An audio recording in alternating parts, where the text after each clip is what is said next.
good evening. No, that ain't right. Good morning, everyone. How are you going, Rex? It is so good to see you. Licks everything. What is up? Thank you both so much for popping in so early. Really appreciate that. Shiny, how is it going? Hope you're having a wonderful day. We are back once again today with some more incredible Guild Wars 2 content. We're starting off right now just in a little bit of a cheeky Raid Wing 1 that we did see pop up in the LFG, because I thought, what better way to ease ourselves back into today's stream than by doing one of my absolute favourite Raid Wings. And Shiny, well, it's 1 AM preparing for your trip. Oh, nice. Whereabouts are you planning to travel to? That's very exciting. But we're just blasting out on some Quickness Herald. They asked for a boon DPS. We picked the easiest possible boon DPS that we could. Eric, it's 2 AM, you're wondering how you are with living at the moment. I'm really sorry to hear that, mate. But make sure you rest up and look after yourself. We'll make sure we rest our voice and give it time to acclimatize the fact that we streamed for over 19 hours yesterday. Thank you all so much, everyone, for making yesterday just like an unfathomably good time and a truly special birthday. Thank you all so much. But yeah, we've got all sorts of new patch content lined up today. We're going to go through and see if we can finish clearing Raid Wing 8. We are up to Ura, which is very exciting. Honestly, after Decima, that one should be pretty good for the most part, I think. But yeah, we figured now it's just a very good time to get in and start blasting with this Raid Wing 1, because honestly, for us, it's just free loot. It's free real estate. And yeah, we'll just make sure we rest up our voice as much as possible. Oh, hey, some food. Very nice. Boons are covered. Sharp blade, sharp mind. Will you try to do the last boss of Wing 8? Yeah, we will. I think we'll probably do that maybe later on today, once our regular EU peeps are sort of more online, just so we can capitalize on that really good sort of EU time. Because yeah, we managed to get Decima down at the very end of last night's stream. It was fantastic. Even with all our various technical issues, we got it done. So that was very, very exciting. And yeah, I think we will just get Ura done. That's fine. And yeah, if we can do that without anyone dying as well, we'll get that achievement. Let's actually take a look. So we go down to raids. Yeah, undefeated here. Defeat 3 bosses of Mount Balrai without any party members being defeated. And you did fantastic as well, Shiny. Your second raid in the game, honestly, that was insane. Because yeah, you were doing the red kind, weren't you? Which honestly, that's a difficult role. So you did phenomenally well.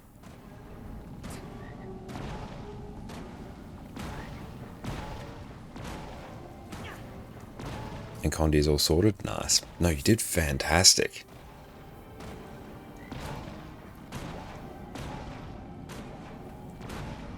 Because yeah, you like easily have the most difficult role in that, like without question.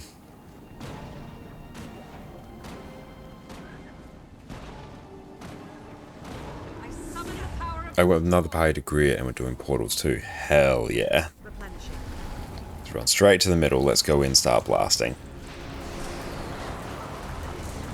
But yeah, we'll have to go and maybe take a bit of a look at how Ura functions as well, because I have no idea outside the set of notes that Emmy shared with me earlier yesterday. Oh, hang on, tanks got boarded. Run, run, run, run, run, run, run.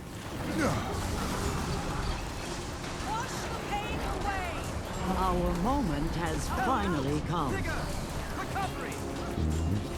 Engix, how's it going? Welcome in. It's so good to see you. Hope you're having a wonderful day. Glint heal through that. Push those off the group. Phasing. Hooray. Yeah, doing pretty well in terms of damage.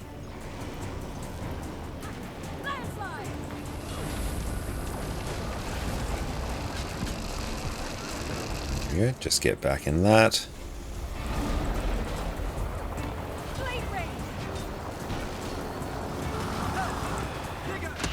So we have to time that a bit sooner. We're trying to use our 3 there to dodge, which we can do, but we have to really get the timing just right. Dodge that. sure we always be attacking.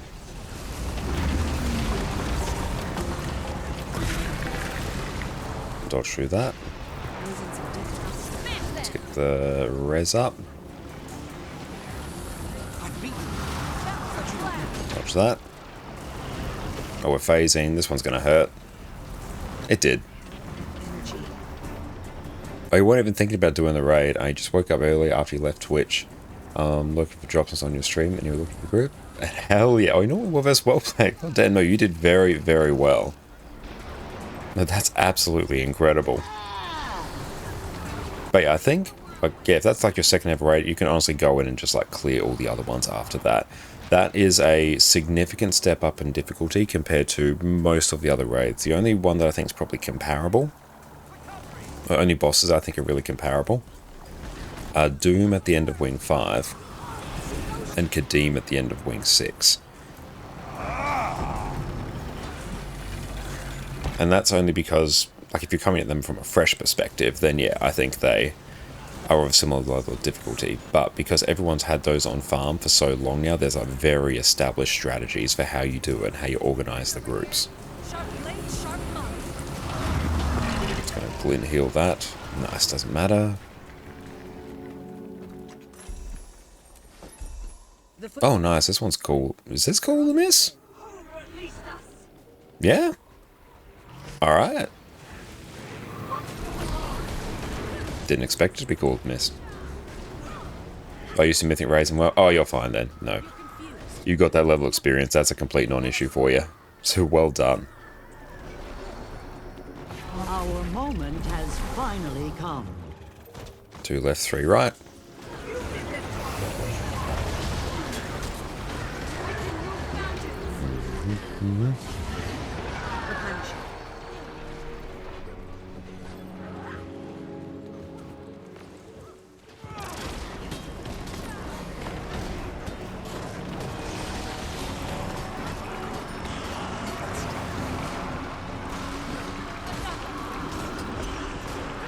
Just clearing some mobs. I got knocked back literally right into the circle where I was meant to go. That's nice.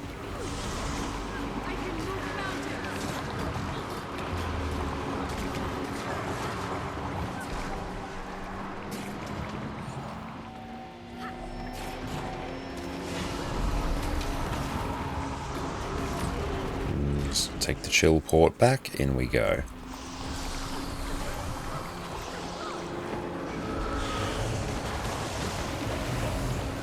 Someone else's, that's not mine. I think they've already said we're doing 2 left, 3 right. Behold, dragon and hero together. It's getting a little bit dicey there. Let's get a block off.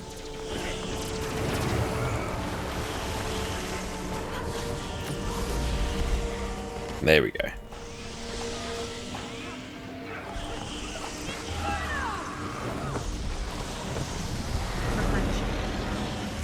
Yeah, with a bit of super speed, we can outpace the portal.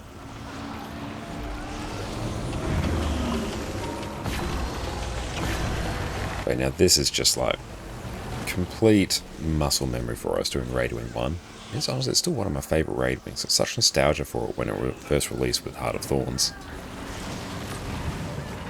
And I remember progging that with my like guild back in the day, and yeah, the difficulty spike between raids and like core Guild Wars 2 was stark, and obviously Raid Wing 1's a bit of a nothing burger nowadays. But back then, that took ages to prog. I feel good.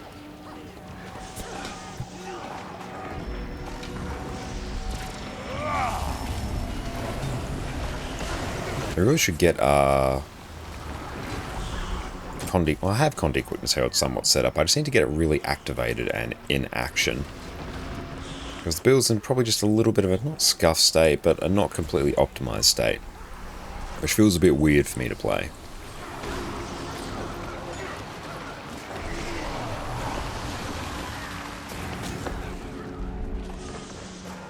And so we just use our Sword 5 there to port to a mob far away. Let's just cover a good chunk of the arena very quickly. I'm going to do super speed so we get here quicker. Going to pop down Facet of Strength and Elements for a bit of AoE cleave. To really be looking at doing some stability. Turn around, take port the other way. Very nice. Keep pulsing quickness on everyone. That one's not too far away. So some super speed.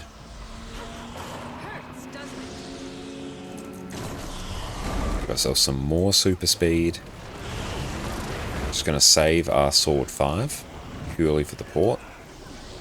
Especially now because there's mostly a mob on each circle, or at least in the direction of each circle. Nice, that one's done. This part here, we definitely want to take Jalis for the stability, so once we get out of combat, we will fix that. What is that? Not like this part here, it doesn't really matter.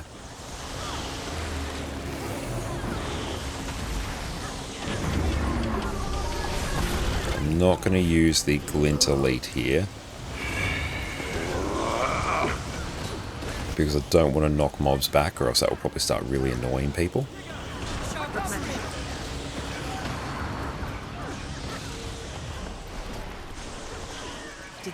And cool, that is now done. Spirits here? I sense sadness and anger. Jump on in on the ready check.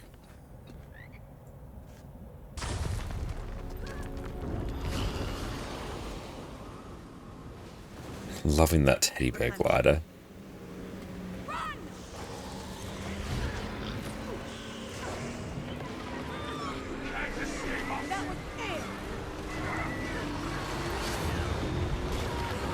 And the weird sword fire port there, it's always fun.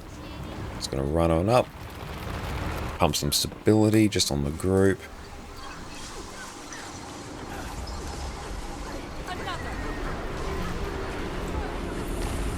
Target that mob up there so we can just port past it. There we go.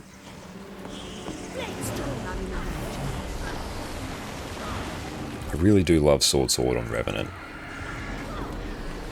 That's going down. Stability for all. There we go. So we're probably going to grab this one and then take port. So we're just going to chill here. Make an immediate beeline for the wall.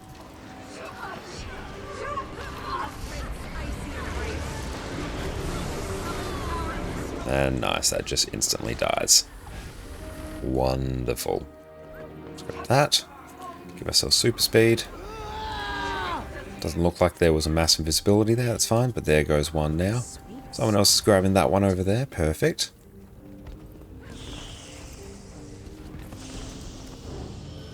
We'll just grab this one. Be careful.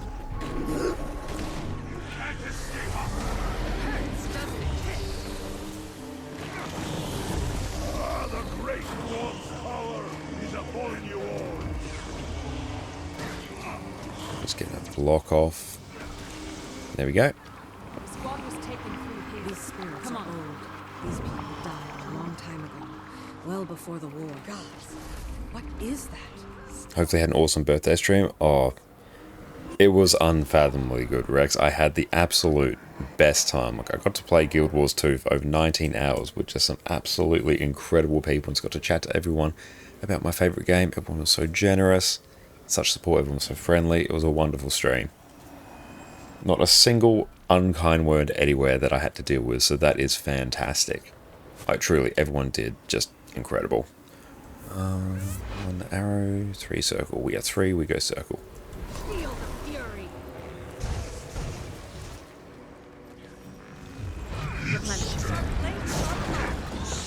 Let's swap to Jalis, because we can pump some stability.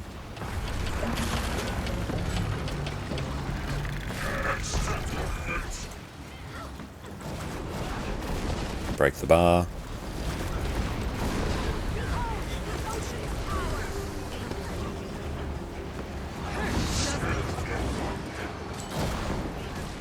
Swap to Jalis for stability. There we go. Triz, thank you for the happy after birthday wishes. I appreciate you. Lightning bolt. Make sure we actually cover quickness correctly.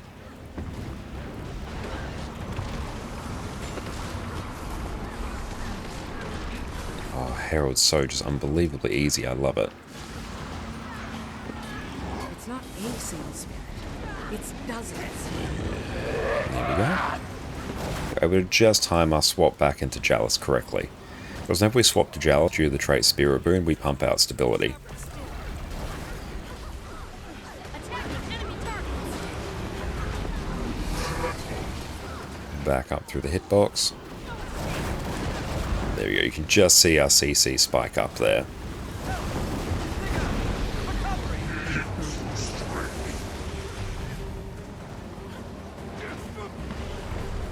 Probably about by the time we're done with this mob, we want to swap back into Glint.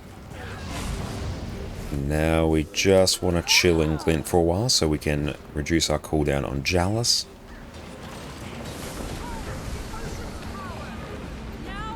Just we're timing our legend swaps at a few key points in the fight. There we go. Pop another stability down because why not? Move out of the eggs.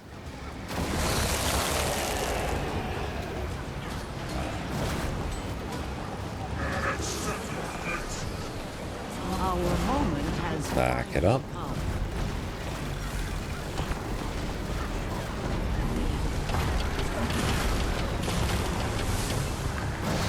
Look at that CC. And then we'll just instant kill it there.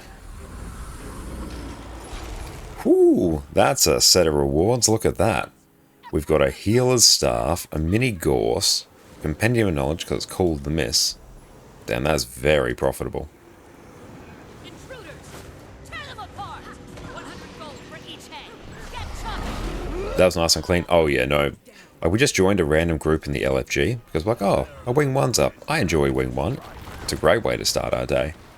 And yep, they're blasting. Wing 1 is like, honestly, for people who've been playing for a while, Wing 1 is on farm very, very much. Let's kill all those there. Doesn't look like there's any port, that's fine. Sometimes you get a Mesmer port there, depending on their mood. But Gorse is also one of my favourite bosses. Like, it's been so hilariously power crept, because the original strategy for it, or the intended strategy, is the tank moves Gorseable to the edges of the arena, because if you don't do enough DPS, which you're really not meant to do, but then arena that just like broke the balance of it. He does like a massive like charge up attack, where if you're standing on the platform, he will just like instantly one-shot everyone. So you like pull him over to the wall, you destroy the wall like we did on Spirit Run. Then you glide out, use an updraft while he's doing his charge up attack. He does it, you come back, you then like continue the fight. Whereas now the DPS, and honestly even at release in your more experienced group, the DPS that you could achieve was just so far above that. Like no training group even bothers to do that strat anymore. Because yeah, if you train people to do that strat, they'll just literally never use it again. Because any group with anywhere semi-competent DPS will just instantly pass that DPS check. So you don't need to deal with that main mechanic. It's over. Drop your weapons and free these... You came all this way for a few soldiers? You really have no idea what's inside this compound, do you? And I'm a Q DPS, so I shouldn't be doing cannons. Side. Like the squad leader. Your little journey ends here. And Forge, loving the streams lately. Thank you, that's really kind.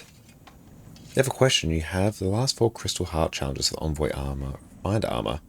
If you look for LFG as well as just people selling raids, how can you find people to help you with those challenges? So the tricky thing with the LFG is, like, I'll say a lot of the raiding community moves to Discord because it's just generally easier to organize via Discord. But if you put an LFG up in the like raid LFG, it will fill. So one of the symptoms you're seeing is the fact that raid groups do actually tend to fill fairly quickly, and the selling groups don't, because selling groups just aren't designed to fill. So yeah, the raid groups pop up, then they go. They pop up, then they go. So when you look at it, you're really just left with the selling groups there. But if you're looking for the last 4 for the Envoy Heart, you're talking about the Wing 4 achievements. What I would do in your case, I'll eat some of that food. What I do in your case is around about the start of the week, so on Mondays when raids reset, I would go into the LFG and either yourself or keep an eye out for a wing 1 to 4 full clear, or like just wing 4 full clear, and then if either you're commanding it or someone else, just either let the team know that, hey, I need the heart, just like ping the heart and say, hey, would we be able to do some tries for the heart achievements? 9 times out of 10, people will be more than happy to give a few attempts, particularly on things like Cairn. Sidestep that. Cairn's the hardest achievement on that one. The other ones people will just like help you with without question, basically. The alternative as well is you could check out various like raiding communities or training discords. Like I say, our training raids normally on EUs, they're on Monday. So Mondays we do EU, Wednesdays we do NA. But yeah, generally, like if you want to use the LFG, which sometimes I quite enjoy using the LFG because it saves him to go out to Discord and do all that jazz and everything's fine. Just keep an eye on Star of the Week because that's when raids are most populated. It's after they've reset for the week, and wings 1 to 4 are super popular.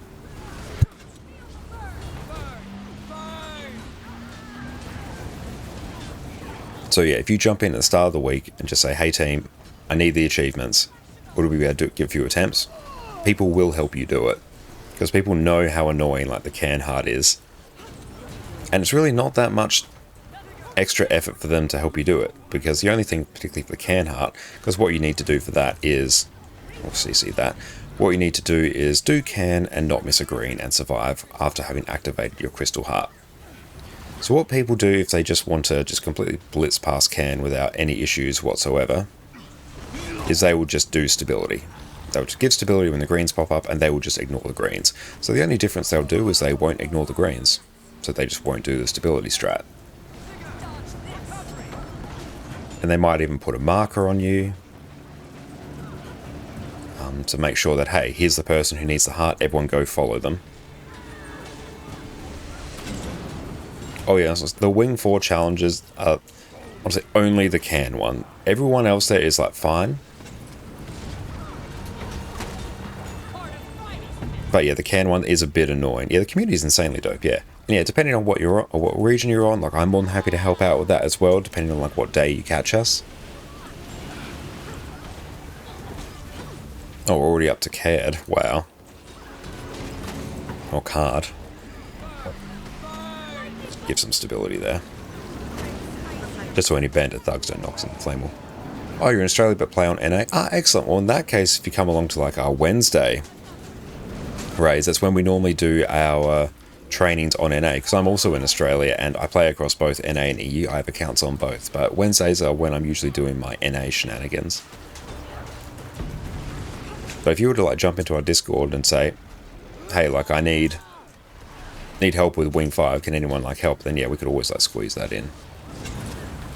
So honestly, Wing 4 is very fun. Oh, Sabbath is done. Nice. Clean as a whistle. Hi, Addy. Well, you've got all your toys there. You've woken up to them. Especially because like in the well, on my Wednesdays, I stream in the evenings in Australia. What's your ping like on EU? I'm in South Australia, so yeah, I'm on like 250 ping here. So it's honestly, for me, where in my location in Australia, it's basically the same. It's bad ping everywhere.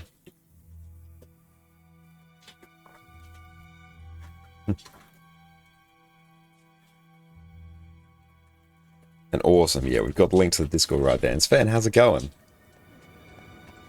Oh, NA, you get 130. Good lord, that's awesome ping. No, that's great. I would kill for 130 ping. That's absolutely crazy. Yeah, lowest I've ever seen is like 198. That's insane. Any avoidance, how are you going? Great to see you. You know, Sydney get the low 200s. Nice. But even then, that's still like pretty good. Oh, wait, now it's 250. That's pretty normal still. Oh, I just ran into something.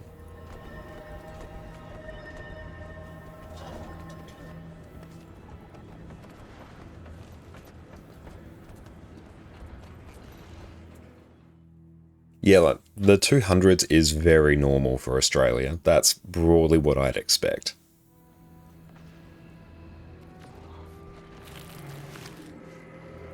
But But yeah, I basically get the same to both EU or NA. It does depend a bit on your ISP as well. And Gossek, how are you going? Great to see you.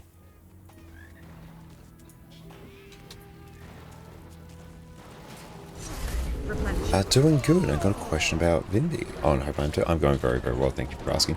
Playing that spec, is it not possible to normal dodge anymore, right? Always do the jump kind of dodge? Yes, it will always do the jump kind of dodge. That's one of the key features of Vindicator. It replaces your regular dodge with your bouncy boy dodge.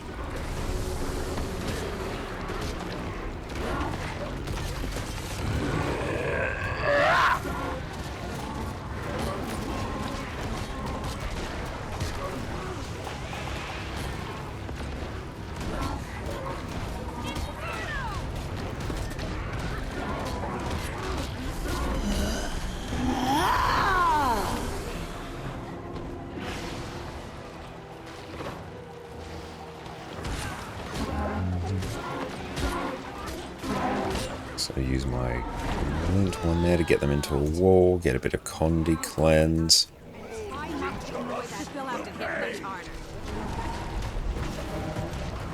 The great thing about being a boon DPS in these wings is that you really don't need to do much. It's like the slubwing mechanics here, you want DPS to do it typically. So the boon DPS really doesn't.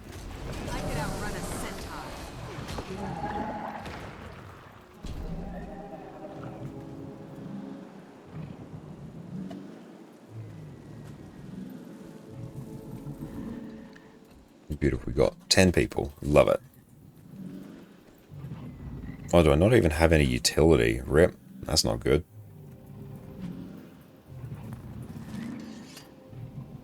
Oh, did I see the last picture about how the different skins work? I haven't yet, Gossek, unfortunately. Let's take a look.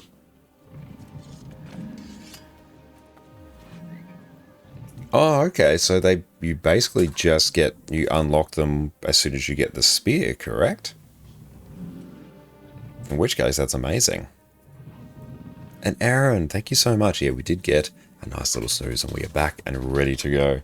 Make sure we ease our voice back into it because woke up today, I'm like, yep, voice a bit tired. Okay, let's see who volunteers for slubs. This is always the tricky part about slubling volunteers. But quite often you just have to get people who are voluntold.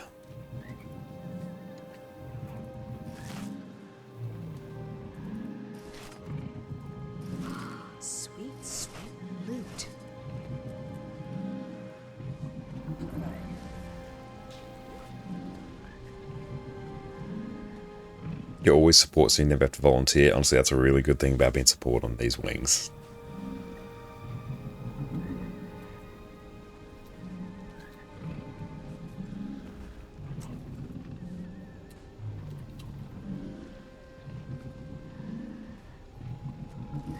Mine. All mine.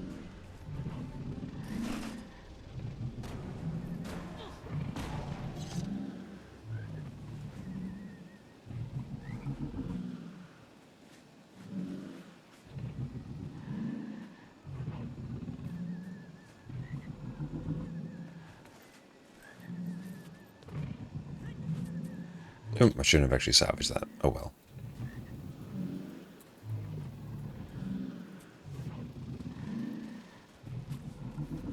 All shiny.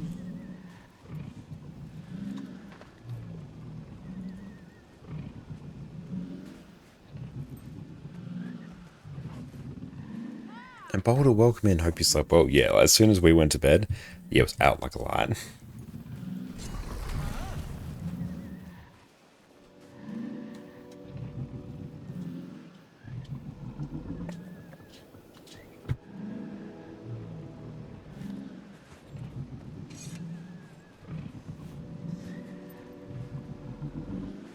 Oh, just about to go to bed yourself. Oh, I hope you have a wonderful sleep, mate.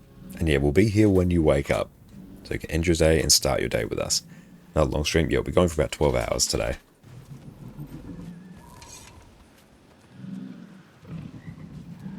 Yeah, we're stuck at the point where we're trying to get people to do mechanics.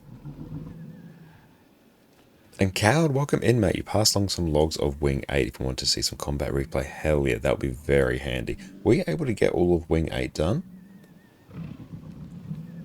Nice, that's good. Yeah, you got Grier, Decima, and Ura done. Brilliant. Yeah, we were able to get Decima done last night as we were finishing up stream. So we're going to try Ura maybe later on today on EU.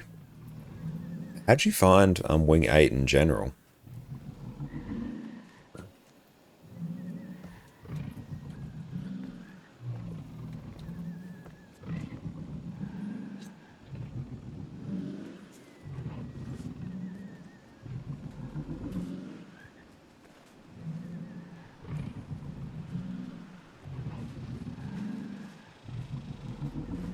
Cool, we've sorted out things. Yeah, we're literally not going to need Shroomfall. That's why I said I'd do Shroomfall, because I knew I wouldn't need to do anything. Oh, they're running at the same time we were last night, so you weren't there for clear. Oh, sorry to hear that. But overall, what are your thoughts on it from what you've experienced? I think at this point, they are not pug-friendly. Eventually we'll land on some dedicated strats, be it Decima in particular. That does not feel like a pug-friendly fight. What's happening? Cooling down. They'll have to hit much harder. That's how we're the slobbering beast while you clear the room.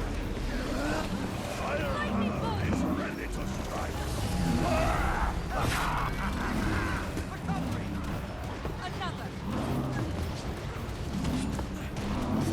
Replenishing.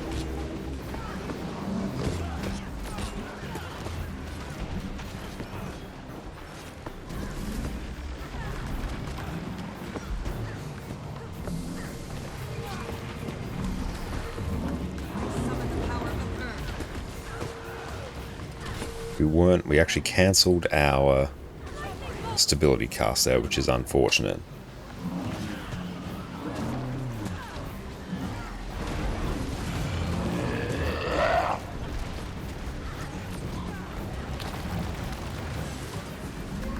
There we go. It has been too long. Allow me to act. What's that?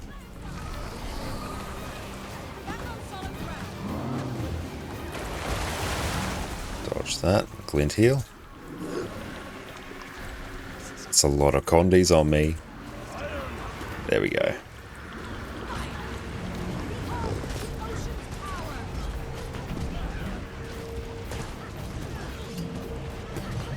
has been too long. Should have actually had stability there. No stability.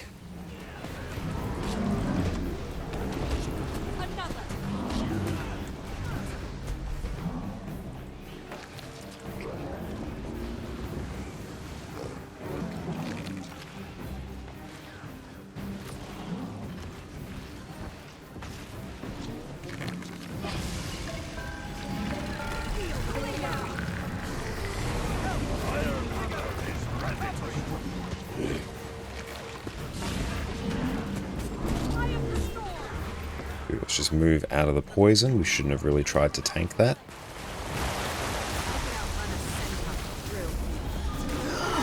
Glint heal that. And it's going to get a big Conti cleanse on people. There we go. Dodge that. Sloth always destabilizes at the end. And Filge, why play EU and NA? The thought of starting a fresh account hurts. Honestly, the reason that we did it is because we have so many wonderful viewers on EU, and the only way we could play with them is if we had an account on EU. And like another great thing as well is because my NA account, like it's more or less done. We've got 10,000 hours on it. It's basically full legendary. We've got all the quality of life we really need. For all intents and purposes, the account's done. Anything else is just sort of window dressing on top of it. So you've been able to go through and do that whole experience again. It's a very fun experience to do, coming from like a player who's done it before for many years. So you get like all these tricks that you pick up, and you can see how you progress different the second time. It means we get to play with a whole bunch more viewers. It means we can actually like relate to everyone's different questions as well about, you know, if new players come in and say, how do I do this? I'm like, well, here's how I'm doing this as someone who has played for 10,000 hours. So here's how I think you should do this. Aside from just having like an uber stacked account and be like, oh, I got Vision and Aurora like 6 years ago. Just get them. Instead, now we can be like, okay, so if you want to get them, maybe you should do like some world versus world, because you can use the reward tracks to get yourself a whole bunch of the skins that you'd normally need for story achievements. So that's a huge time saver. And here you go, here's how you can set up legendary bounty trains and all that, so we can get all these cool tricks that we'd pick up that we wouldn't otherwise get.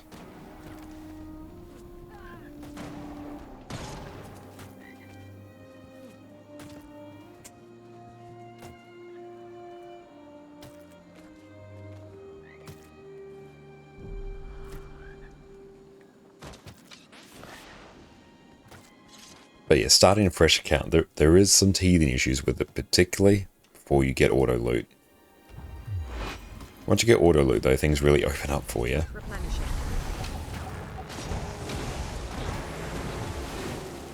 And yeah, the fact that you know all the tricks, that really helps speed it up.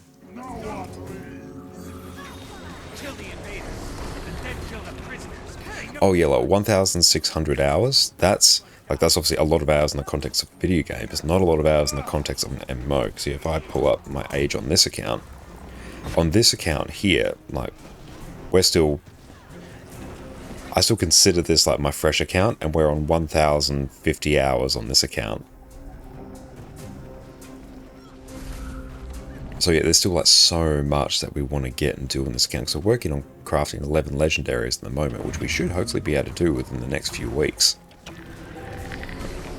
We're going to craft them all during the one streams. That's going to be all of the trinkets and a set of open world medium armor as well. We already have a set of light legendary armor we got from raids. Now we got someone's mech that's doing a thing.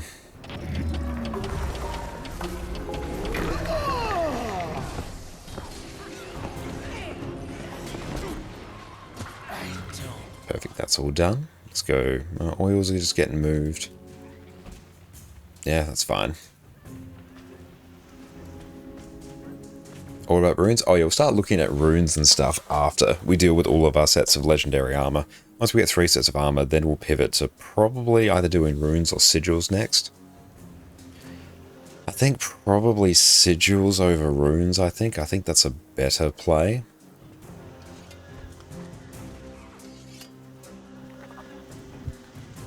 And then we'll start working on legendary weapons after that.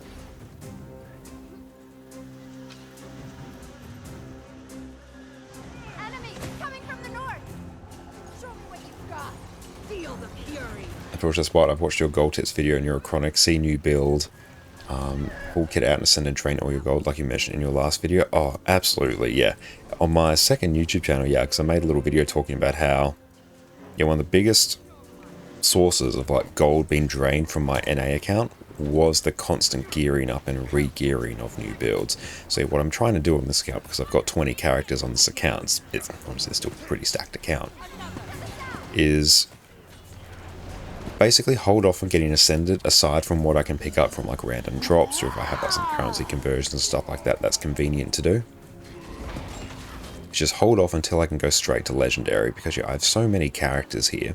And if I was to gear them all up and ascended, I just wouldn't have gold. Like, I'd just get gold, I'd spend it. I'd get gold, I'd spend it. I was sticking to Power Quick Herald until you get full legendaries. Yeah, Power Quick Herald is a great one. And also because you can just run, like, Vindicator as well. Exactly the same gear and exactly the same, you know, weapons and stuff. It's a great one to pick. And then, yeah, you can get full legendary, then you can just like, try out any other build. But even just getting something set up in exotics, especially if you do a little bit of world versus world, because you can get the uber cheap world versus world stat selectable gear, that's a really good shout as well. And then yeah, if you get ascended drops, swap them in like if it's an upgrade, and then work towards full legendary, and then the gold does tend to accumulate a lot more. Because yeah, it took so long to get full legendary on my NA account. It probably took us around about 9,000 hours to do it on my NA account. And I probably expect probably about 2,000 hours and I'd get full legendary on this account.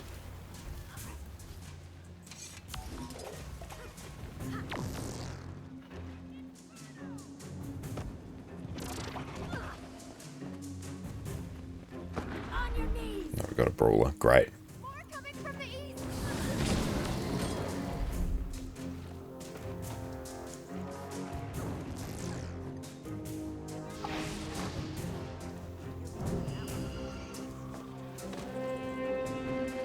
I could have already got those.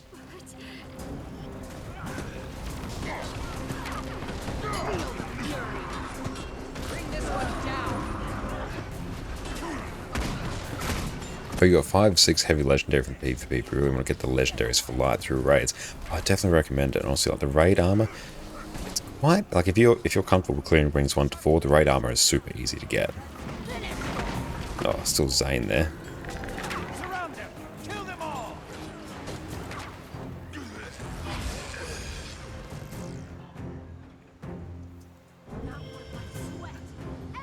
That's a lot of mobs there. I don't love that.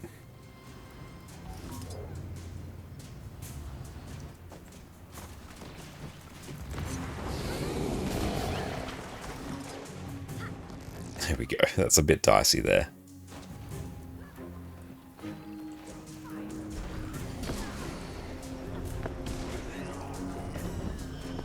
Fuck.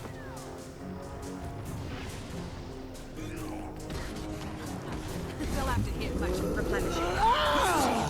How hectic is the grind for the open world armor from Soto? That's a bit of a tricky one, because one good thing about the open world armor, I feel like I much prefer getting the raid armor, just I think that's my favorite way of getting it. I don't love the open world acquisition, but that's just me. But good things about it is the fact that there is effectively no time gate. Everything you want for that, you can just go and farm up at your leisure by yourself. You are not dependent on a group. There are ways for you to get basically everything you need, which is great. That's very good. Let's pop this here. Ah. Press the wrong button. But the rifting takes a lot. Having to do the metas for a month takes a fair bit, but that's one you can also bypass. they'll have to hit much harder. The Ecto price is a lot, so it's very expensive compared to other armor as well. And just generally, I really enjoy the Heart of Thorns metas as well, so those don't really feel like a grind for me. But I think, yeah, like one of our viewers and great friends, Exodum, who also streams on Twitch, make sure you check him out. They farmed up a full set of open world armor in a week. Like they went full sweaty grind for it. They blasted out, did entire thing in a week.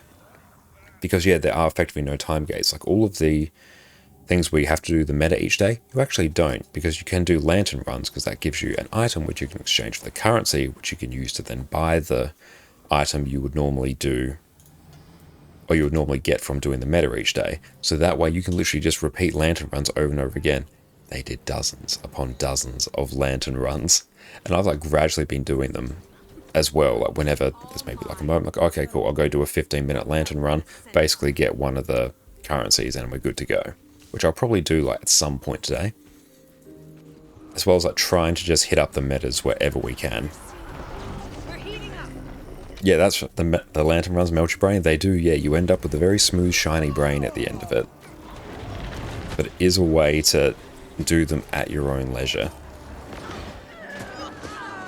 So that's cool. Like, I like that open world armor exists, because it gives people who aren't interested in endgame instance content, World vs. World or PvP, just the open world enjoyers, to get a set of legendary armor.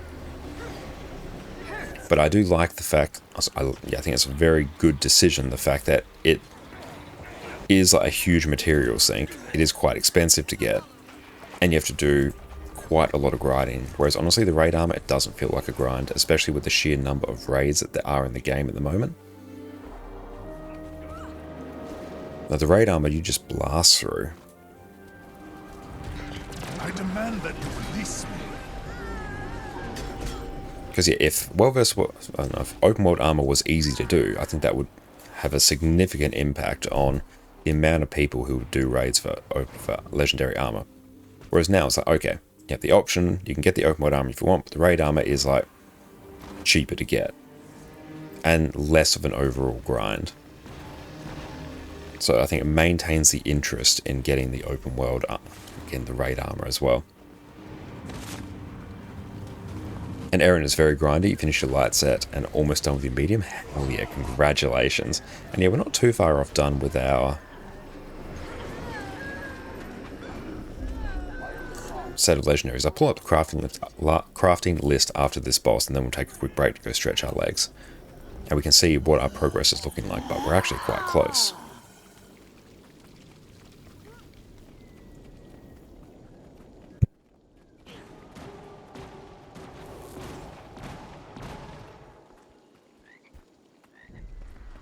Took a break from a while because you're definitely burnt out. It's a very easy one to just burn yourself out on.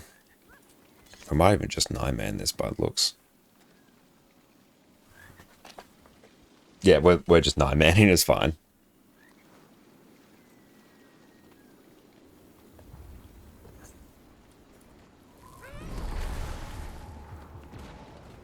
Elements, I command you to bend to my will.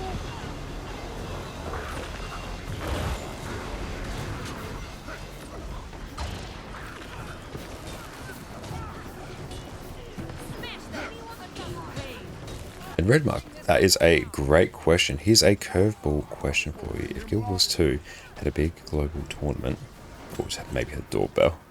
Oh, hang on. I feel good.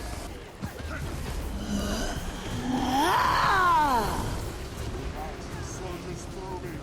The elements are in my grasp.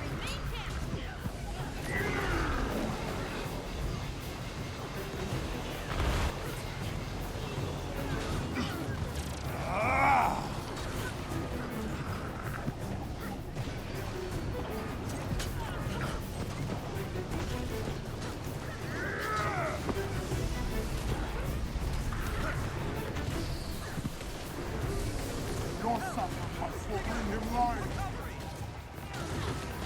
Yeah.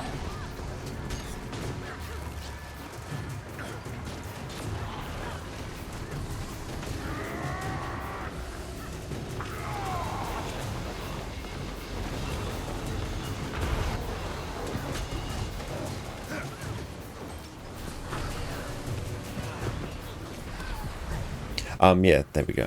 So curveball question. If Guild Wars 2 had a big similar Dota or League of Legends international style tournament, would you participate in a caster or the main caster? I'm not like I enjoy PvP, but I don't think I would have the understanding of PvP to be able to do it. Something like I'd be interested in doing, but I would need to do a great deal of like personal learning and development to really do it on, hey, we might actually just die here. Yeah, cool. That actually works well. Yeah, I have to do a great deal of personal like development to get to the point where I would be like confident, but okay, cool, I can do that.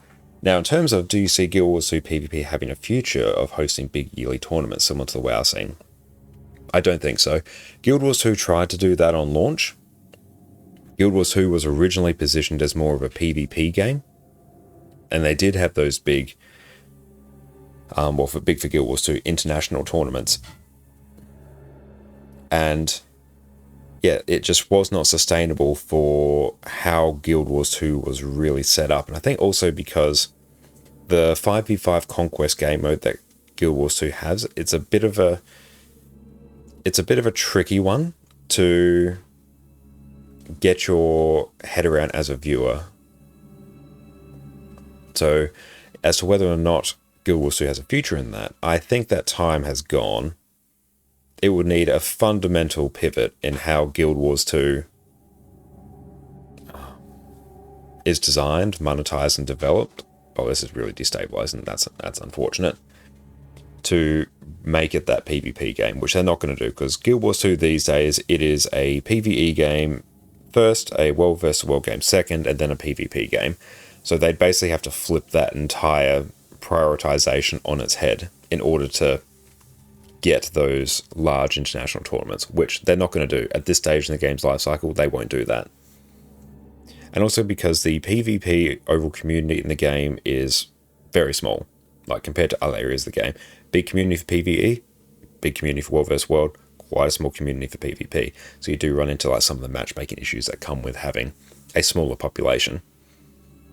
So if they were to go, oh, hey, we're now going to completely pivot and make the smallest area of the game our main priority and do these big international tournaments, because that's honestly what they need to do, that would be an incredibly dicey decision.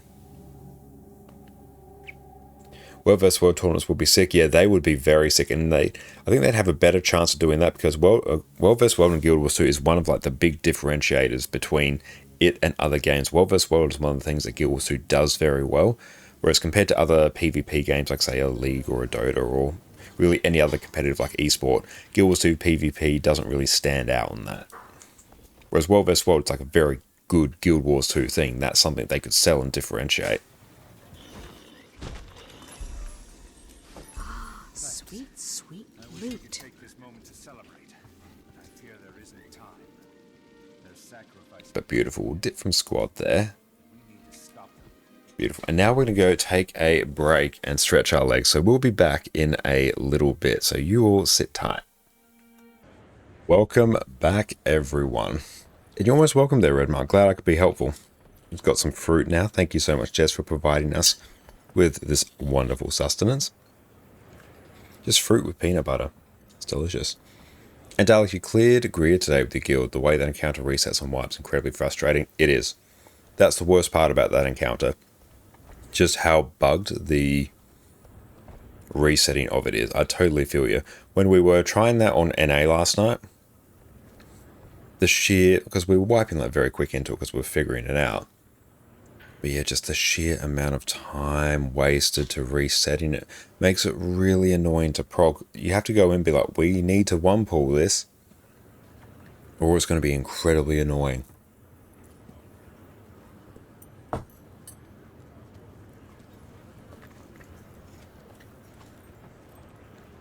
Alright, so let's take a look. Unlocking the Wizard's Tower. If we can leech that meta event, that will be exceptional. We've got some blackberries here as well.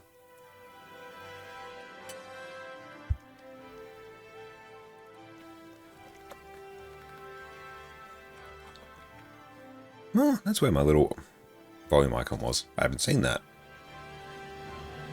We just swapped to Windows 11. Ah!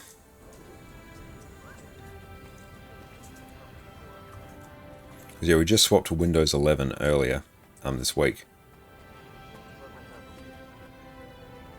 Oh, so I think he's actually done the meta. Oh, Shift H. Oh, Mabon is looking for him. Oh wait, no. Perfect. We're good. Found Lear. He's in stasis now, but the situation is dire. Forging the key made him vulnerable to a deep corruption. It's wound its tendrils around him. I'll try to untangle it from him, but I can't do it alone. Please. But yeah, we try and just like grab these metas whenever we can.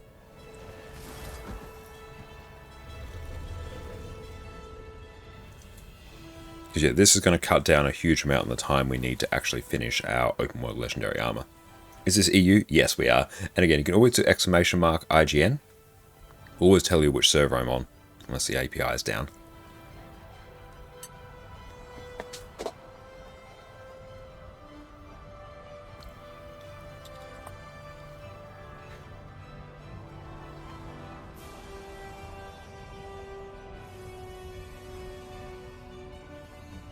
Lear's body may be stable, but his mind. Peanut butter, apple, banana, and blackberries. Amazing. Too much to ask of him.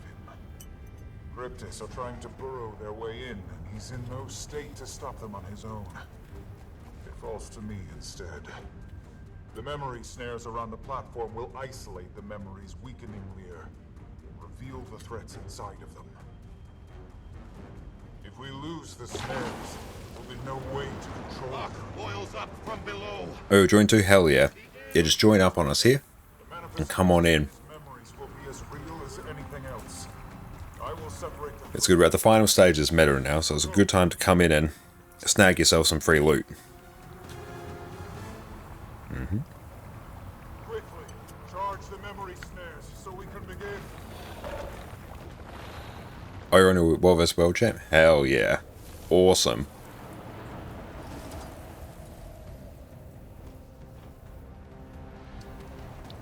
And we'll see how much. We'll pull up our crafting list actually in a moment. Good. That's it. Let's see. Only one more Boom. is needed. The snares are So ready. where we at? I'll channel Lear's Wish this option was toggled on by default. You'll have to handle the rest. Cheryl, Below must protect in terms of the account-bound stuff we need, we have to do a bit of stuff for Vision. from the memories. We only need 2,000 fine Rift Essence. Hurry!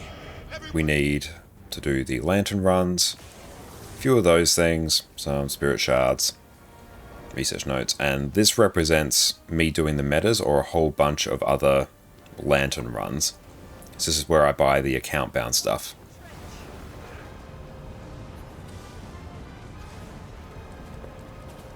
But yeah, once we get that done,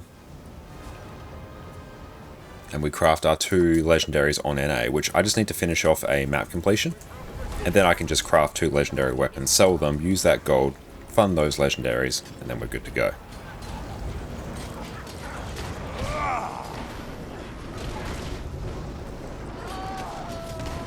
Replenishing.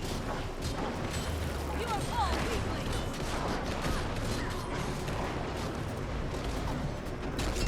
That was a blast! Spirit shards as well may also be a bit of a problem. But we're getting there.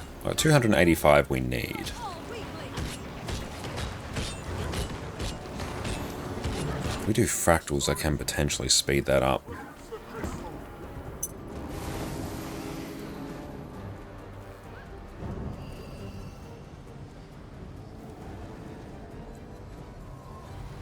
The first memory has been purged.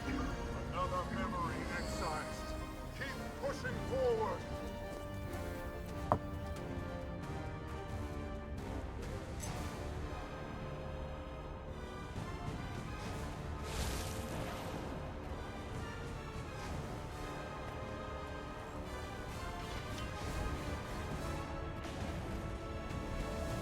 I better actually craft a ton of lesser vision crystals as well. May as well do that at some point.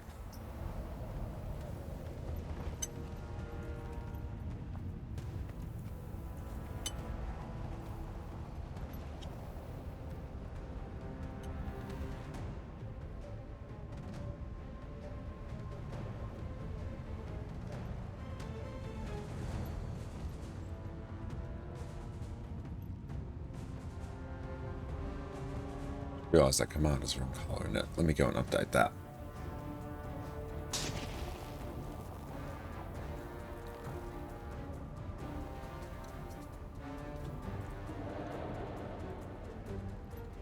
That's under timers, I believe. Let's check in.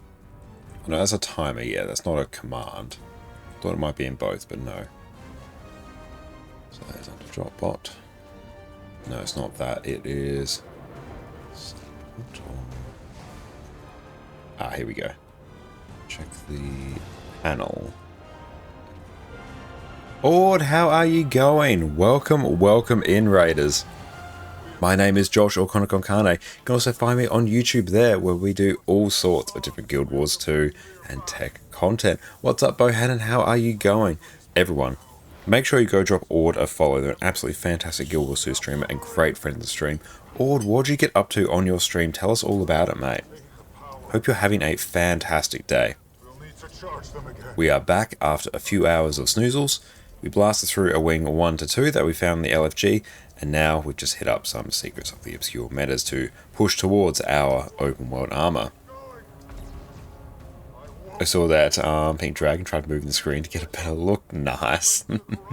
How you going, Ord? Thank you so much for the raid and for trusting us with your community. You're an absolute legend. No invitation means you're not welcome in Tyrion. Did you enjoy? How'd you enjoy it? What are your thoughts? Was it someone else? No answer. Of course. Not sure I even bothered. Weapons ready, Lord. Lethal combination. I like it. What relic have I got on? I was running Relic of the Wayfinder, not even my actual proper relic in raids. That's unfortunate. Like, wow, I'm moving around pretty quickly. This is nice. Oh, wait, it's because I've got Relic of the Wayfinder on. You know what, for open world, it's fine. It's actually quite nice.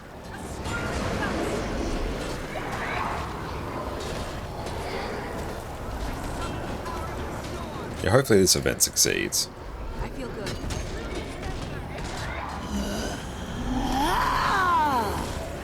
Oh, let's make sure we set our timer so we get up and move around again. Awesome to get that, because yeah, we didn't move around as much yesterday as we did. Oh, you liked it? It was a little different without some of the voice acting. It was, yeah. And yeah, like, it was quite short as far as the overall story in Guild Wars 2 goes.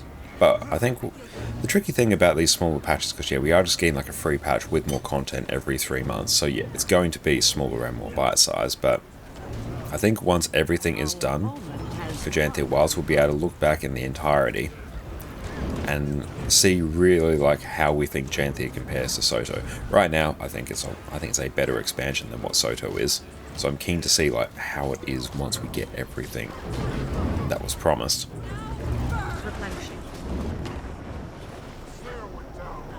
Have to get it back up quickly.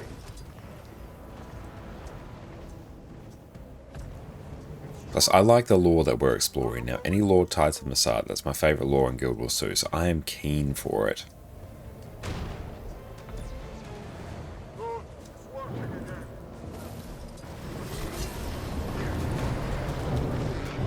That was a blast.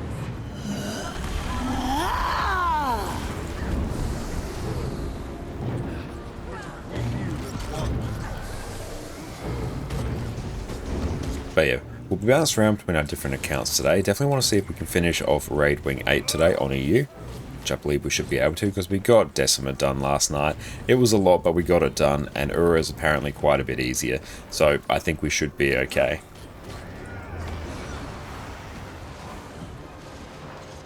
And we'll go and do some map comp as well on NA. Probably some World versus World on EU at some point. Destroy the memory snares. It's going to be a good time. The only way. You love this expansion. Lowland Shore is beautiful. It is. The music's great. Yeah, it's giving me Witcher vibes. I love it.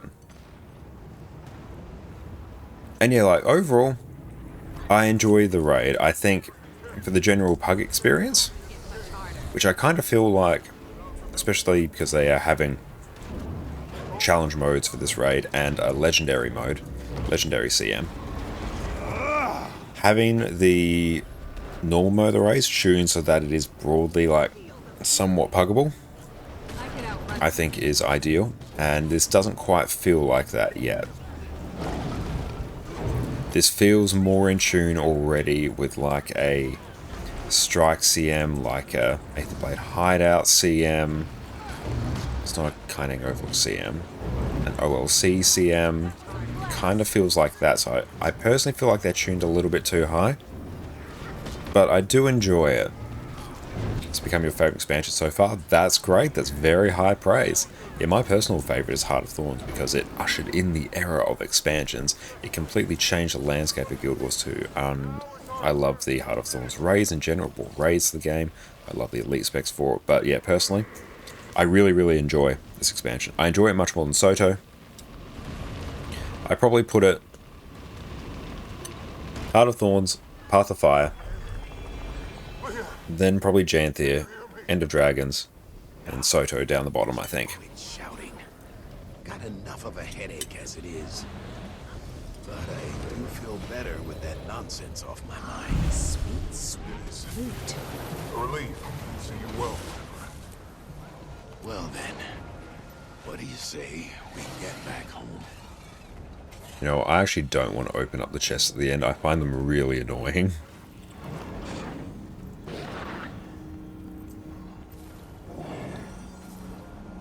The convergence will start in a few minutes. Yeah, so let's hit that up.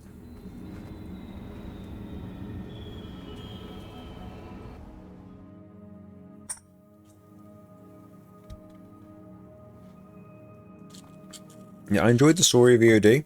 And like, I didn't play much of Guild Wars 1. I've only played about 100 hours of it somewhat recently.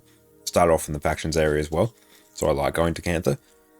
Like, I enjoyed it, but yeah, I feel like, given my understanding of the lore of Guild Wars 1, because I've watched a lot of Wood and Potatoes content back in the day, I feel like they could have done it a bit better. And I don't love the masteries in particular in End of Dragons. Like, Skiffs, meh. Like, you've got skimmer while you use a skiff, it's just a slower skimmer. Fishing's, it's an interesting gold making thing, but I think it's really just there to maybe farm a bit of gold or do some achievements. It doesn't feel like a game-changing mastery. It's just like, oh, here's a little mini game you can do. I'm like, cool. Fishing's not why I play Guild Wars 2. A bit of gold. Oh, you can make like quite good gold from fishing. You can. Fishing is actually a good gold farm if you really optimize it.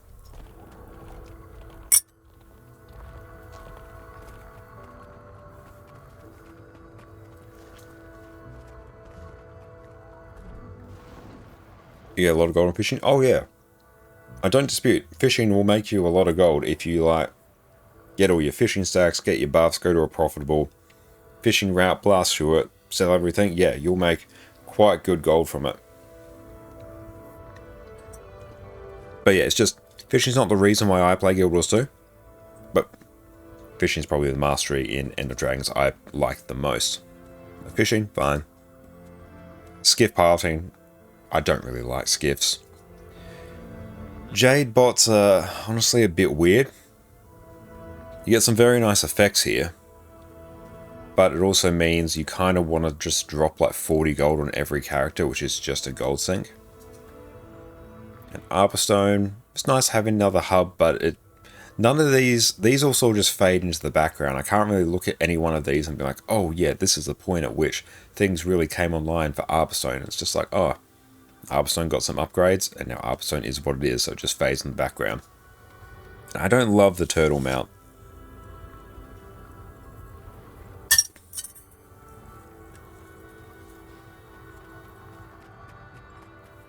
Do almost no PvE, and that's what gives you gold. Excellent. That's true. Like, listening to an audiobook, that's quite a good way to do fishing. Just in general, that's a good way to do fishing. Good life tip.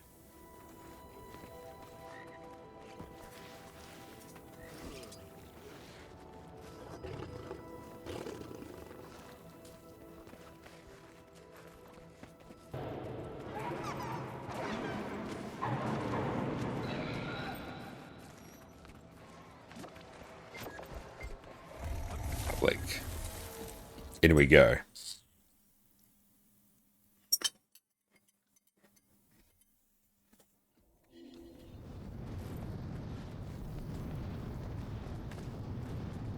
I think we just found our way into an overflow by the looks.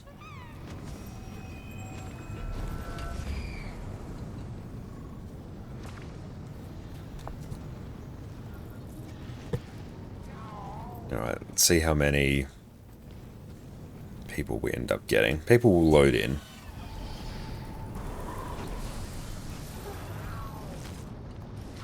Sweet, sweet loot. Cool, we blasted through Wing 1 and 2. That was very easy, even though we had the wrong relic.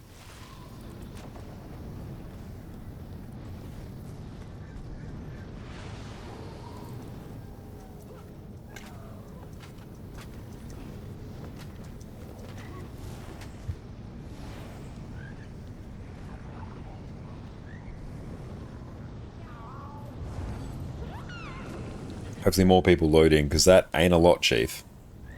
In general, kind of crazy on legendaries. You play 3.5 years, but with long breaks.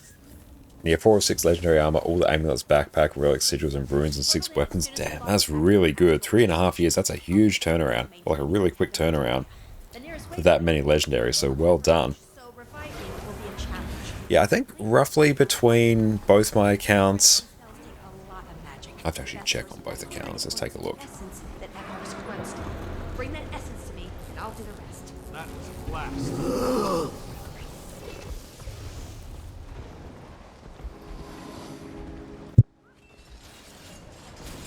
Strategic mute. Well done. Oh, you made a roar in your first month of playing. Damn, that's impressive. Hell yeah. Let's go accounts. So legendary armory. Where is it? This is on my NA account. Yeah, so on my NA account we've got 57 legendaries. So we've got quite a few weapons there. 7 runes, 4 sigils. All the raid armors. The PvE amulet. We've got the PvP amulet. Proverbial World Ring. PvE and fractal backpiece. The other accessories and all that. And then if we go over to our EU account, which is this one, Then yeah, we got the relic, the back piece, a rune, because we did the rune to get the free relic back in the day, and a set of the light raid armor there. So probably ballpark, that might be like 62, 64 legendaries, I think. But yeah, we'll be doing another 11 in a few weeks once we get everything all teed up. So that is going to be very exciting.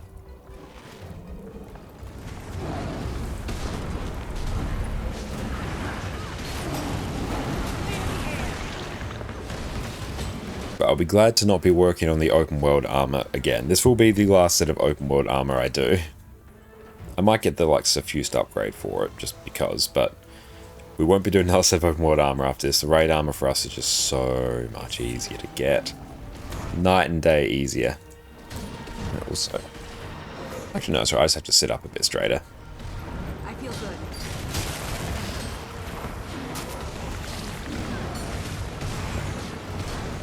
Replenishing. It's going to be running a good amount of experience buffs as well. Make sure we grab the Guild Heroes buff. Charge miss. CM. Might be. Is anyone else from Charge miss actually in? Can't actually tell. Maybe we go roster. Oh no, it's the wrong guild. Hang on. Charge miss. And I might even be able to cast some additional protections. Be careful though. Demonic essence will drain your life force. Might be. Plus, there is that whole possession thing to worry about. They'll have to hit much harder.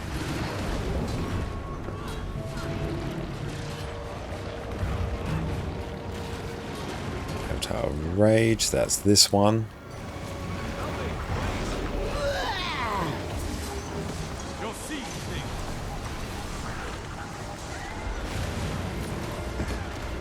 Oh, what I probably also want to do, because I'm not playing Engineer right now.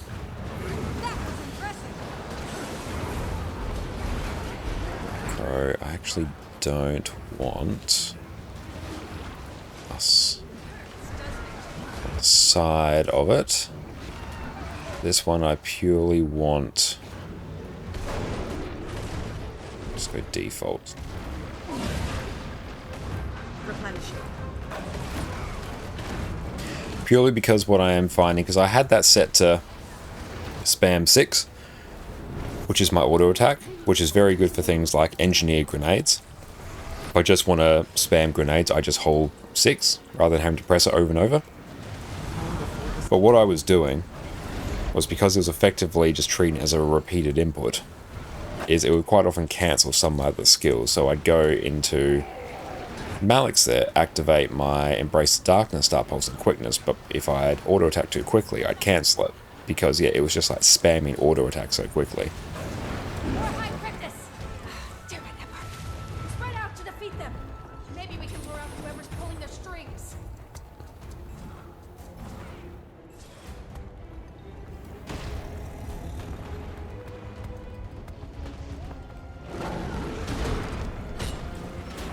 And dodge.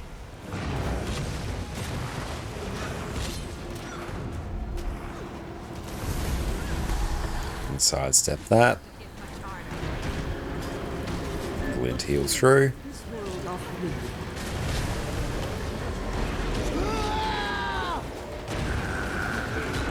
So it's just resorting back to the regular auto attack. Means we'll have a bit of a worse time on grenades on Engineer. But that's fine. It means I'm not going to cancel a whole bunch of skills on other classes.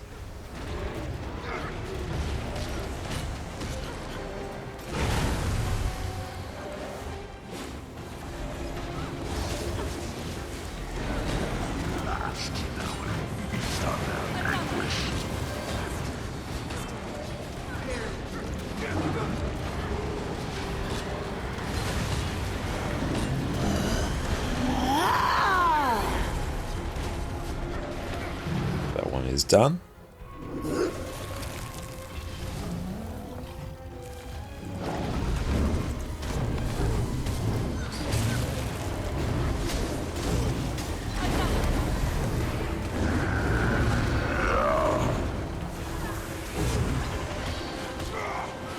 Don't think this is the Boone Rippy one.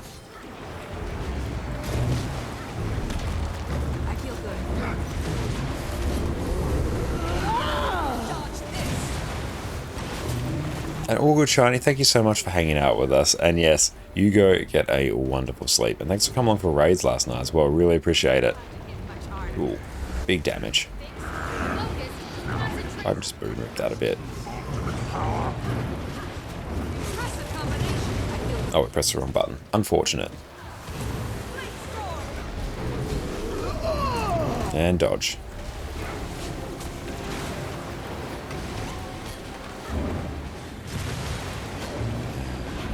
Dodge. Should have dodged forwards there, actually. We'll be back next week. Have to play some race together. That sounds fantastic. Yeah, looking forward to it. You have a fantastic sleep.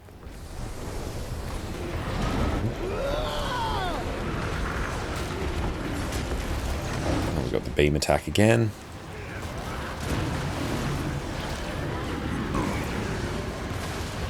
Sharpen still. Fixed. Focus. Concentration.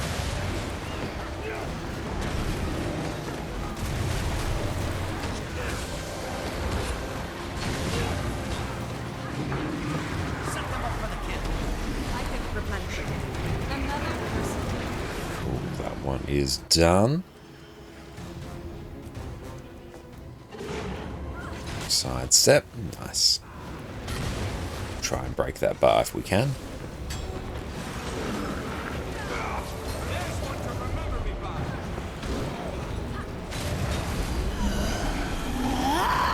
Hopefully we don't get Umbriel. Umbriel is the slayer of pugs. Lethal combination. I like it.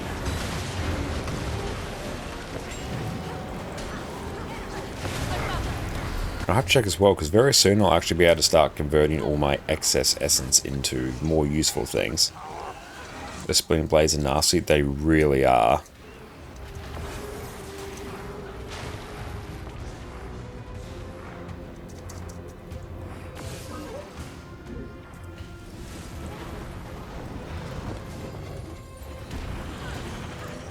Here, we'll have some of that.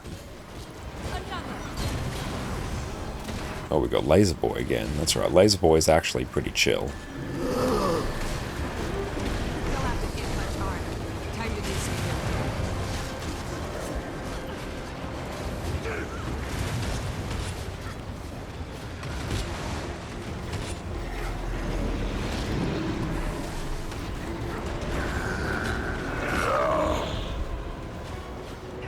Oh, High Cryptus General's fallen. Nice.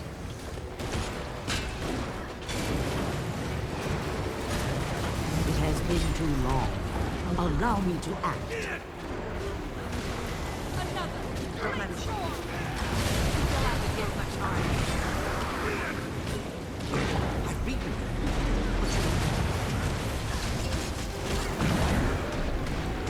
We could do some fractals on NA as well, because I remember Great Doodad saying they wanted some assistance with some fractal CMs.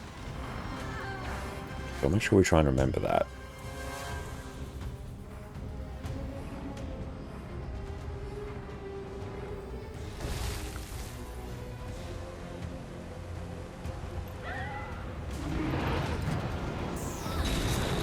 Gotta make sure we jump over that attack.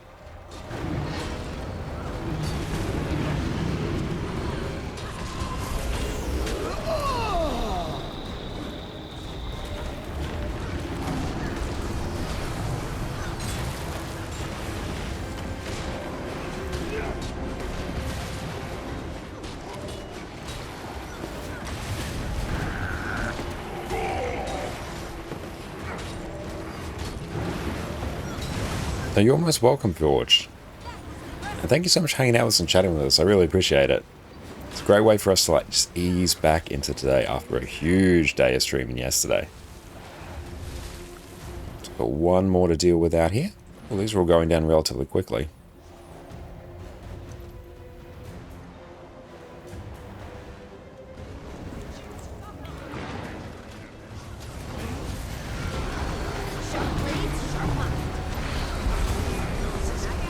Heal.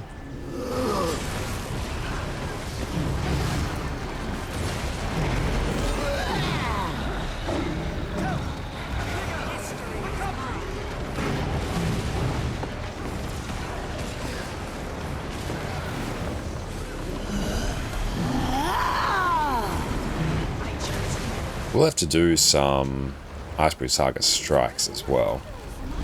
Because we do need quite a lot of Eternal Ice just to finish off the last few bits of the Living World Season 4 currency we need for Vision. We've got to keep that in mind. Dreadwing, that's fine. Dreadwing is not Umbriel, one of its key features.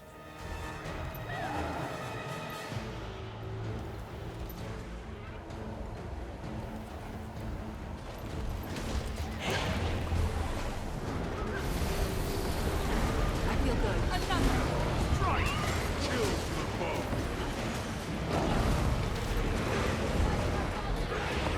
Dodge this. Ooh, many leeching bolts. Oh, Andrew, how's it going? Welcome in. It's great to see you. Hope you're having a great day. We'll have to get one from my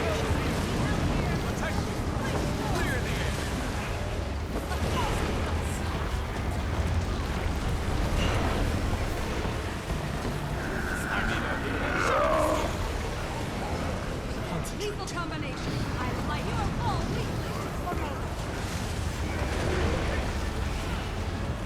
Cool, let's go make sure we pick up Essence.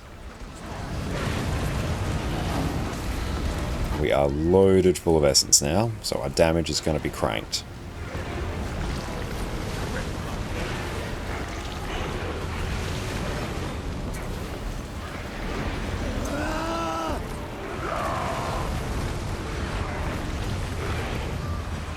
I feel good.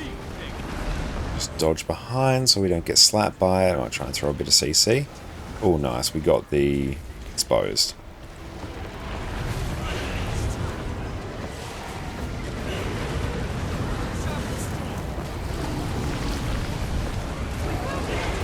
Keep up with that, and I'll use that essence to give us a little extra. And I won't bother healing Zoja. Just because she's at full health, there is no point.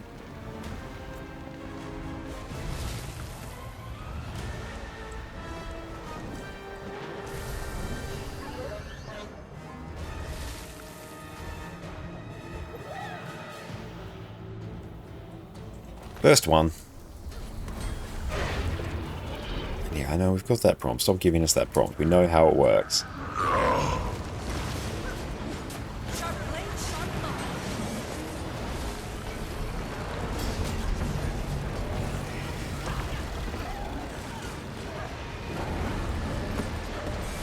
Beautiful. We just use the War Claw for a bit of extra CC.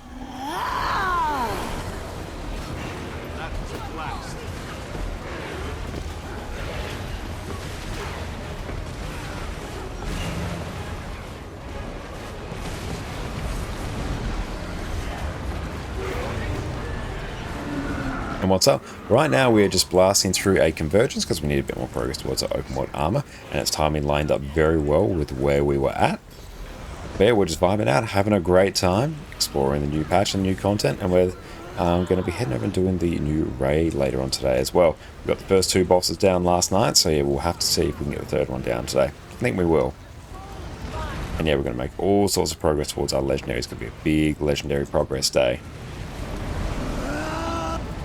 So every day we tick something new off our legendary list, so that list gets smaller and smaller every day.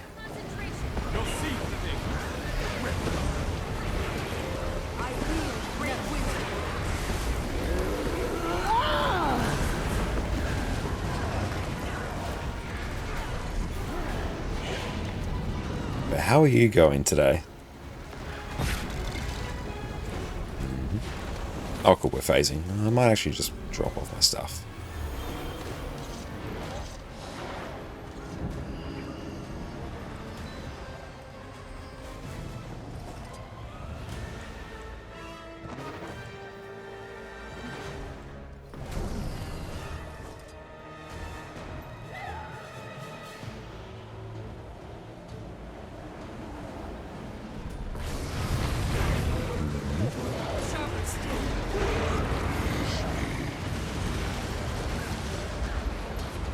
Got a good few copies lined up today as well, so we're very excited for that.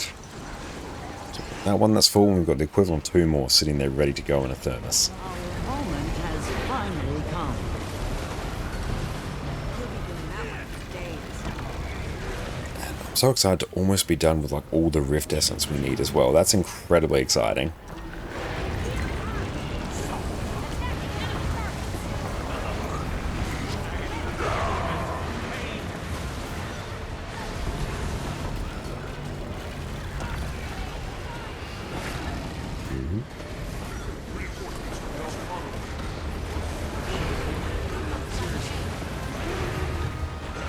Resting but being in pain with your right hip. I'm really sorry to hear that. I really hope you feel better. Did you get some rest? Yeah, we probably had about 5-6 hours of sleep. So, like, not going to say we're like fresh as a daisy right now, but we're going to ease back into it. And Guild Wars 2 is an inherently rejuvenating activity. And later on tonight as well, we're going to be getting some sleep as well. I don't think we'll go till 4 AM. We might stop at like 10 PM. Maybe, we'll see. So then we'll get even more, we'll be even better. It always sounds good to front load the bigger streams earlier in the week while our energy levels are higher. But we're feeling good, feeling quite relaxed, which is nice.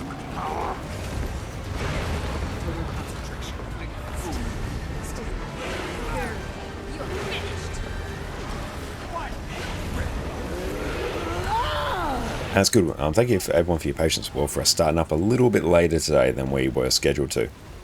Just maybe we could maybe get like an extra half an hour in bed and just like spend some time just chilling there with Jess, easing into the morning, making some coffees, just ensuring that like we have breakfast and all that. So yes, I'm glad we could just take a little bit more time just to ease into it and get settled. Loving all those leeching bulk procs as well. So I think this counts as a world finisher, and if I forget. It's a world finisher somewhere.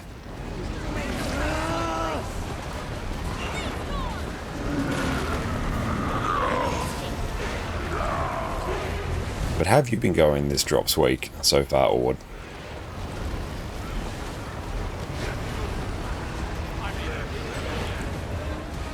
And cool, that's done. We've done 2 or 2 weeklies. Let's head back home. Beautiful, we've got more essence there. So we need that one.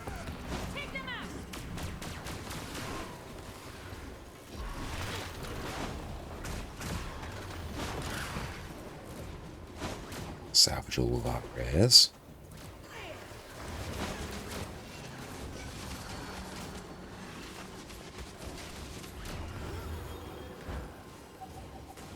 All shiny.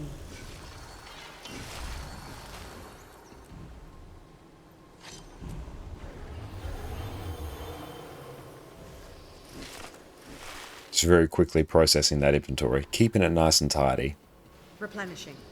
Oh, sorry, I missed a question. I was just asking, how have you been enjoying Drops Week? How you been enjoying, yeah, all the streams, all of that? Has it been a good week for you?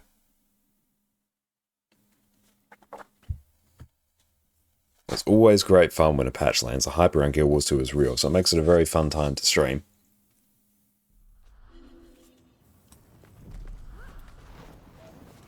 Beautiful. Let's go deal with some of these exotics. I was manufactured to the highest standards. Sweet, sweet loot. I was manufactured to the highest standards.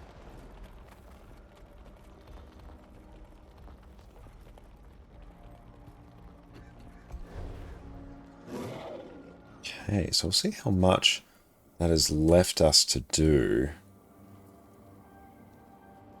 So will that update?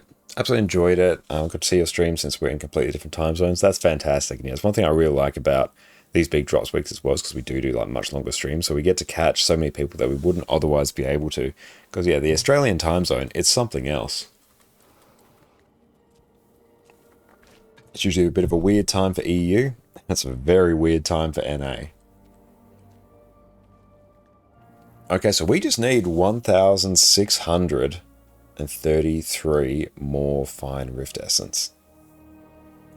That's crazy. We're so close to being done with that.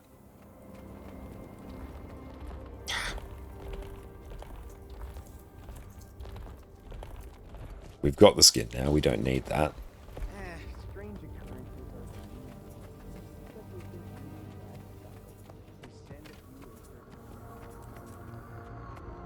Okay, let's just deal with some of this.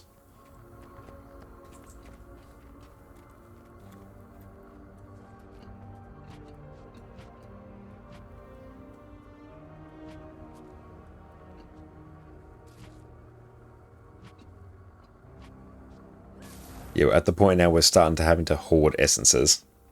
Orca, what's up, mate? How are you going? Just passed me before dinner. It is great to see you. Hope you're having a wonderful day, mate. Where's our kill proof? Polish HUD, let's see. Manage modules. KP refresher enable module. There we go.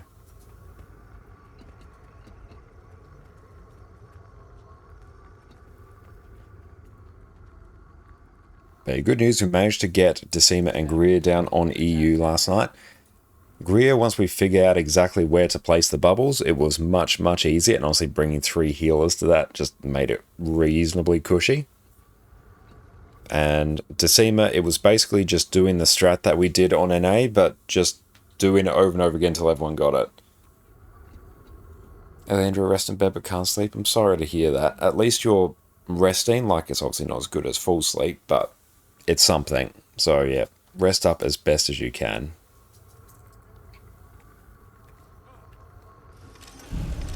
Looking forward to next week's attempt. Yeah, like the strategy we got for Decima, like I think for quote unquote like pug groups or learning groups or progression groups, I think that's the play. And it's just a matter of executing it a bit better. Especially the tricky part is getting the people in the middle who deal with the greens, then having them deal with the green arrow, because the green arrow, if that mechanic fails, everyone gets exposed on them, which then means they take so much more damage, so then they start dying to all of the orange arrows and stuff that we used to be able to out-heal. Then it really starts destabilizing. But also, Scourges. Scourges, just because occasionally people are just going to go down at random points. It just kind of happens. But just having a few cheeky signets of undeath there, it makes it so much better. Yeah, having 2 heal Scourges with Signet of Undeath, and we even threw a third just regular DPS Scourge in there, and just having those signets just bouncing around going, oh, someone went down over there, up you get. Oh, our Kaida went down. It's fine. And yeah, actually not having the Kaida on the other side of the arena, having them on the red group, and then just whenever they get their red, they place it on a pylon somewhat nearby. Controls where the greens are, they're a bit more condensed, makes them easy to pick up, I found.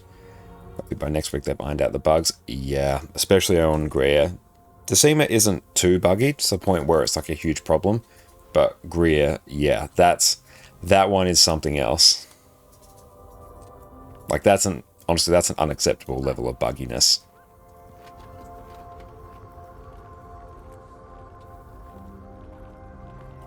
So many people switched Scourge during this raid. Honestly, they should have done it long ago. I've long advocated for Scourge as the hardest carry DPS spec in the game. And in terms of like carrying DPS specs, you've basically got 2. You've got Virtuoso, which everyone knows and loves, and you've got Scourge, but they actually approach it from different points. Virtuoso obviously has like a lot of great utility because it's Mesmer, but particularly with its distortion as baked in healing, easy access to blocks, it's very good at covering your mistakes. If you're in a bad spot, distort. If you're in a bad spot, block. If you've ended up in a spot where you shouldn't be, blink. It's very good at fixing up your mistakes. It makes it easy for you to, yeah, just cover up your mistakes and hide anything that would have otherwise nuked you. Scourge comes at it from a different perspective. It covers for your teammates' mistakes. So you have Condi Cleanse just baked in. You have a range revive. You have baked in barrier. You have like just tons of CC baked into the build, but particularly the range revive, the barrier, and the Condi Cleanse, especially once you start stacking Scourges, that barrier adds up and up and up and up and up. And even when you add more Scourges, you have one of them take bone minions, and then all the Scourges have infinite life force, because when the bone minions die, it charges up their life force, just everyone. So then every Scourge can just spam every single Shroud skill with complete abandon. Insanely good. So you got those two carrying specs, but Scourge comes at it from covering your teammates' mistakes, which is really important on Decima in particular, because people go down all the time, people make little mistakes. Scourge covers it. Whereas Virtuoso doesn't, it covers your mistakes, not your team's. So yeah, more people should be playing Scourge. And also for Greer, it's an insulting amount of conditions. It's unhinged, it's not okay. Oh yeah, we definitely want to start crafting some stuff here. So I'll actually jump onto this character. So I need to make 6 lesser vision crystals. So let's try and at least do that, because we need to not gobble up these account bound currencies, and they're sort of building up and they're not going anywhere. So we need to get to the point where we know what we have, so then we know we can convert everything else into more useful things. So let's make that happen. Let's go lesser. Where's the recipe for the lesser vision crystal?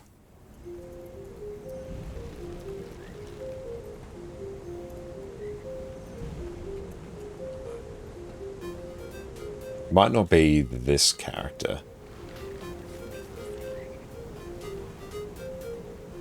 Yeah, it's not. That's on an Armorsmith. Armorsmith, Leatherworker, Tailor. Yeah, it's not on a Weaponsmith. He started in Convergence a week or so ago. Nay have overflown fine Rift Essence for what to do with it. Are you going for open world legendary armor? Because that informs the answer to the question. This character.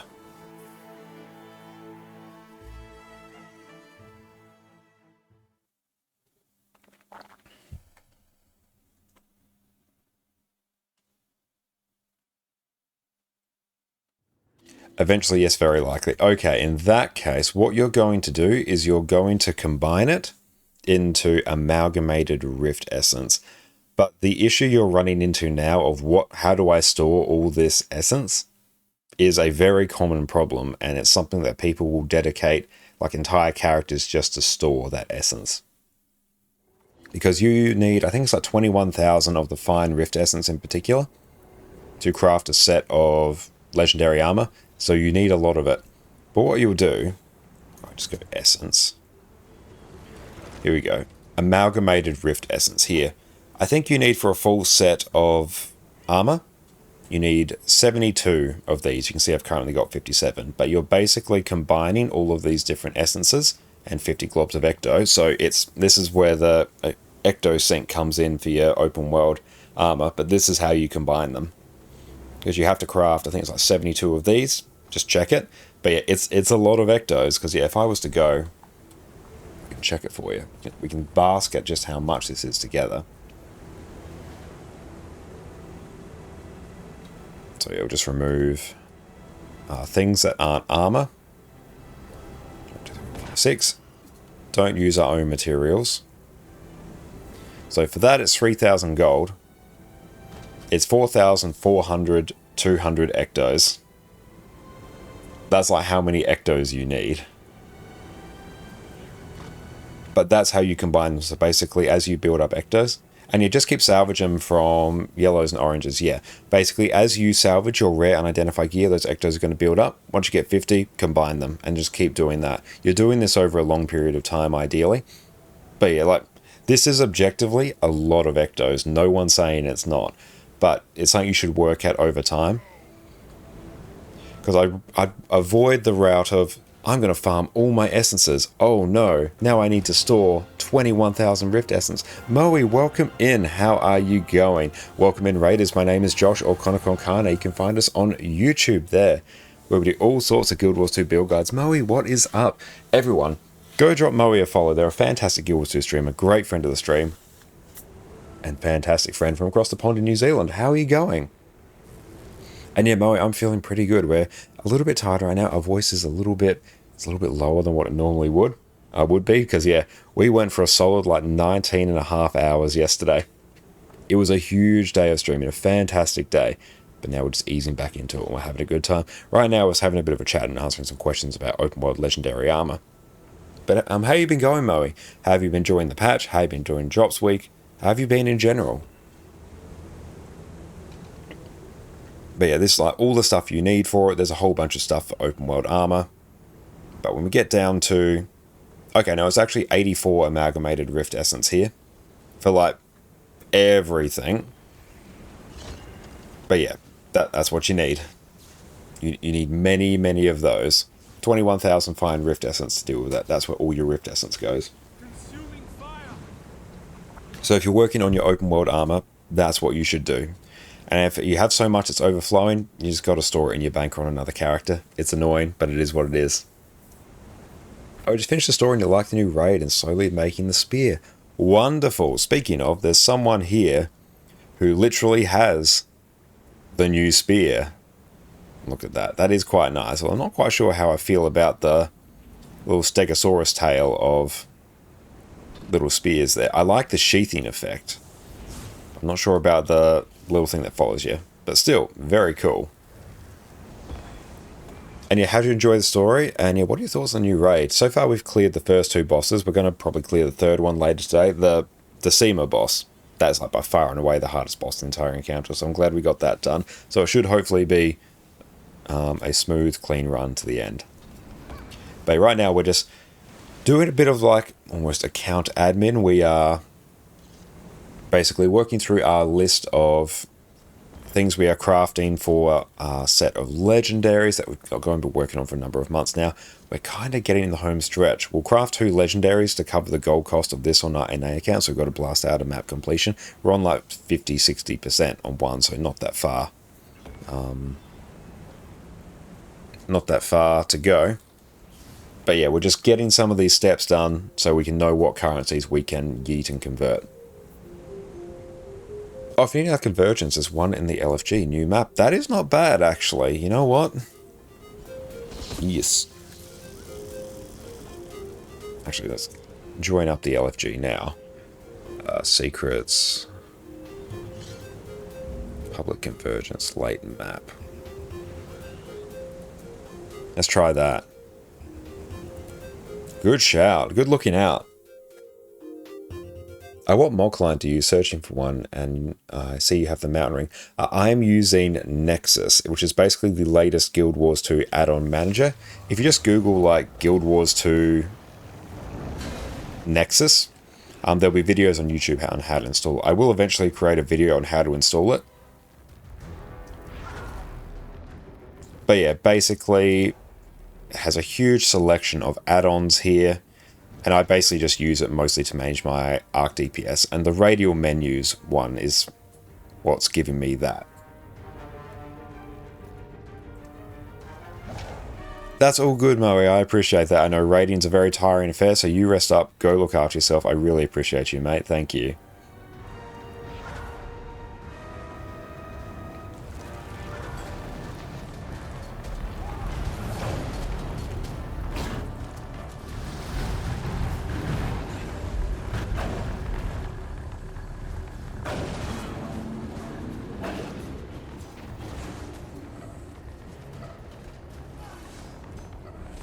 We'll just wait until we can finally res here.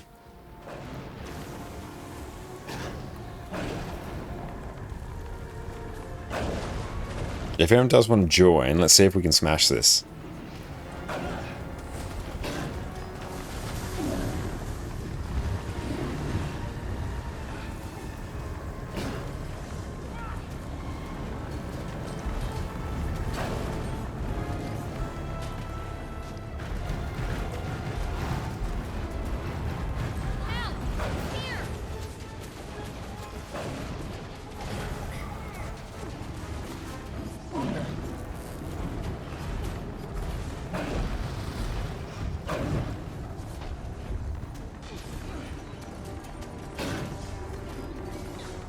Who say we just joined?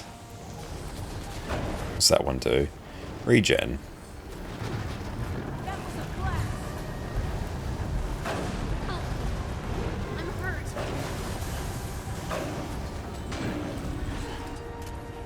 Cool, we are in business now.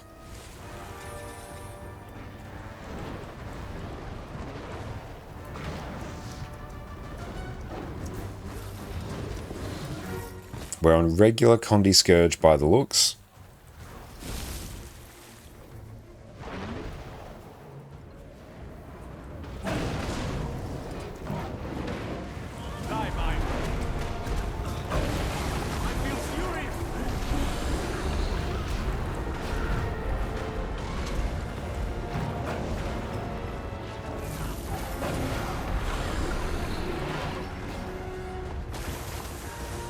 If we can swap out to Parasitic Contagion as well, that's also going to be very nice.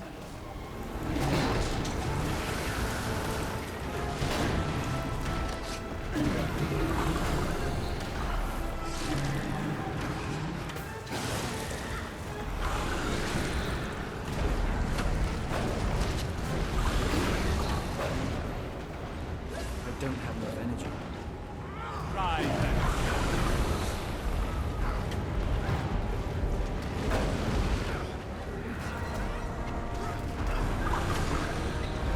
Yeah, this will get us our 3 convergences for the week, which is going to be a huge amount of progress.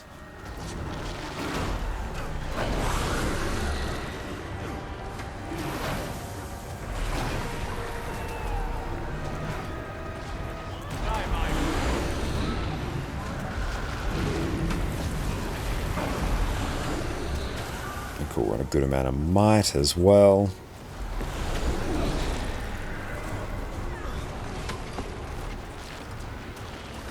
I might even swap out to just a Lax Scourge, I think.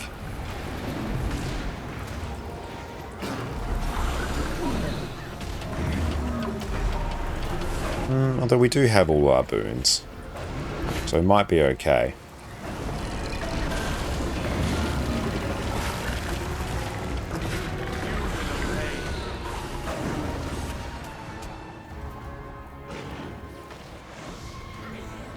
If we can get out of combat quick, definitely do want to put on Parasitic Contagion.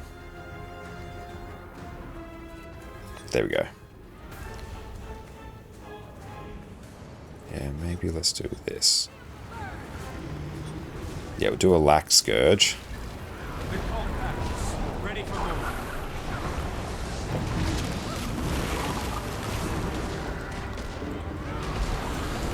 Just so then, hey, we can pump out more boons, which might overall help our group. Sharp blades, come.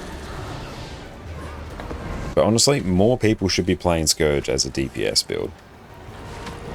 I think the Guild Wars 2 endgame community, or at least the pub community, would be better off if more people just played Scourge. As I press my F2, Condi Cleanse. It's on like a 3-second cooldown. F3, Barrier.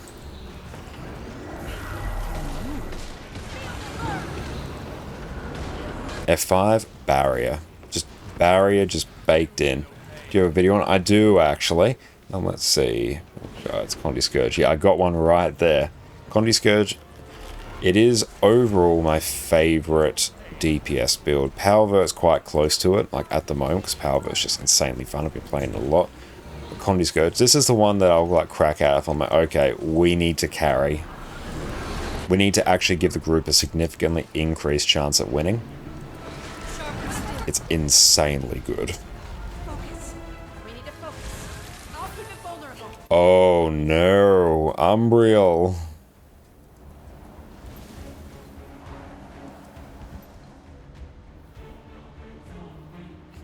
Welp. Buckle up, team.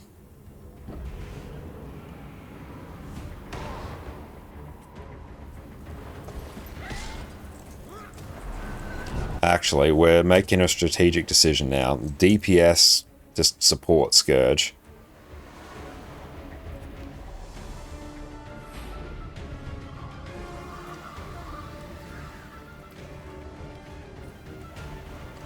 And yep, that's...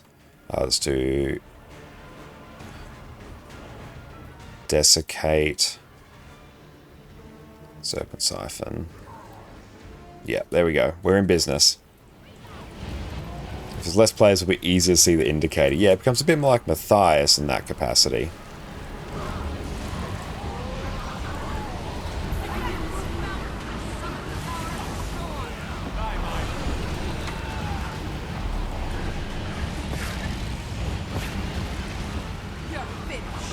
Who knows, we might be able to do this. Yes, Blade goes through entire squad, I know, yep.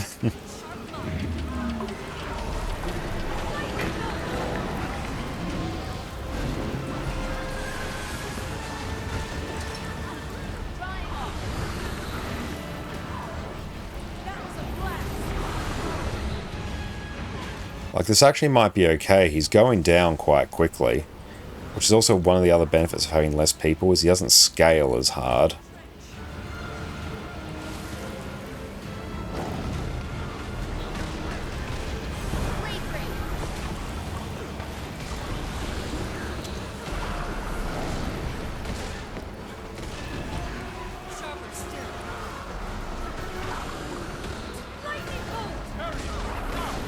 And there's no time on this, so we just have to really keep an eye on Zojja. And if we can minimize people from going down, which, hey, we're putting out some barrier. Yeah, we've got to pick up as much essence as we can. That's going to be absolutely critical for us.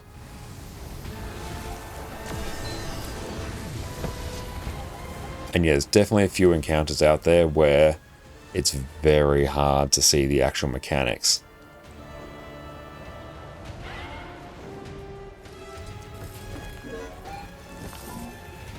Okay, so we've got to go heal Zojja. Yep, let's commit to it. They're up. Dodge.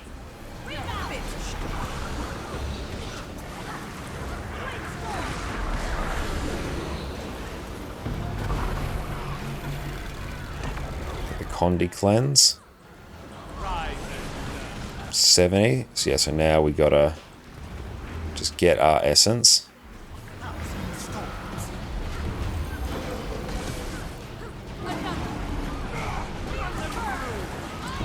This might still work.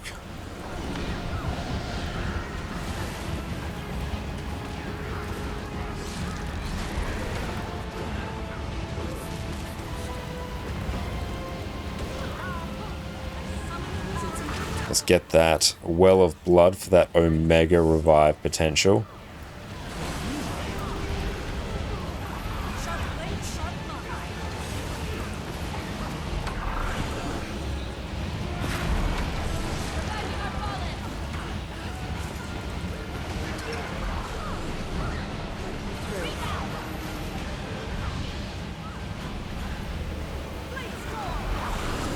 Get away from that.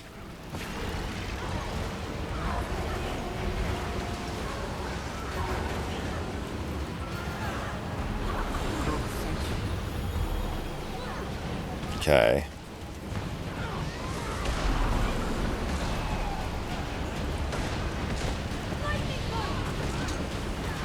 Let's put a bunch of healing down the group and Condi cleanse. It's good as well because he's actually doing like high stacks of a few Condis, which works very well for Scourge. Okay, the fact that Zojja's at that lower health is a problem.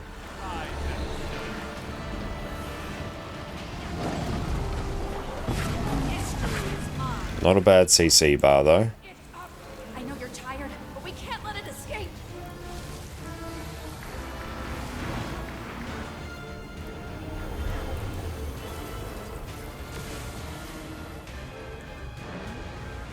You know what? This might work.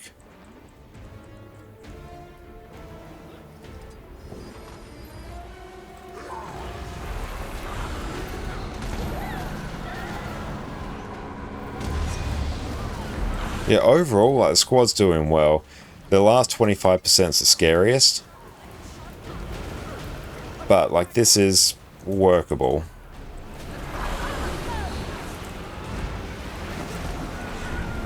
Although Zojja's getting very...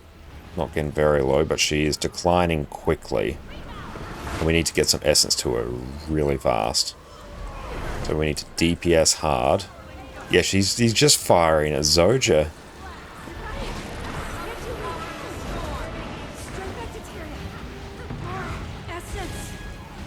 Yeah, see?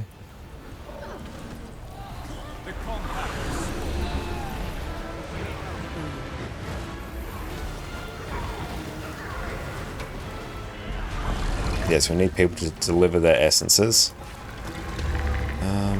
She's a bit better. Ragamuffin, thank you for the follow.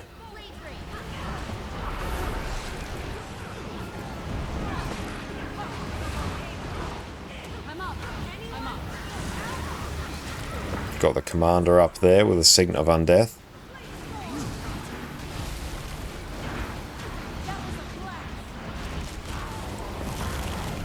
Oh, that one's going to hurt Zoja.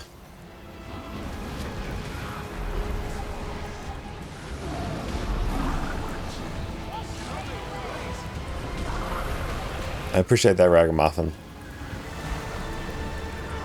And Ord, you're so kind. You have a great rest of your day. Thank you for raiding us, chilling out, and having a great time. Everyone, make sure you go check out Ord over on Twitch. You owe it to yourself.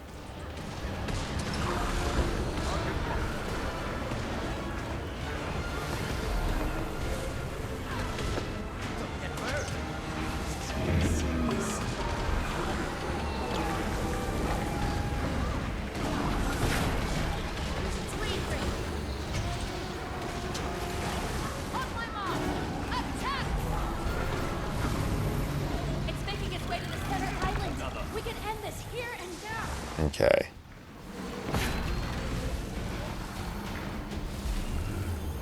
Maybe. Maybe. Do we believe?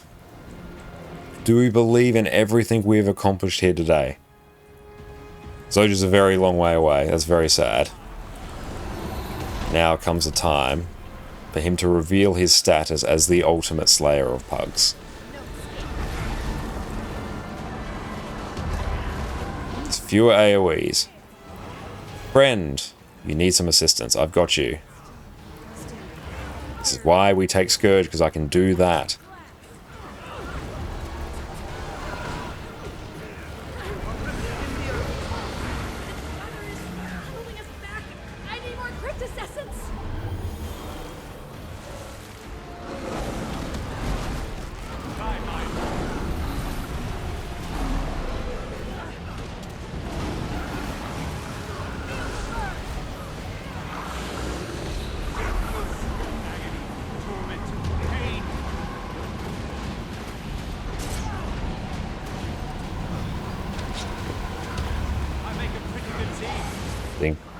I'm hopeful. Like, this group has done exceptionally well. They've honestly done better than most, like, 50-person squads I've seen on Umbriel. Because people get lazy on Umbriel. They think, oh, I don't need to go heal Zoja. Whereas this group's acutely aware we need to be healing Zoja. And an actually really dangerous part, last 1%, where he converts into his mini ones. Oh, that was very bad. Hang on. We're back in.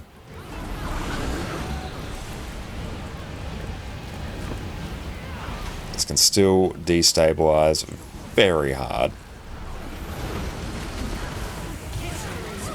Okay, let's not count our chickens. Zoja's still going down.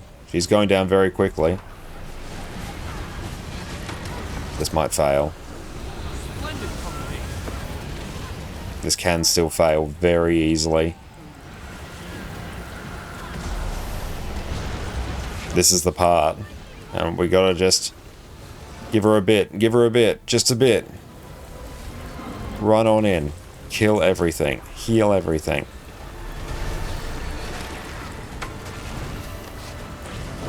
More essence. Let's make it happen. Do it. Do it. Give us a bit. Just stymie the flow. Stop the bleeding. CC Umbriel. Get it done. Lock it in. Commit.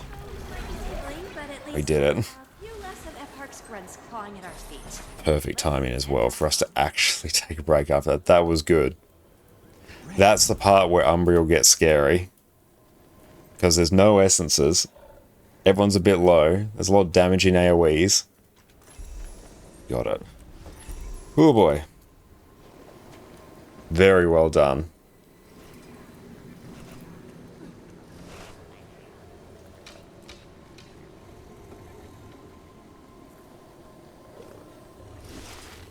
No, everyone should be very happy with that. You rarely see That was close. That's always the thing with Umbriel. It ends up being close every time. Every other one, you're like, oh, it's fine. We'll just get it. Because Umbriel, it's not like that.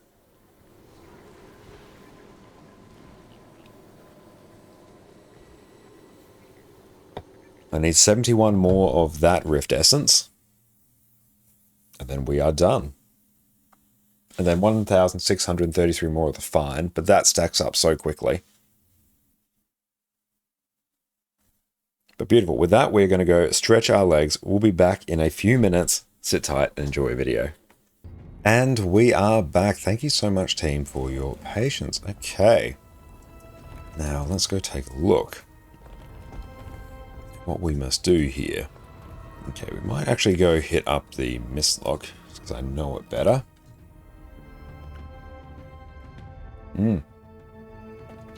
Our crafting list is updated. We now just need 1,000 Fine Rift Essence, which is nothing. And we no longer need any of the other Rift Essence for our open world armor. So our Rift Essence is done, or almost done. Hell yeah. Let's go need a bunch of lesser vision crystals. So here, what we're going to do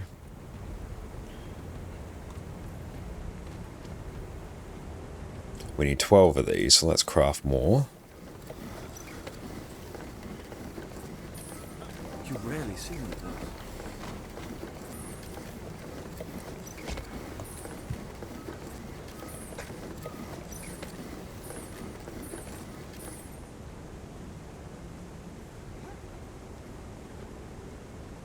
Ah, awesome. I'm glad you found that useful there, mate.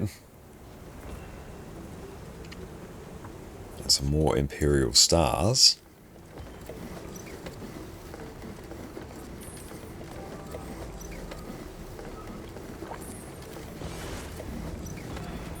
That's good. Yukuma is currently a lot, but there are a few situations where you actually do need it.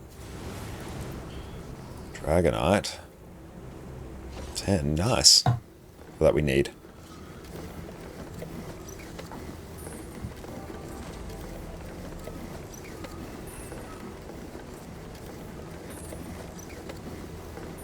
You rarely see one of those. Let's deposit all those. Now here, we're loading up in terms of essence now.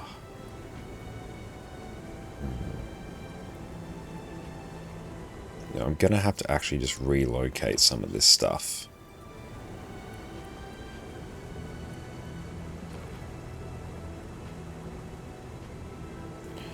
Okay, we'll pop this. I don't know, you can sort of just live up there in this corner for now. Okay, so essence.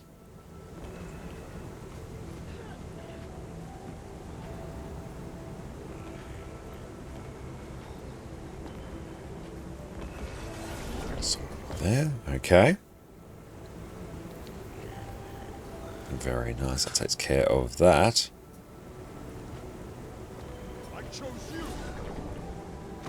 Now, I think I can actually tidy this up now. Beautiful. And thank you, Orca. Enjoy your dinner. You take care, mate. We'll catch you later on. That's valuable.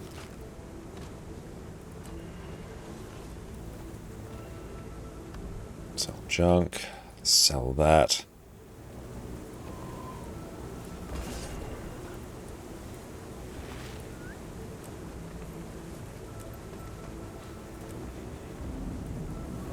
Delete all that. Consume. Consume. Just delete that. Nice. So we've got a couple of those there. We might actually put those in the bank.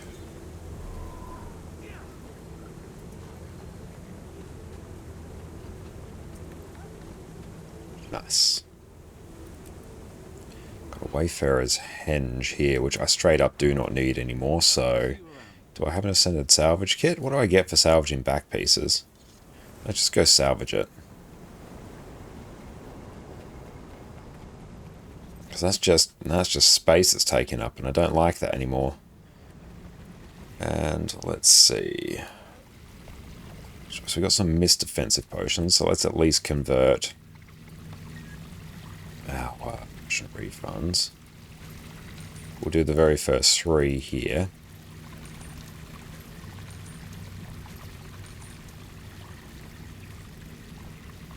Beautiful. Get some more fractal potions. We need that. Let's buy an Ascended Salvage Kit. I've got some Unbound Magic. That's not a good trade, but it is a trade nonetheless. Okay, so that takes care of that. We better actually go refine our silk as well. So we've run out of space for our silk for some time now.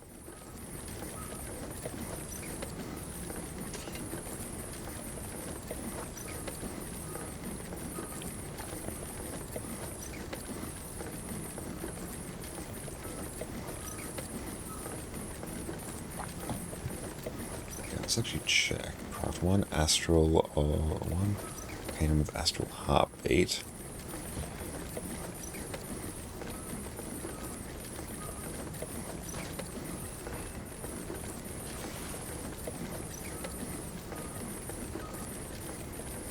Alright. So if we can craft these, craft these lesser vision crystals, then I can actually tick off another big part of our legendary journey, which is good. So we can make this list smaller and smaller, which is what we want. I also want to pop these in here so another character can deal with them.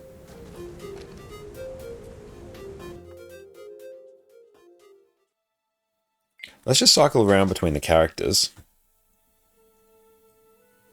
Oh, we might actually be able to go Heals to Efficiency, search my account. I want, it's an Ascended crafting material. There we go. That tells us exactly where everything is. There's nothing for us to worry about there, but that's okay. We just logged into that character. Most of it is on our Revenant, which makes sense. It's where we do spend most of our time. Everything else is kind of just window dressing.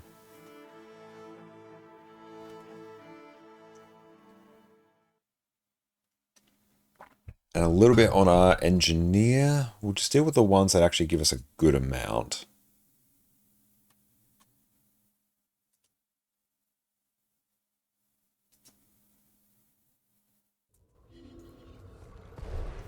There we go. That condenses those down. We might also just go grab our...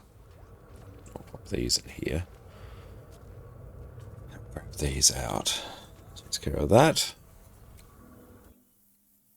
So here, if we head over to our Mesmer, then our Engineer, and I think that's most of it. Oh, there's a bit more floating around. Let's just deal with the big ones. That frees up a bit of space, because we are actually going to need to use this in a bit. And fix it, Fred. He has a bit that we need to work with.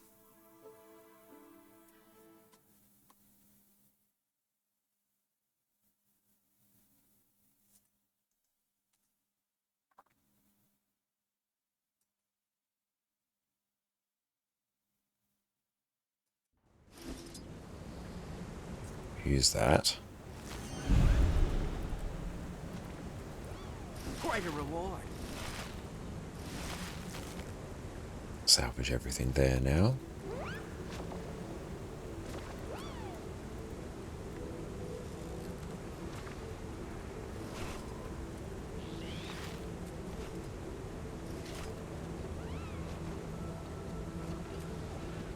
give us some more ectos.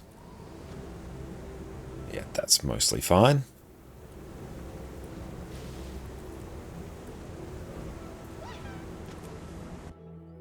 The next big concentration of this is on our guardian who lives here.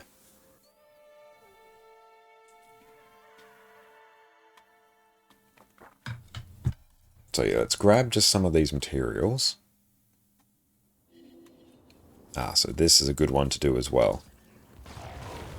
This is a character that we parked here purely to farm up static charges.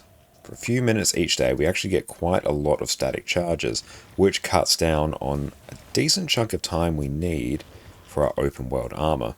Because you can use the static charges to buy the sort of quote-unquote time-gated currency.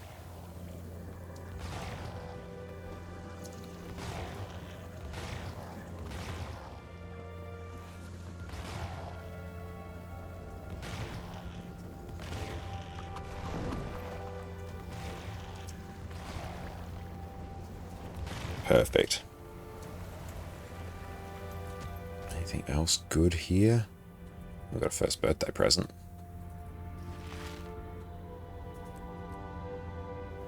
Nothing else there is hugely noteworthy. The next round is on Twitch O'Connor. Thank you, Dottie, for this character.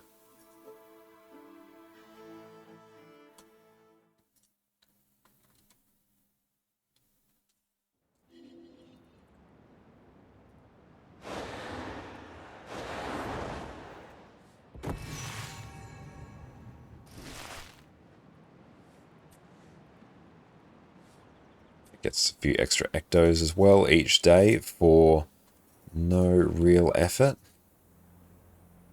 Perfect. Okay, so now we should have consolidated enough. We can also do... Go F12, character select. Let us go back to our Rev. No, not our Rev. We actually need to go back to our Necro, actually. We'll come back to this one after. So yeah, if we can somehow finish off everything we need here, this is going to be very hype.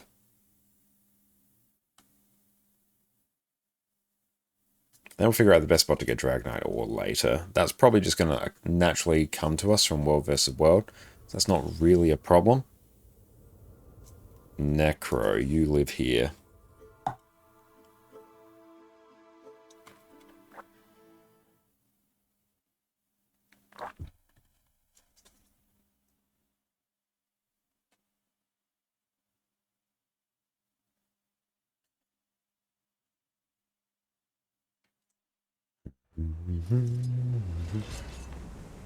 We're not rocking Voidwalker on this character. There we go. Voidwalker on everything we can.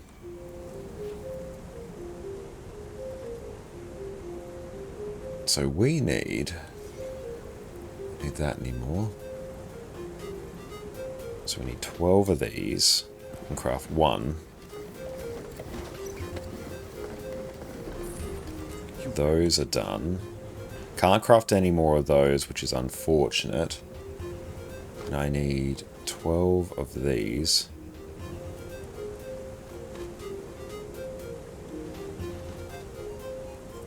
So it's actually going to be Dragonite ore that is the gate for us. Let's just buy some more of this.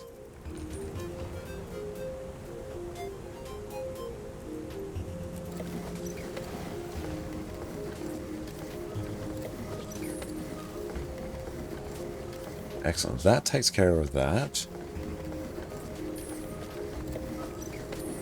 Rare loot. So we need Augur's Stone. And I need 3 more of those. So I need Dragonite ore.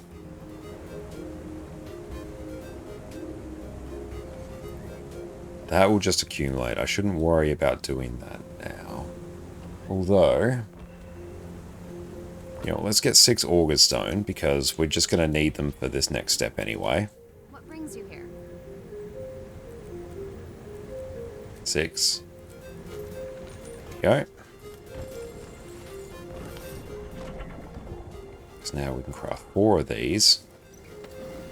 That goes into our bank.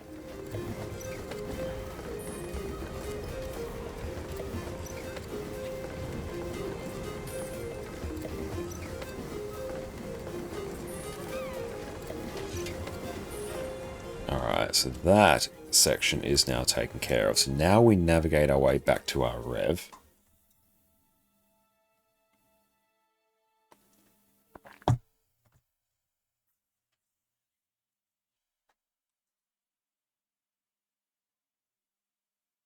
It's going to be exciting as well, because we probably will still want to do convergences after we've done our armor, but I think we can probably we can basically use that essence to generate us a ton of extra gold, so we can start really diving into the conversions for that into gold, which I think is going to be very, very interesting.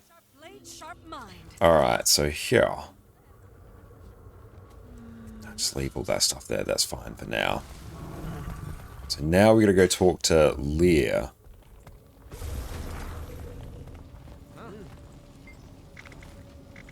Help you with some crafting. Okay. Wow, we have got a lot of things. So let's check. Where are we at? What are we doing? Okay, it's Arcanum stuff.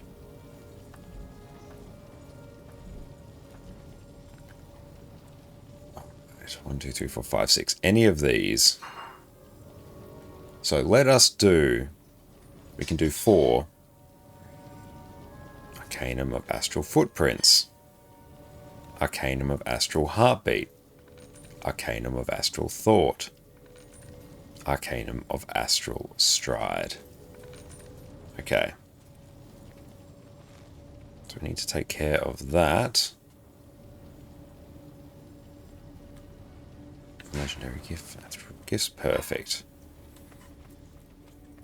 So, we now have those. Wonderful. We're very excited about that. Those can go in our bank. And you know what? We're actually going to have to get some of the gear off from here. That's actually relevant to this character. Okay. Let's tidy that up now. Let's pop that there. So, we now have those. Wonderful. Big progress. Yeah, they can all kind of just live there. I'm not too fussed about the specifics of that. Good. Now, where are we at for other events?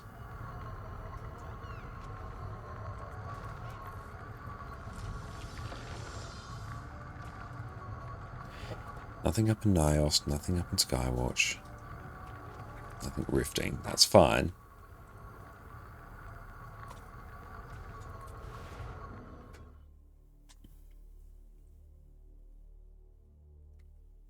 It's going to be just as well crossed over the threshold, where we can buy a few of the gifts for this map. So I only need 1,500 static charges. So this one I think actually lives over here.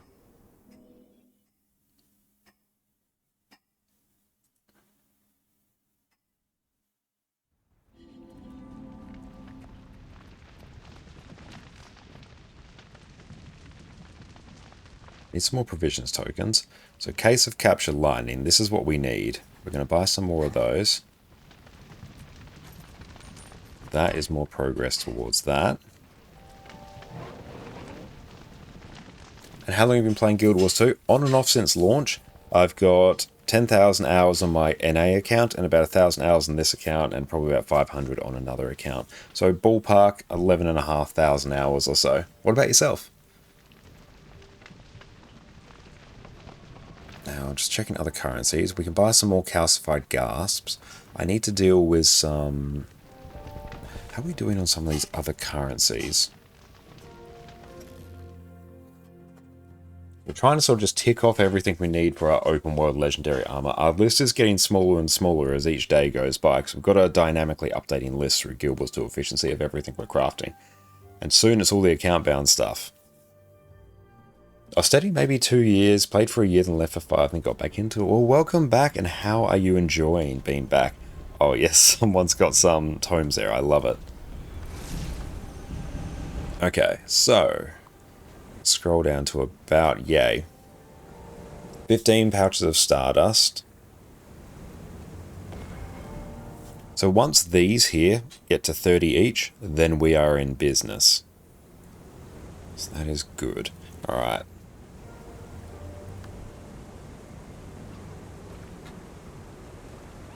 Let's keep an eye, because there's a whole bunch of stuff. I can easily set up groups for a whole bunch of stuff, but I also don't want to. A heal, Q DPS, stability, yep. Oh, Skyscale makes all the difference in the world. It does, absolutely. Sup. Bill can do any. Yeah, the Skyscale is insane value. Yeah, IBS 5 plus DS, that's good. Because we're going to need a whole bunch of Eternal Ice, so this is also progress towards Vision. So we'll let that fill.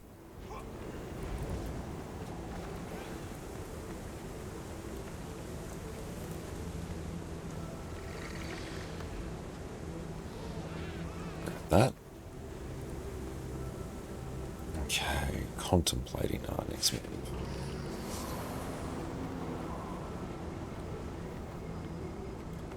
Our next move is to go to Inner Nios.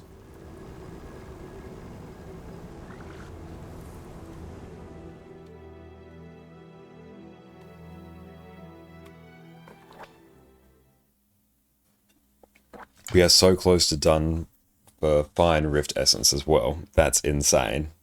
I should not have bought as many Rift Motivations as I have. I've actually wasted a good chunk of gold by doing that. 978. If we can get 1,000. You know what, let's not worry about it. The distinction doesn't really matter. That's a coffee mug. It is, yeah, no. Fantastic mug, I love this. It's a portable French press. So yeah, it's got a French press in here, put coffee grounds in there, boiling water, push it down, and because it's double walled, this keeps it warm basically all day. It's fantastic. Provisions tokens. Yeah, might as well just do that.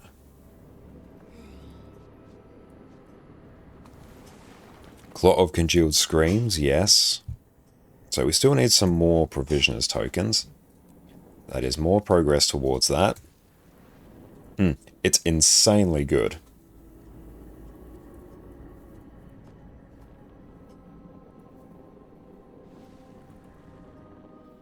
But I've had this one for years, and it's fantastic.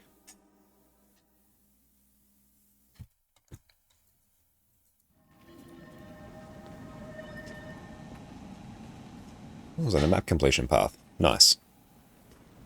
I should be able to buy one of those. I think the remaining Provisions tokens might actually end up finishing from Well vs. Well by the time I'm ready to do this, because we only need, well, now be 38 more Provisions tokens for our armor. So that is good. I won't buy the ones for Ectos, because that is bad trade. Oh, regular coffee mugs are nice and you collect fun ones, but your coffee cools too fast. Your mug keeps it warm for hours. Oh, so good when you find a mug that keeps it warm for hours. Because yeah, I agree. You get like a coffee in just a regular mug, it's cool within like half an hour.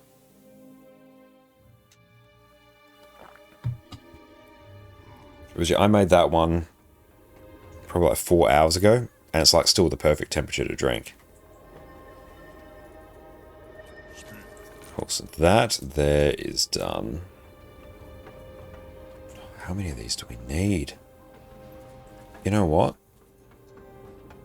By the time this group fills, could we literally finish all of our Rift Essence? We need 1,000. There's only one way to possibly find out, and that is by doing. So if we can, that is another huge component of our legendary crafting journey taken care of. Being able to say we no longer need any Rift Essence for our open world legendary armor. Hype. We love it. And then metas and lantern runs. Provisions tokens, research notes. That's it.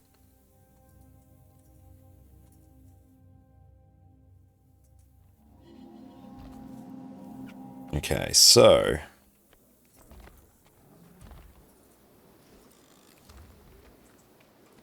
let's go to work.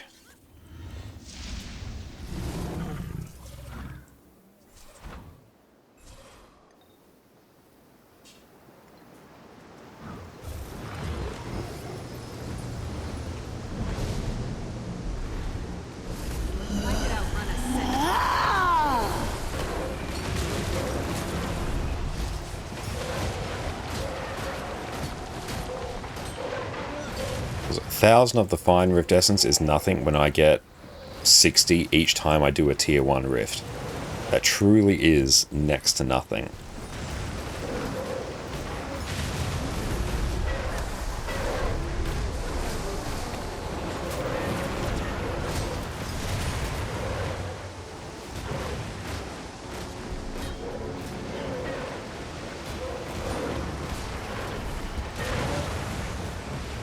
Beautiful. One done.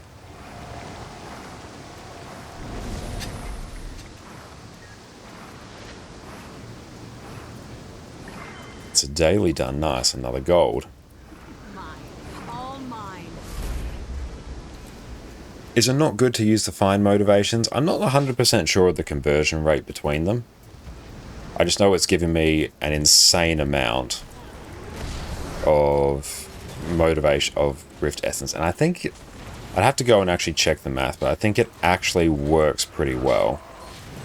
I have to go and check on fast farming, it will say.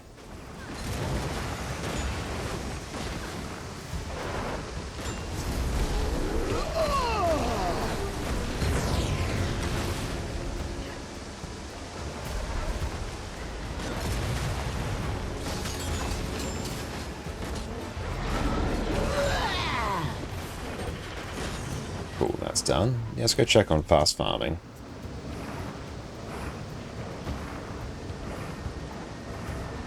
So if we go... Open world, can we say Rift?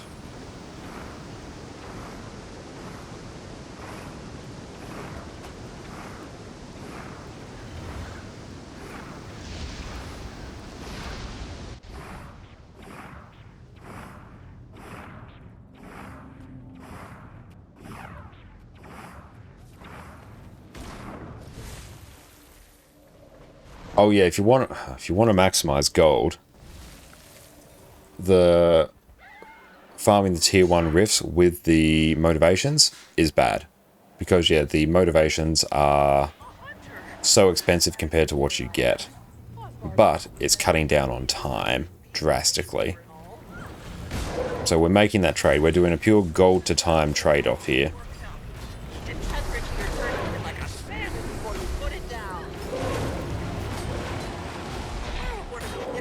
But it's a significant time saving.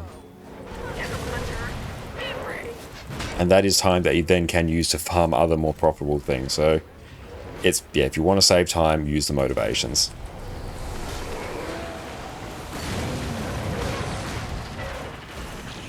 Lethal combination. I like it.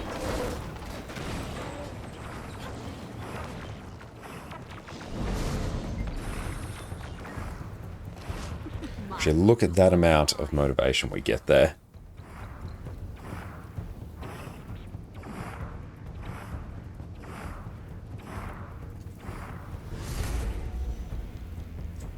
So I use motivations for tier 2 and 3. I suspect so, but again, it may not even be a...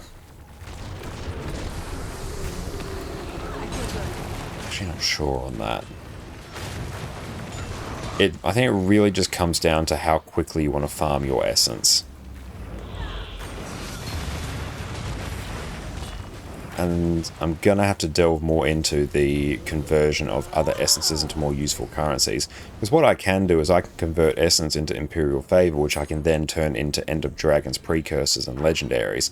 So how much that gold generates is a bit of a complicated question.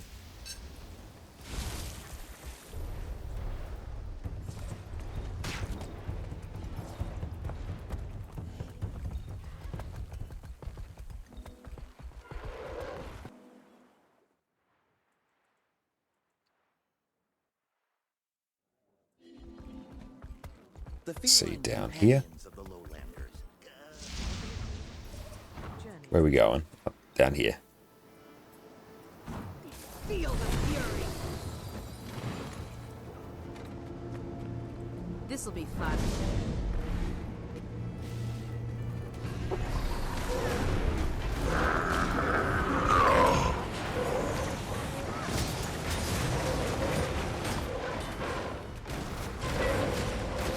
Yeah, given that we have not got any more people in the squad forming up in the moment, I'm glad that I'm not actually commanding the squad right now.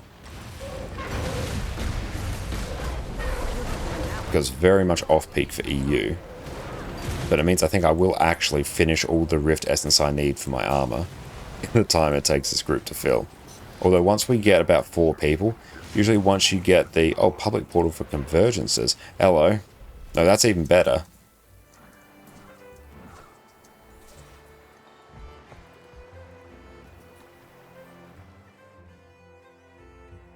Yeah, this is actually going to be way better. What is this tomb?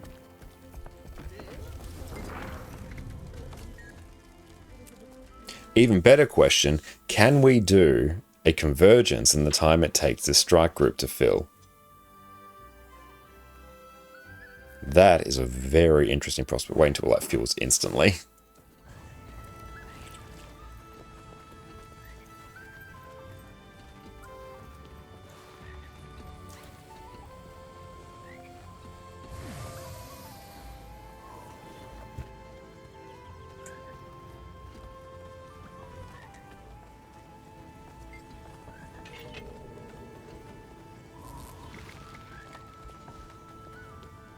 We're going to have to utilize another character as a mule because our bank space is getting too much. Bless you.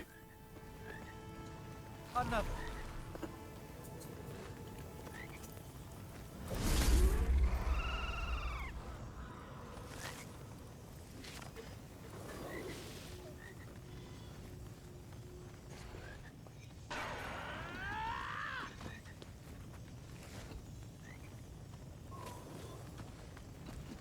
Our tale starts, as most do, with deceptively humble. This will also be our third Janthea convergence for the week, so we get the bonus from that. At the foot of the mountain. Supply caravan? Ugh, boring. Yeah, when do we get to the exciting part? All in good time, little ones. Distant Nifty was glad to have. And let's give Dolyak super speed. Look at him go, he's got the zoomies. Azrael, you have one more thing to do and you're done with the legendary spear, 65 out of 100 for convergence. Hell yeah! Congratulations, mate, that is amazing. And Rorschach, what is the best way to get 50 spirit shards? You consumed all tomes you got. Have you done fractals? Because you can convert fractal relics into spirit shards by getting Dessa's tomes. And the Rift Essence extractor stacks now. It does. Which is so good. Other than that, run experience boosters and do like open world metas. World vs. World's a great way as well. But just generally run experience boosters and play the game. Yeah, I'm in that same boat. I need like another 260 spirit shards. Oh, legendary weapons are the only thing you haven't attempted yet. I do recommend it, especially with the legendary armory. The fact that once you get a legendary weapon, it can be used on any character that can use it at any time. It's not like you can only have it equipped on one character. You can have it equipped on every character, on every build template. The legendary armory is like some of the best quality of life in the game. Oh, you're out of relics too. You just want to finish making the 3rd and 4th legendary sigil? Oh yeah, relics. Okay, so you blasted through those. Just generally try and run as many experience boosters as you can, but a good couple hours in World vs. World might actually get you what you need. But yeah, spirit shards, it's a time playing Guild Wars 2 equation at the end of the day.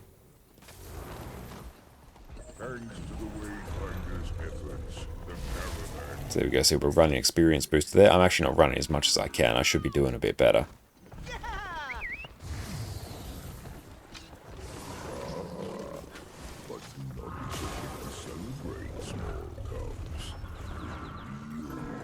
There we go, we need 916 more fine Rift Essence.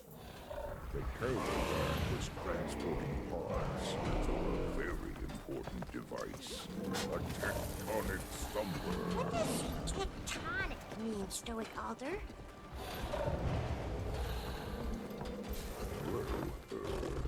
You see,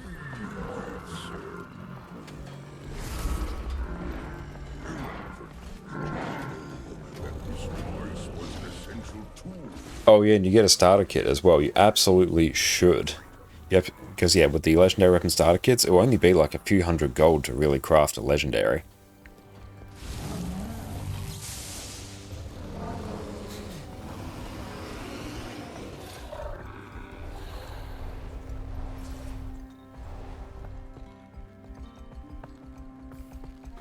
As our intrepid band of heroes set up camp, an Astral Ward lieutenant approached the Wayfinder.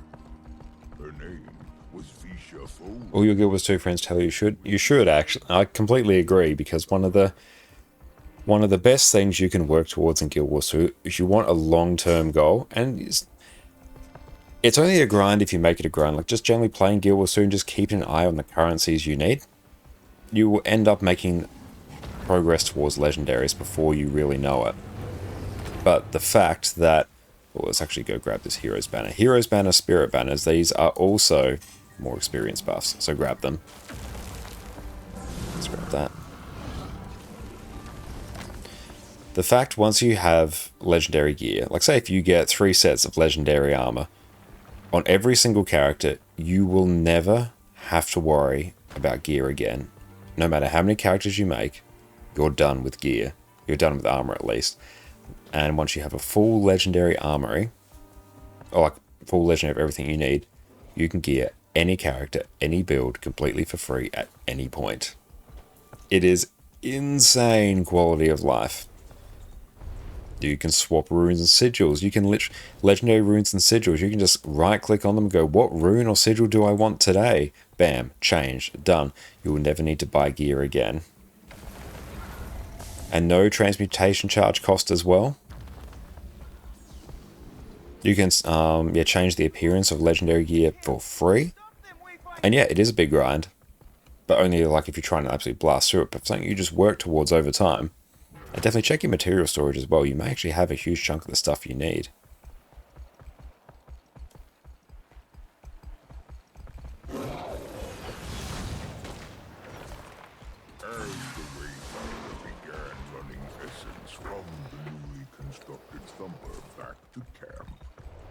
Titan spawn waited in the shadows for the perfect moment. Yeah, try checking Guild Wars 2 efficiency. Oh, you absolutely should. And so thank you so much for the birthday wishes. I appreciate that. But yeah, if you were to pull up Guild Wars 2 efficiency,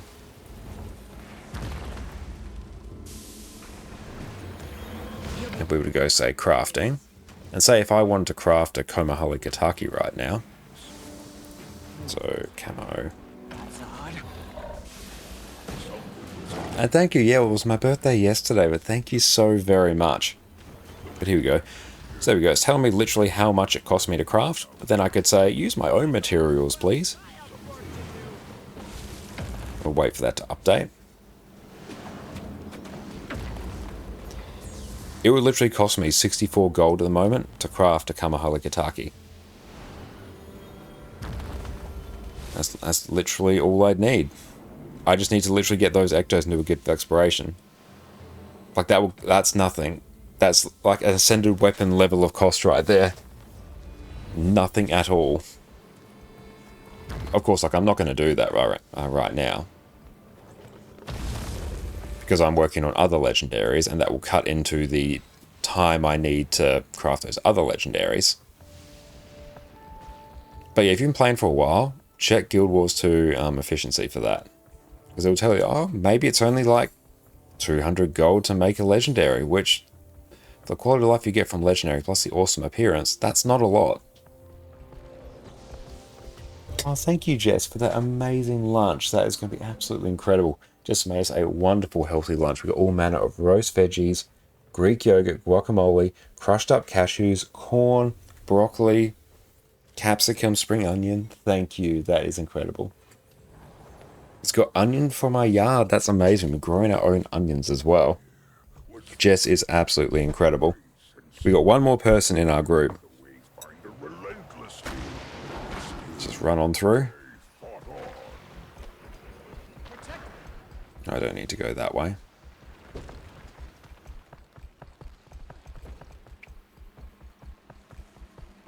But and if you're working towards legendaries, you're just always going to have goals.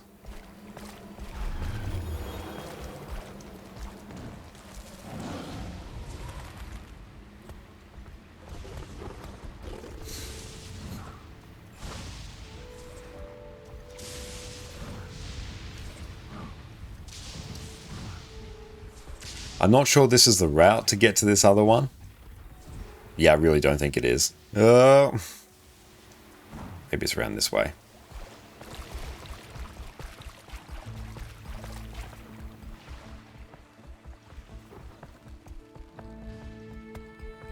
But definitely start with the legendary weapon starter kits. Got someone in a snowball. Oh wait, no, that's not someone in a snowball. That is a snowball.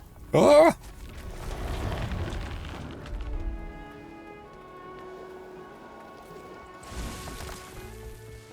And yeah, definitely, now's the time for you to enjoy a legendary, mate.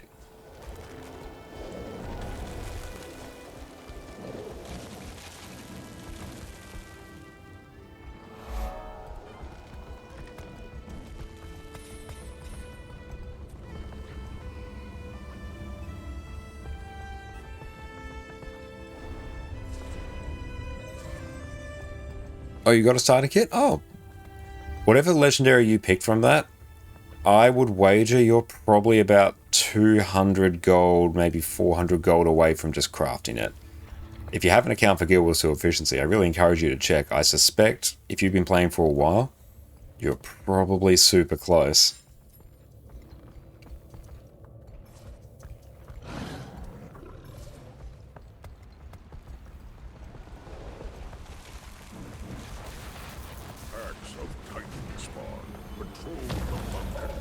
Oh, you've never made legendary for yourself from starter kits, you've always sold them. Yeah, that's basically what I've done as well. And that's what I will be doing on my NA account. I'll do a map completion, we'll be doing that like over the next few streams as well. I will craft 2 legendaries, send them over to my EU account, sell them, use that gold to fund the remaining ones. Oh, you like doing core map completion? I also don't mind it, like, I find it quite relaxing.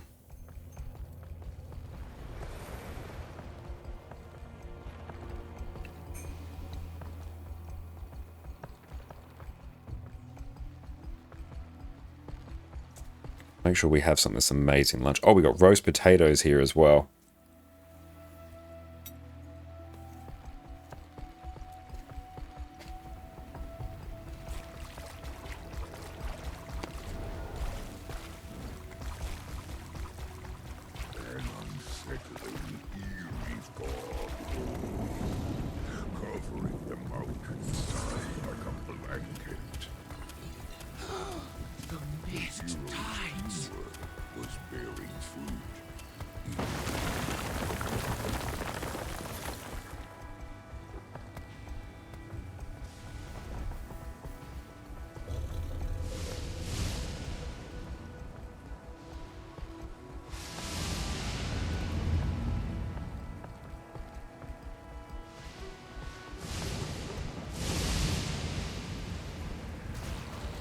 We've done that one now.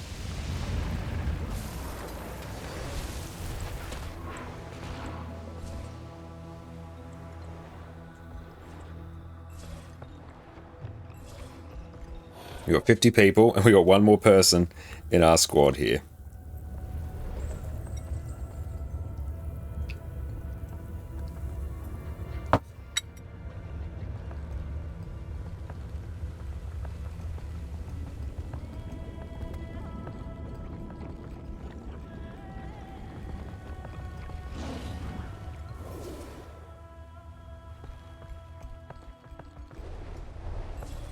Oh, we got someone. No.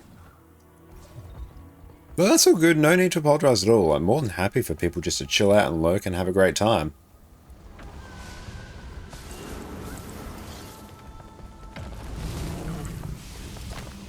So no need to apologize at all.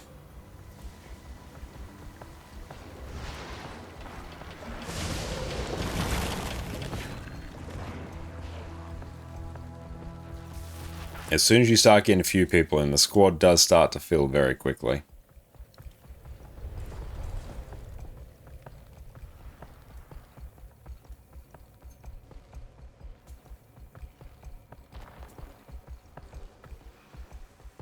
I do need Icebreed Saga Strikes more than I need a Convergence, though. So if I need to leave from the Convergence, I'll do that just so I don't be... Just so I'm not a dick to everyone else in the squad, especially like the Commander. They've been waiting for quite a while. That would be not very professional of me. I've waited this entire time and then go, rip, you need another Q DPS now. That wouldn't be very nice. So if it does feel like I will dip from the Convergence, that's unfortunate, but we will do it. Oh yeah, they're literally just searching for DPS now. That's going to feel like quite quickly. Ah, achievements. Hello. Yeah, they're asking us to be Q DPS. Yeah. That's fine. We will do.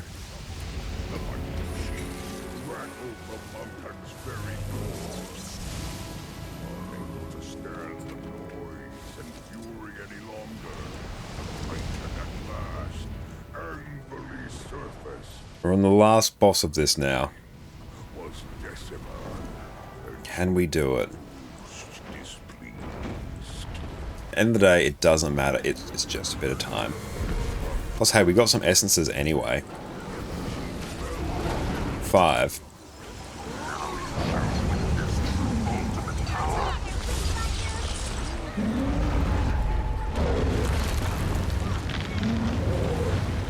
It has been too long.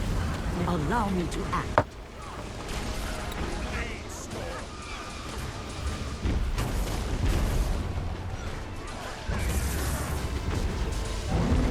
Shall I strike down first?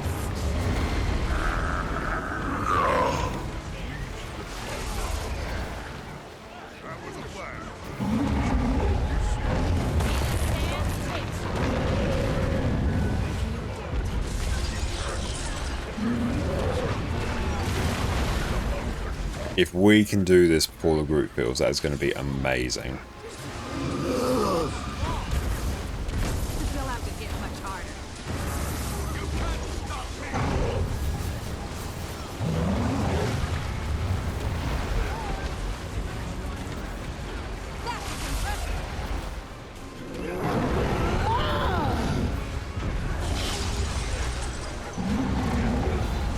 Dodge. 90%. 6. Not hopeful. Not hopeful. That's alright.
Bunch is amazing. Thank you, Jess.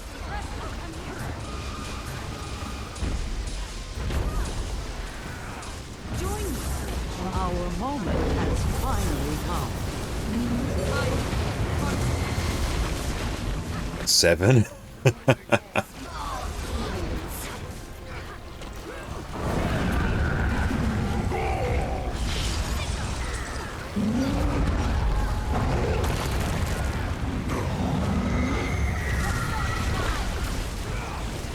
I think we could have actually finished our essence had we just done rifts. This was ambitious. Our eyes were a bit bigger than our stomach.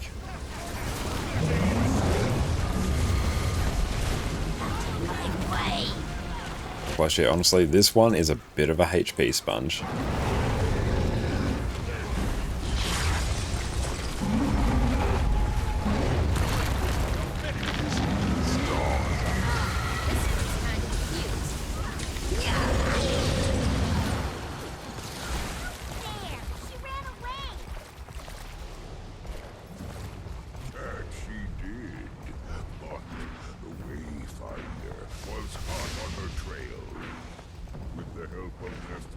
journeyed in, he slipped of the direction she fled, and gave chase. 8.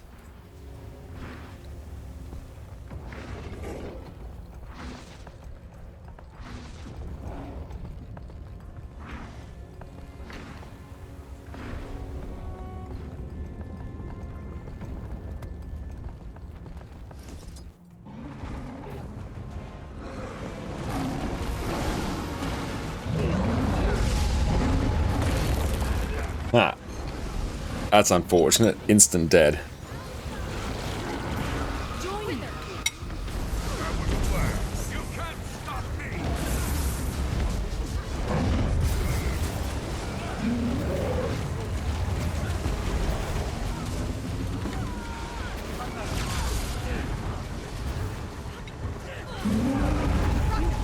Nine. Yeah. We'll be dropping, unfortunately.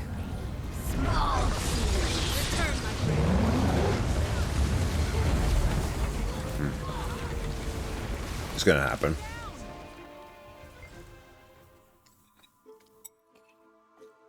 Unfortunate. That's alright. We're not leaving our commander hanging. That would not be very nice.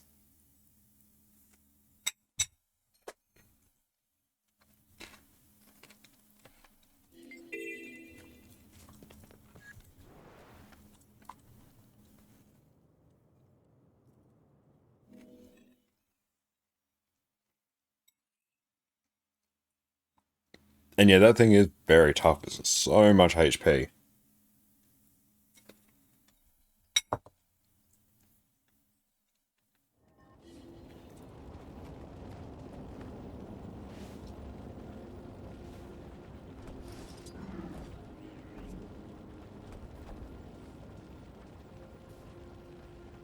Here we go. Legendary relic. I simply just swap to whatever I want it to be. And we're done.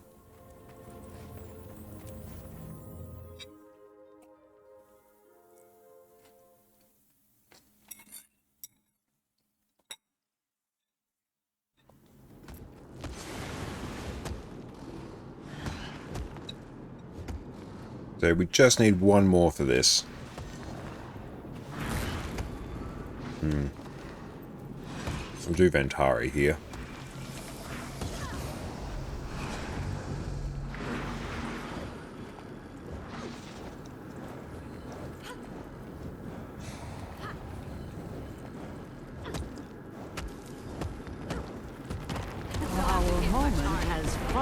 That's good. These are actually more important for my legendary journey than Essence right now.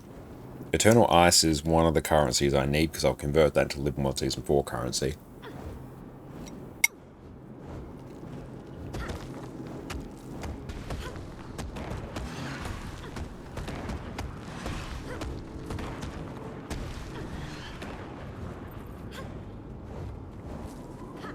So we need 2,318 Eternal Ice Shards, is what it's asking for.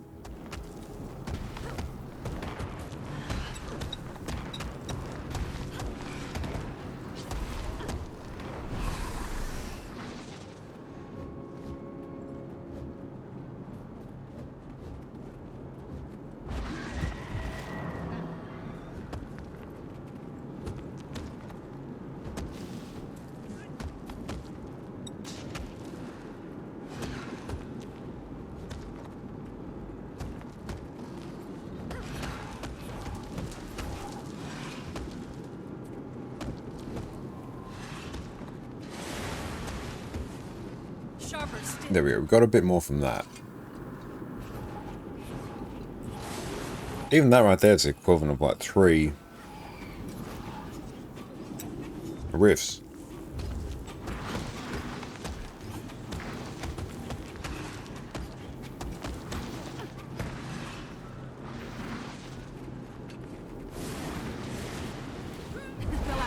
Right, Bone Skinner, let's blast.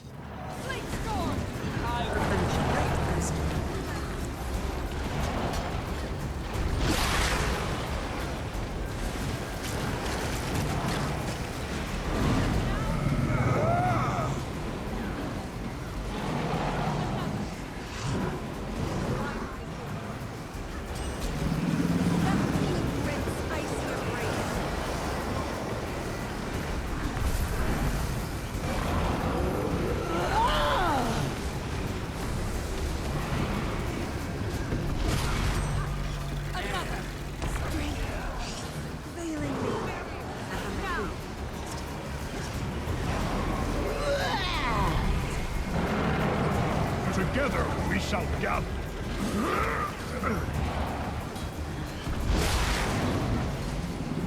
Lethal combination.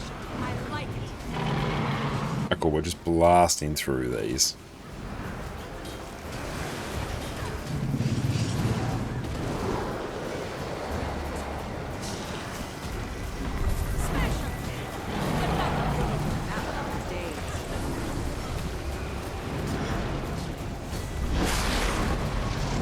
Clean.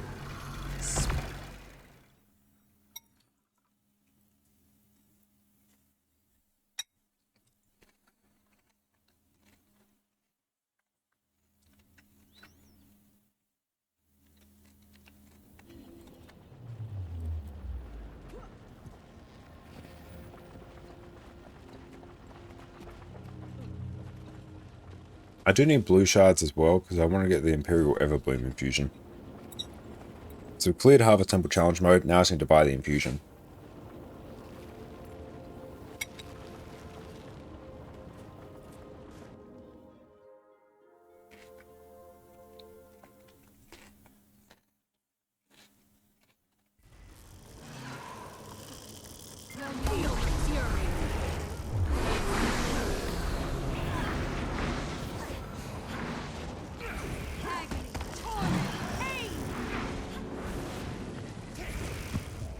We'll swap over to Jealous.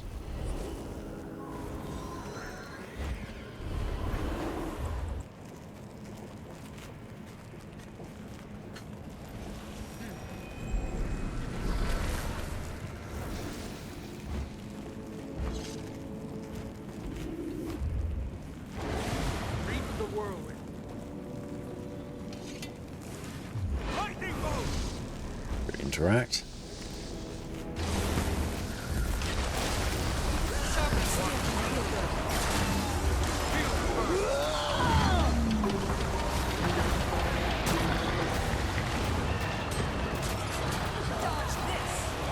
Time some lanterns, yeah. As in, like, are you doing lanterns? Because I also will need to do lanterns at some point. Our moment has finally come. But yeah, they are one of the last things as well we need.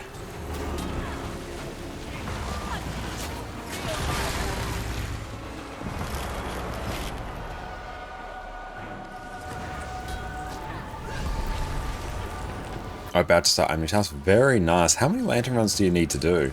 Is it just the typical 6, or are you using the lantern runs to cut down the amount of currency you need?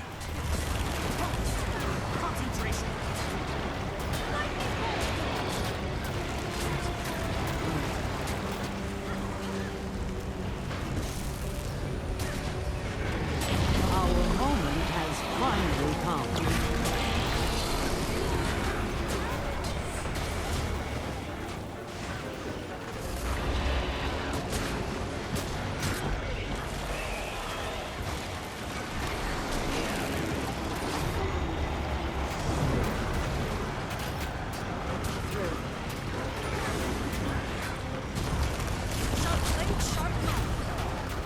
Alright, there we go. It has been too long. Allow me to act.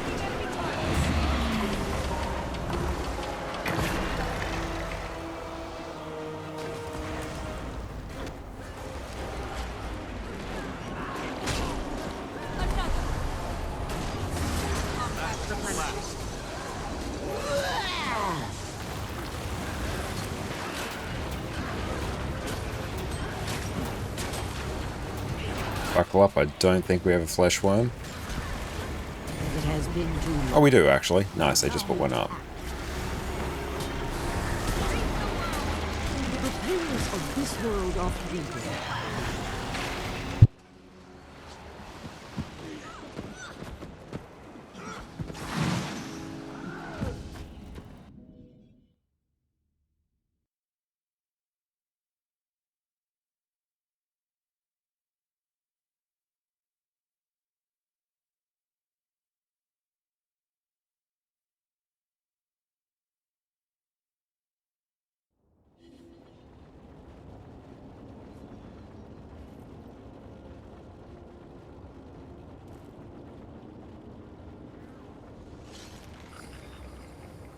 Another.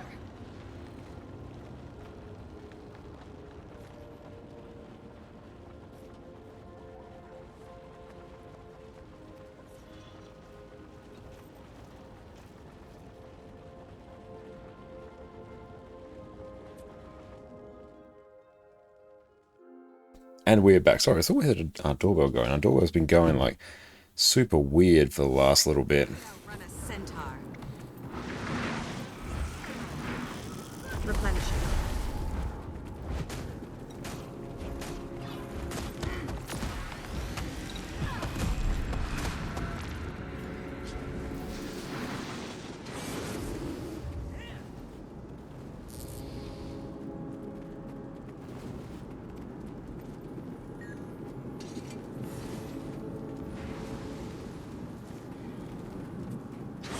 So how many need? But you have to have full heavy to make and just boots for medium. So it's typically 1 round of lanterns per, if you don't need to convert the item you get into more currency. They'll have to hit much harder.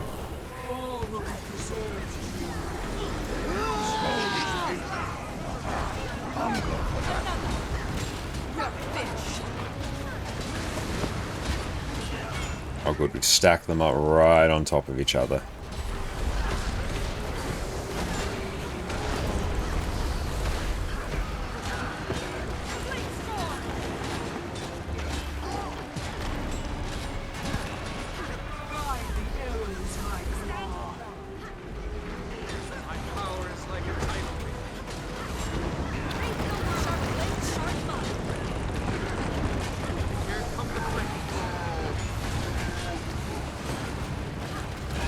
Brilliant, we blasted.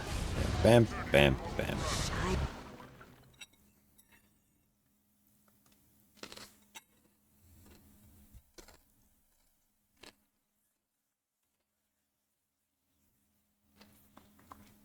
Need for the gift of Astral Ward. Okay. Sounds like you need at least 7. It's kind of what it sounds like.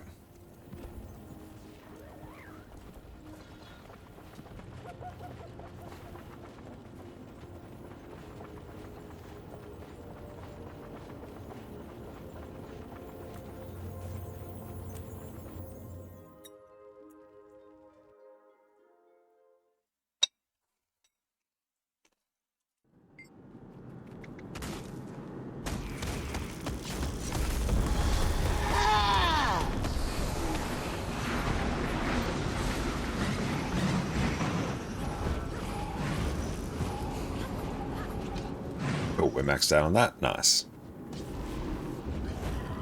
Yeah, this lunch is amazing, Jess.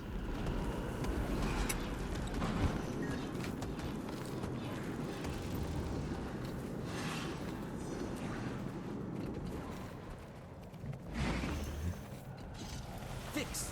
Focus. Help. Vigor. Recovery. Feel the fury.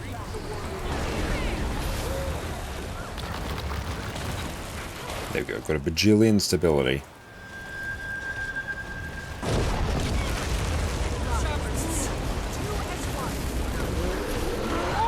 It's time to sleep beneath the stars.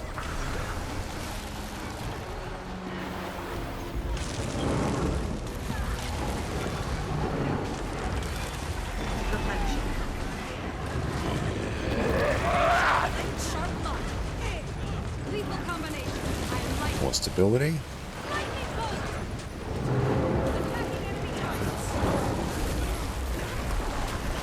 Just chill here, keep pulsing that quickness.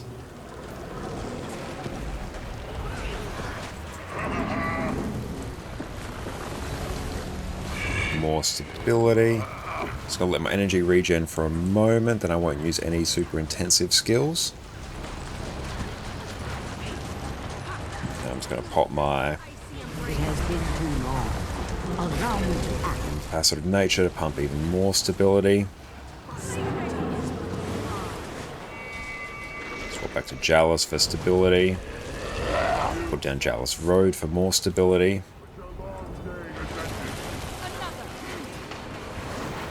Passive of Nature for more stability. Road for even more. Which like 14, 15 stacks of stability. That's fine.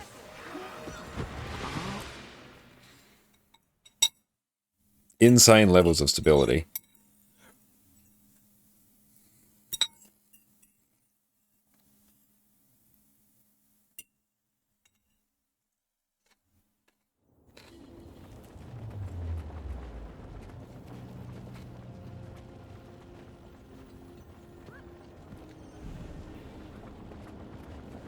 Should be Dragonfall now.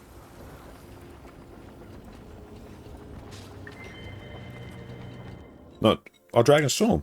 Did we do Shipbeak's Pass? Oh well, this works.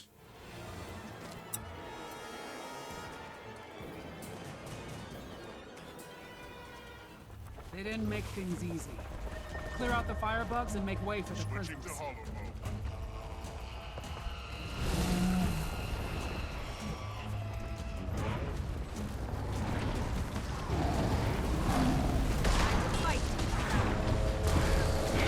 Squad message. Okay, yep. We're doing it afterwards. I see what they're doing. They're putting the very easy one at the end, so then people don't just do the IBS 5 then leave before Dragonstorm. Very smart.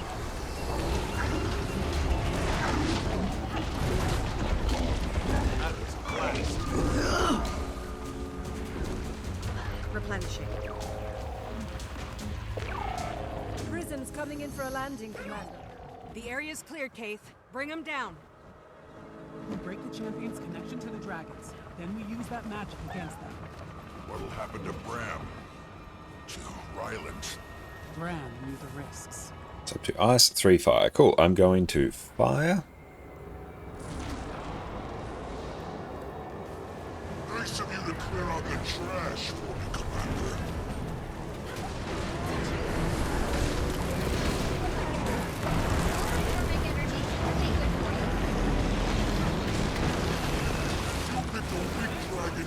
As Marcus usually do DS with the restart group.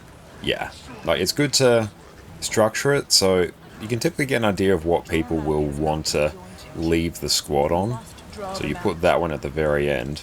We're long past excuses, Ryland. You made your choice. This needs to end.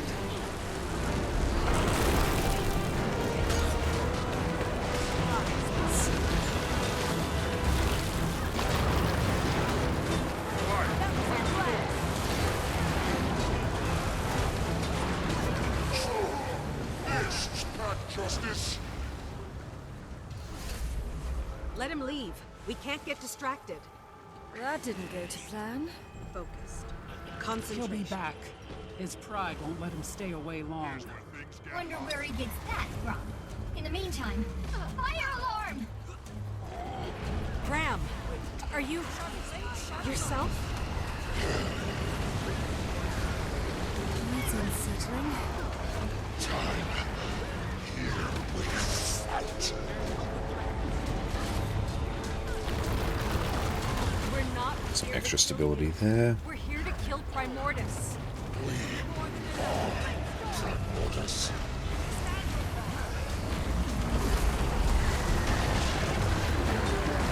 Sharp blade, sharp line.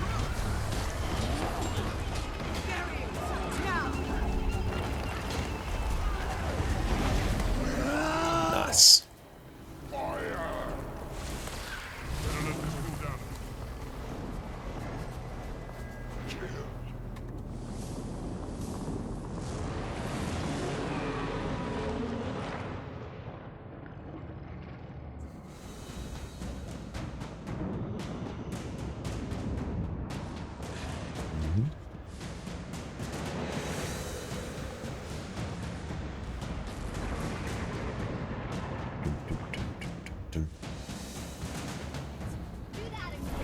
Let's go blast down these pylons now.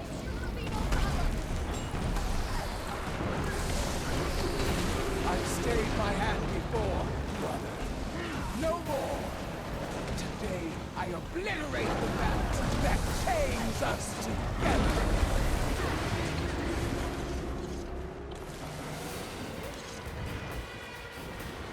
Someone went down, that's unfortunate. Oh well. As long as Jormag is connected to the power Okay, so our group's going to be a bit slower. of the Frozen, they will keep Primordus cowed. Don't let up. We've got to bring both champions down.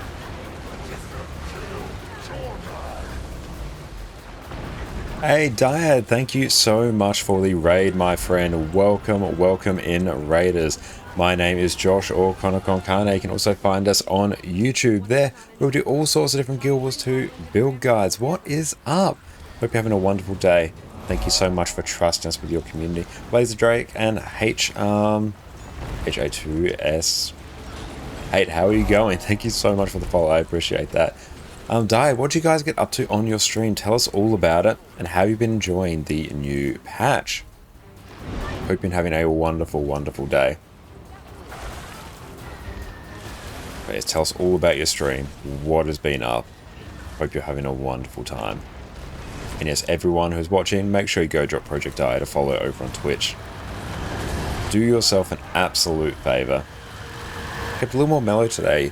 You gradually run a lot of convergences. Very nice. And yeah, honestly, ours has been a bit more... Turn our DPS off. Ours has been a bit more on the chill side as well. Because yeah, we went for a solid like 19 hours yesterday. It was a big day. So yeah, today we've just been easing back into it, having a good time. Allow me to act. OJ run a lot of convergences. Nice.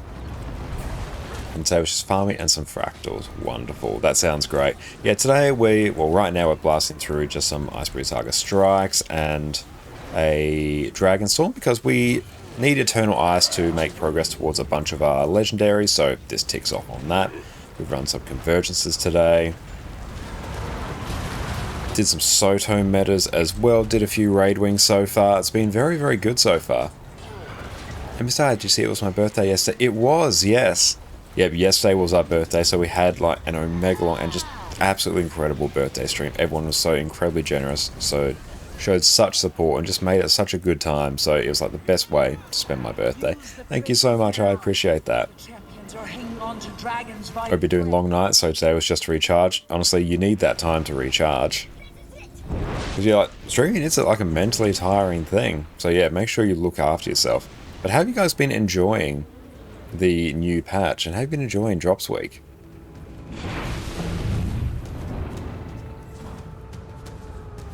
And Jawmag, I'll just go up and do. We got this. We got you, team. Oh, it's done.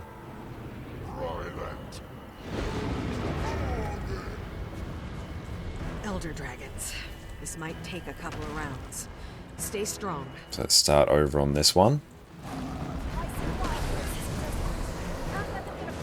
Let's add a few more minutes to our timer just before we go for a little break to stretch our legs, because we're trying to be a bit more mindful today of, going for breaks like every hour, making sure we stretch our legs, because we're still planning to go for like 12 hours today. We got a big day lined up. But yeah, we've got to make sure we look after ourselves. That drops awesome. It looks so Christmassy. Oh, they really do. Hey, thank you so much for the bits, Diet. I appreciate that. Will we hit the corner? Thank you so very, very much. If we hit the corner, we must clip it. It has happened before. Oh, why have I turned that on? Okay, I've done this before and I have no idea how to turn it off. You know what? It is what it is, though. Thank you so very much for the bits. I appreciate that. Oh, well, now you can see my FPS and GPU and CPU usage. Cool. That's there. Happy days. But thank you both so much. Let's put some stability down. There we go.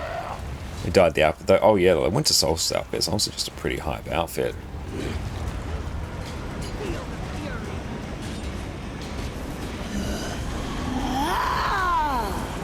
Oh, they're saying, here go ice. There we go. Oh, kabram, we got an achievement. Nice. Toy. Yeah, I've done this before when I've, like, fumbled a...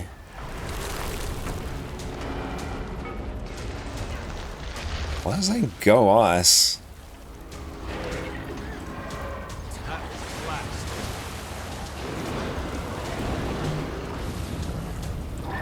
Oh, well. They told us to go ice, we did. They are the commander. We did as we were told. There we go. I feel it, champion. The connection's weak. The prisms are ready to launch you closer, Commander. But I really enjoyed these drops as well. The outfit is very, very nice. And also the Christmas hat is very cute. Special action key. But thank you so very much for the raid. Everyone make sure you go drop Project Diet to follow, and I'll figure out how to turn that off at some point. Hang on.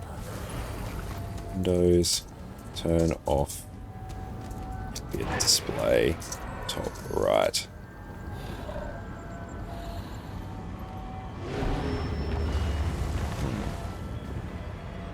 We'll sort that out after. It's probably something tied to our... Yeah, it's probably something tied to our graphics card settings.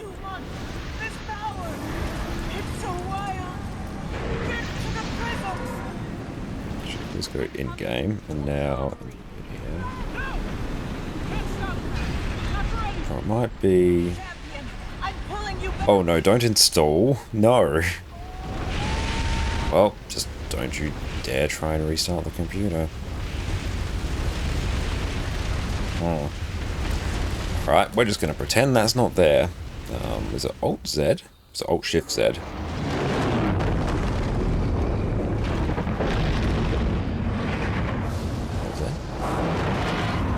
Okay, there we go, we got that. Settings. What's up? Display.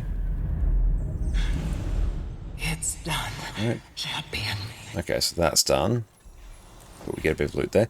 Is this DLC? Is it free? This forms part of the Icebrood Saga sort of living story. So it's not free, but you should be able to purchase it, I believe, from the gem store.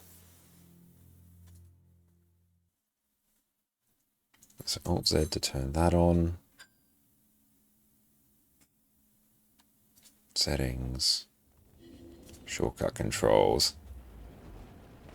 Alt-R, that's it. Hey, we've done it.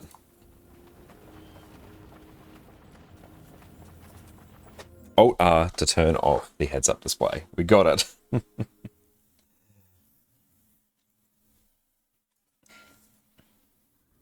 That's good, they gave us a little bit more gold, and it's going to give us a ton of eternal ice as well. It's good. This mission does not take long at all. But thank you so much for trusting us with your community. I really, really appreciate it, and hope you guys have a fantastic rest of your day, and you rest up and look after yourself, because it's a big week of streaming, so make sure you conserve your energy.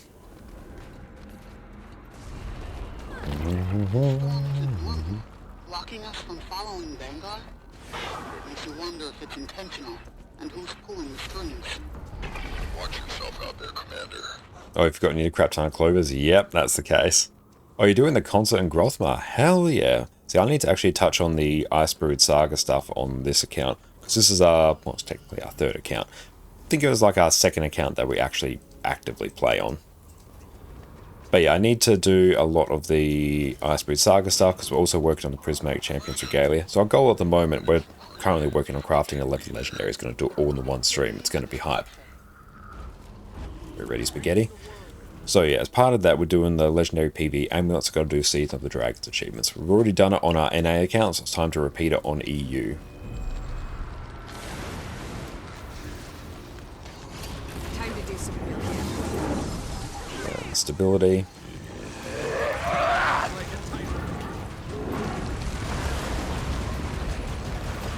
Just gonna chill and auto attack.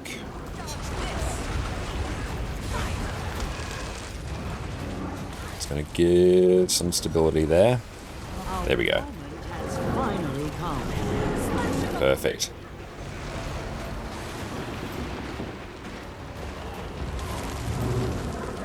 The pains of this world are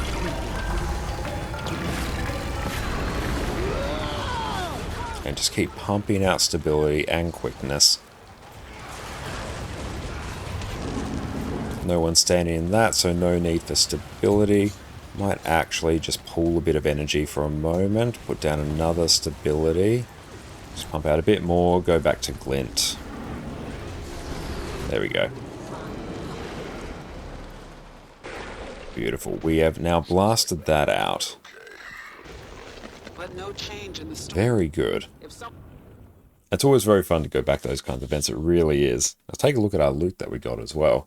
Because we need about 2,300 Eternal Ice to finish off our Living Warp Season 4 currencies. We need for Vision. So that will give us progress towards that. Blue Shards, they will go towards buying the Imperial Everbloom Infusion from Harvest Temple Challenge Mode. Because we got that. We cleared Harvest Temple Challenge Mode. We cleared it 3 times now. So we can buy the infusion. But to do that, we need like 1250 blue shards.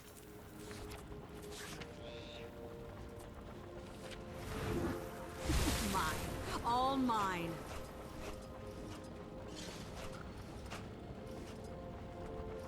Cool, that gives us a nice amount of eternal ice there. That is progress towards it. We open up that chest. More eternal ice, more materials. We love it. Beautiful. And with that, we're going to take a few minutes break. So we'll be back. Sit tight. And in the meantime, enjoy a video to keep everyone occupied. You take care. We'll be back shortly.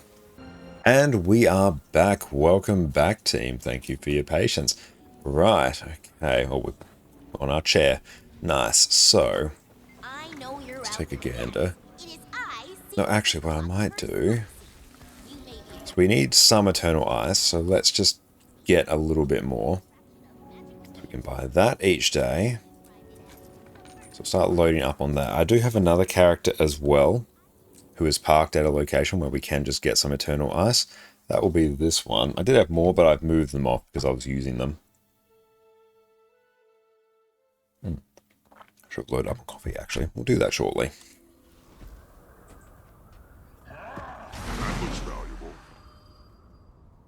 Then position rewinder.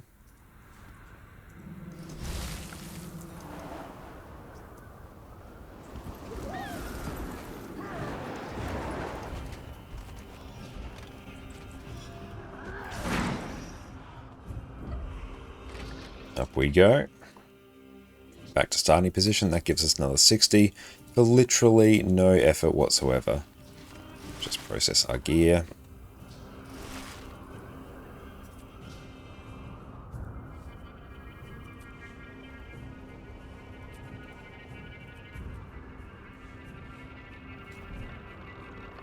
Where are we at in terms of timers?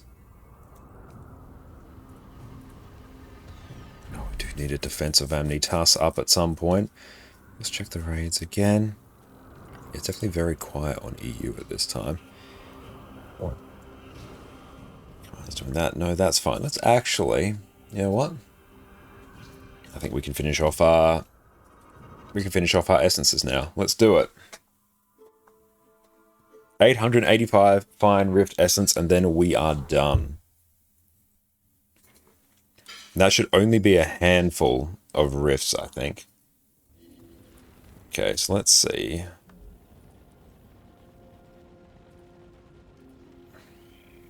Convergence. Let's go T1. I know, we'll go, it's Enjanthia we'll do. T1 rifts. And that will go in Command Squad. I'm in the LFG. Remove. Turn off raid mode. Advertise. T1 rifts. There we go. Just so everyone else can like join on in for what we need.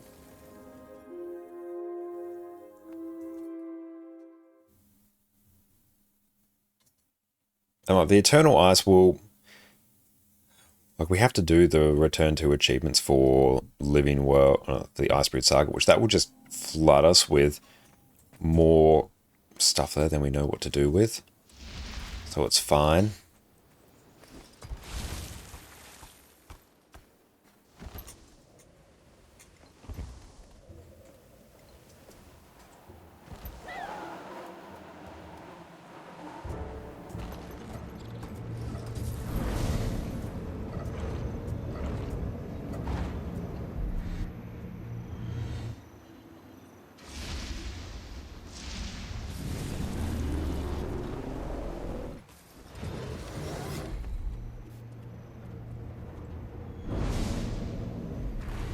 Replenishing.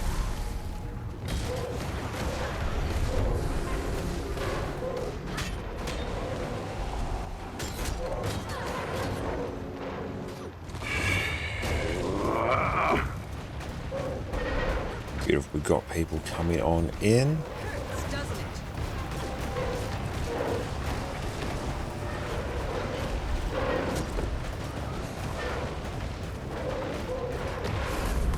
I want to go Greatsword, just for the higher AoE cleave.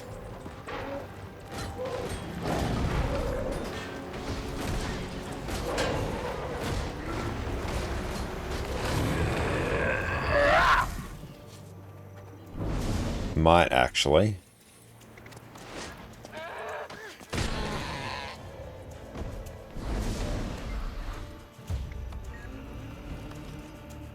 So that one we will go. Where is our greatsword? That one. 4 stamina. That one. Oh, is it?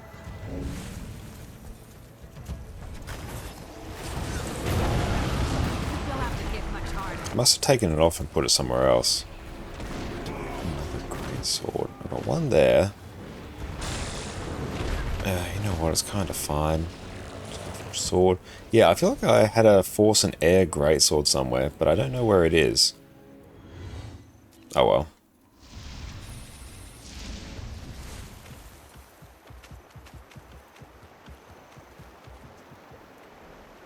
Yes.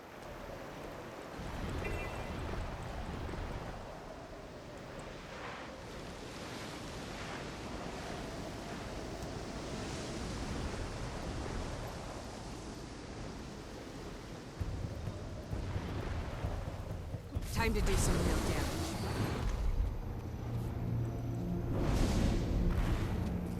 I could outrun a centaur.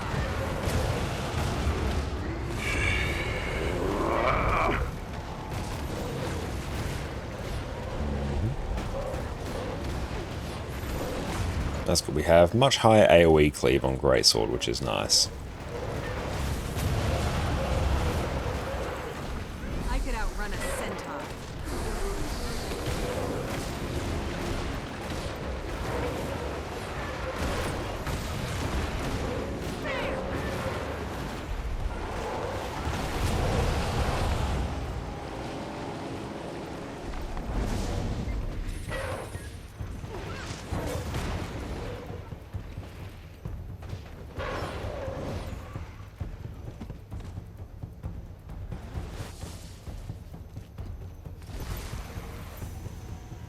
Guess what do we have now? We've got Elite Rot Strider.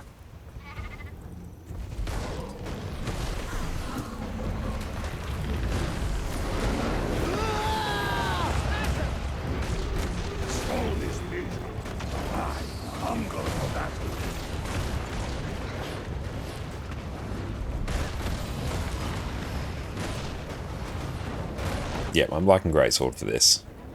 Just get a heal off, cleanse those condies.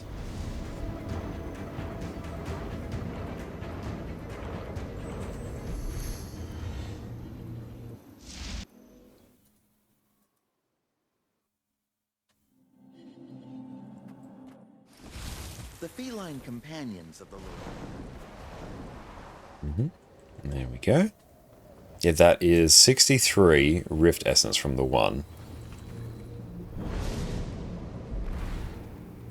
Time to do some real damage. So vulnerable. I feel good.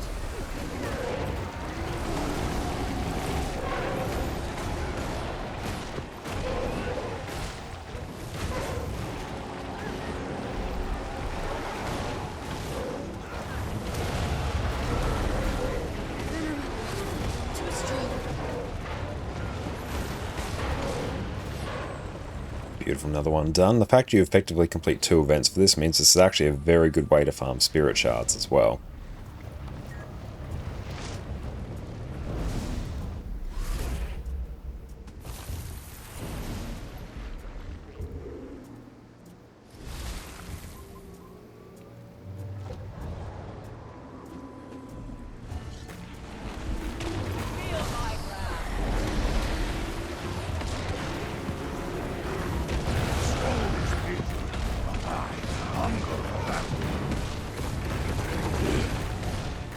Adrian, thank you for the clean the inventory. I appreciate that, mate. Okay, let's take a look. We will deal with that. Mine. All mine. Whilst also do this.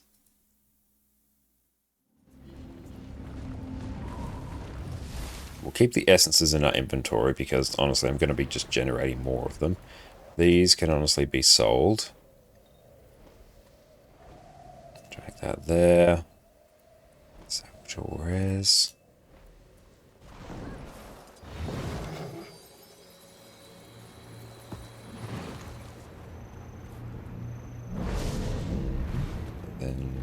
those.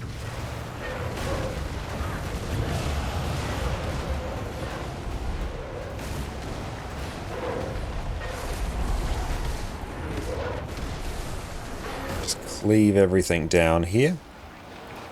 Salvage all that.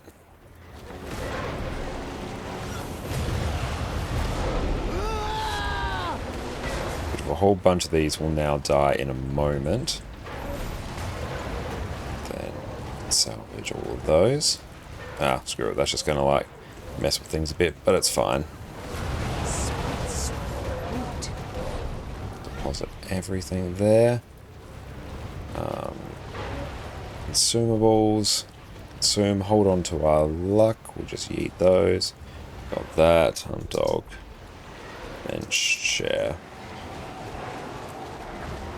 We've already unlocked it.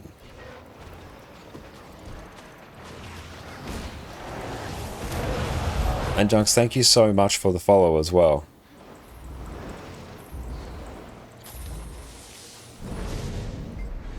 Motivation to draw out the additional thingamabob. Deposit those. Luck we need.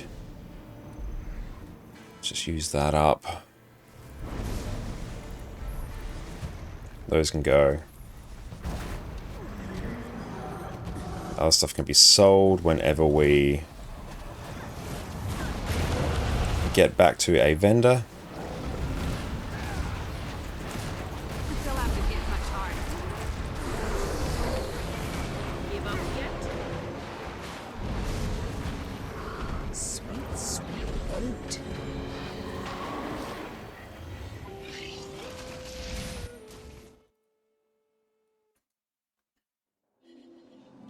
Okay, so here, be a vendor right here. Sell a whole bunch of junk there. That. Okay, that kind of deals with most of the stuff in the inventory. Other stuff there, it's either luck that we're going to convert, or other things we need for our legendary. That's kind of about as clean as it's going to get, or else as soon as I kill one mob, it's just going to get worse again.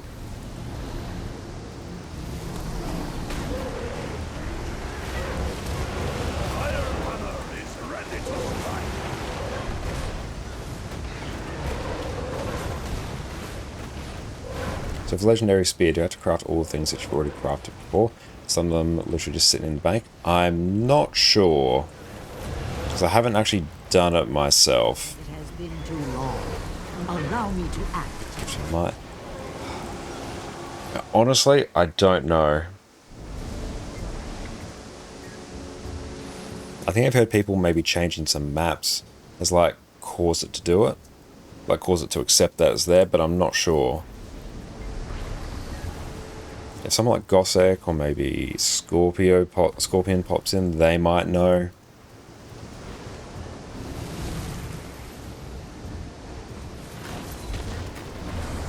Behold, dragon and hero together.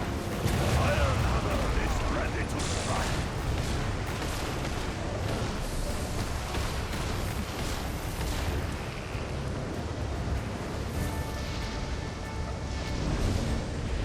Cool, that one's done.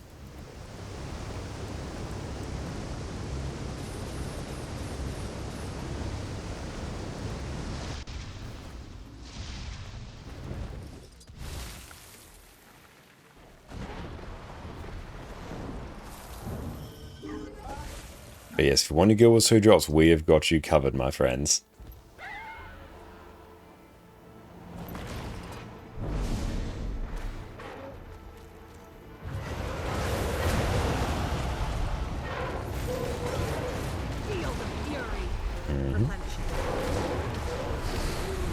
Yeah, Power Harold's quite good for this. The weakness you get is super annoying, but the enhanced burst damage is also very good.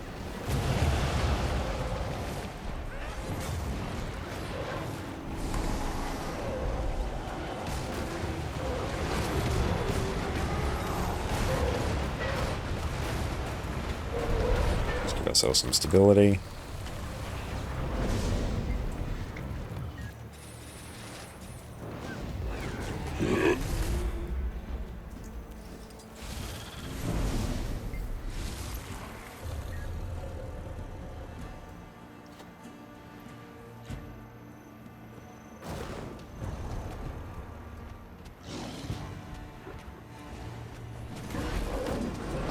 we go. Just instant break the bar.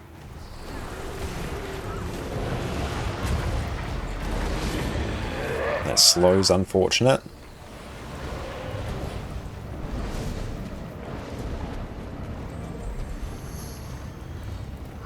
Sweet, sweet loot. Go back to this Astral Ward Moon waypoint, or Moon Camp waypoint.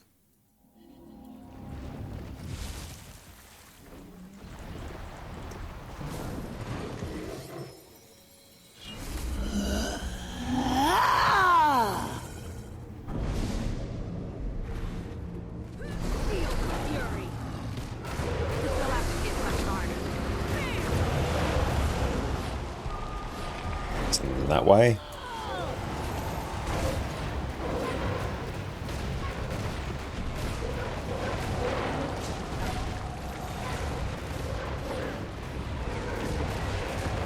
Beautiful. Just tons of experience. We love to see it.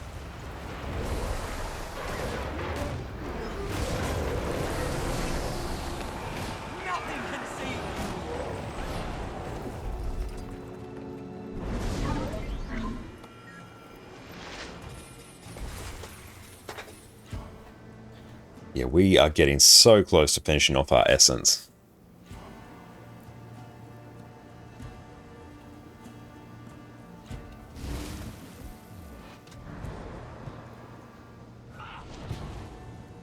Time to do some real damage.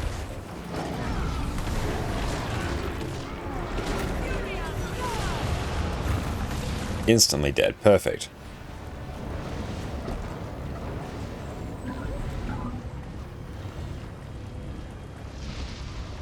Go back to the moon waypoint.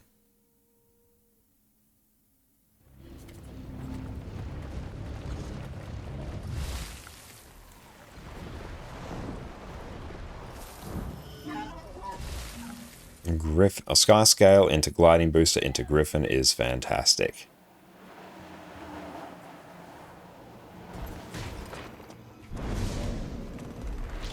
Time to do some real damage.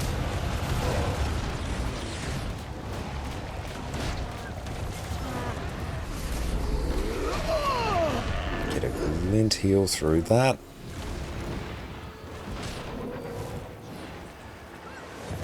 Why are they all out here?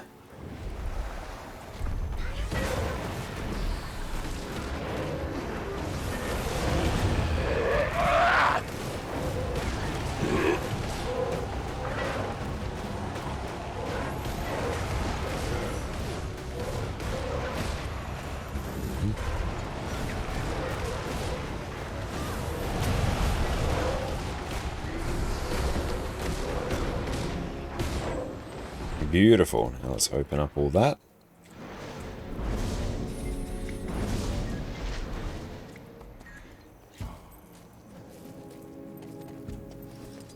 Oh, this is starting. Just as we are getting close to being done with this, the group is starting to build. Got someone there in Hazak, nice.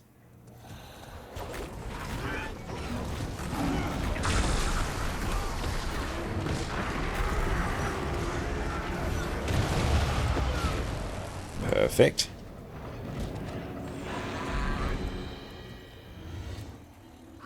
Sweet, sweet loot.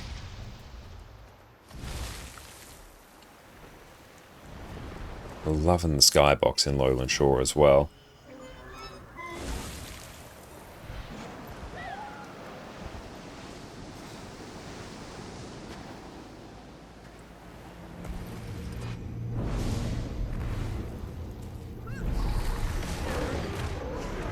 Yeah, we'll overshoot this probably by about 200 or so essence by the time Guild Wars 2 efficiency updates, which is fine.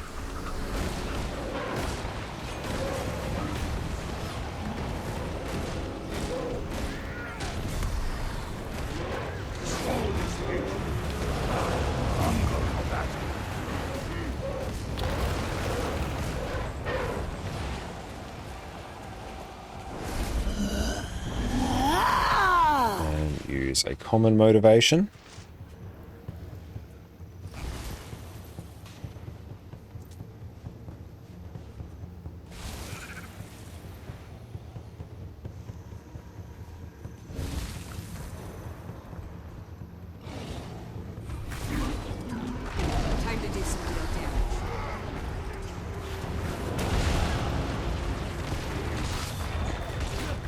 Instantly dead, nice.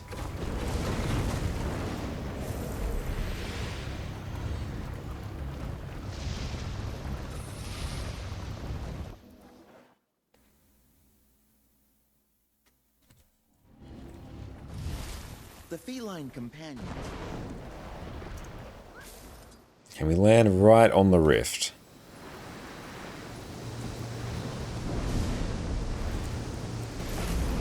Yeah, we are not wasting time with this rift farm whatsoever.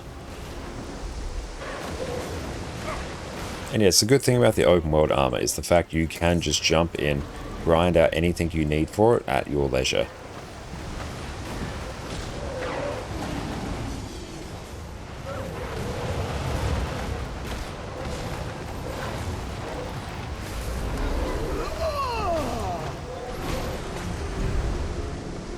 The spirit shard as well.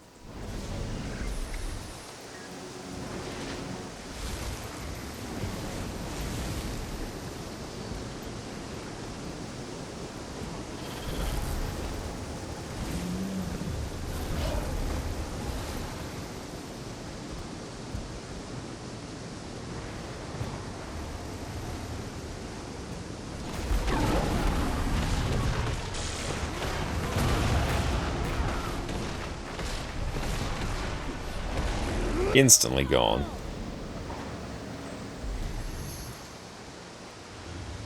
Mine. All mine.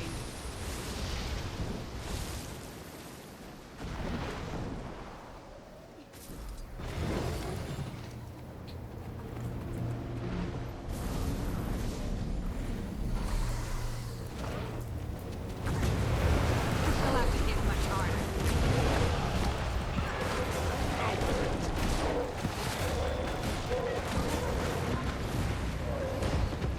Cannot wait to see what this updates to next. I have to keep an eye. It's getting close.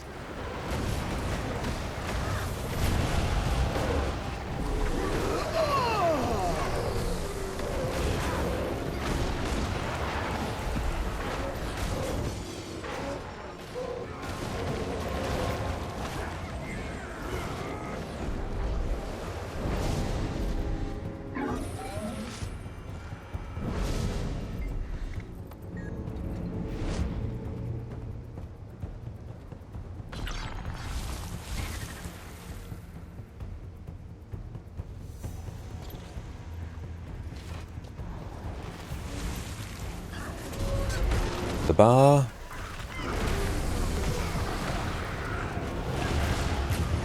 Yeah, as long as there's no point in me swapping to Chalice, I may as well just stay in Glint and Pot's quickness.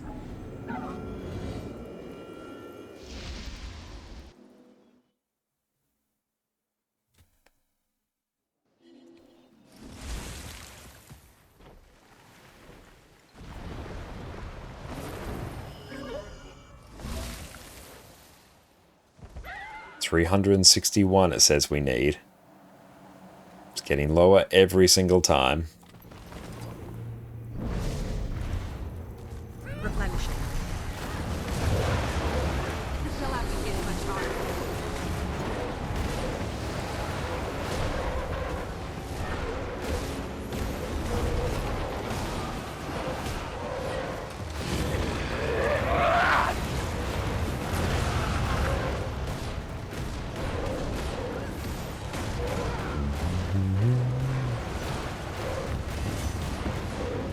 I could outrun a centaur. Beautiful.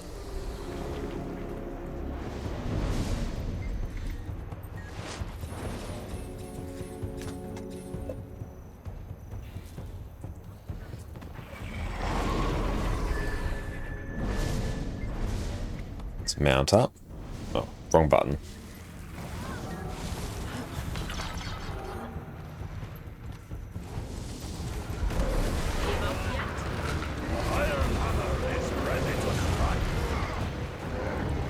Unfortunately, I think it corrupted boons by the looks of it.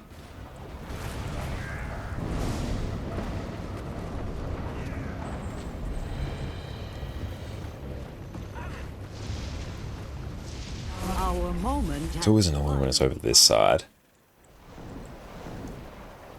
But yeah, it's basically 60 Rift Essences each time I do this.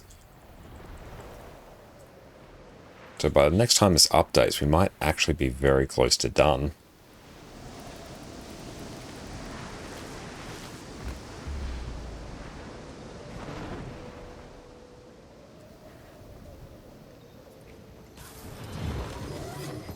Time to do some real damage.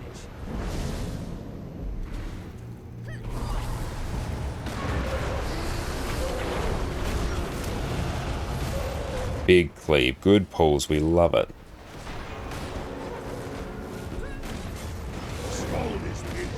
I might even just want to do Shiro, I think. Honey Cleanse is quite nice.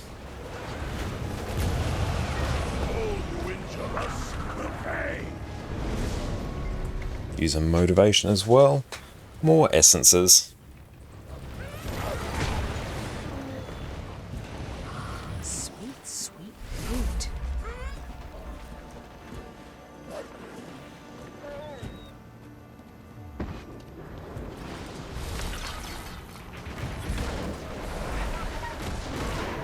Oh, we even pressed that. Our buttons were well off.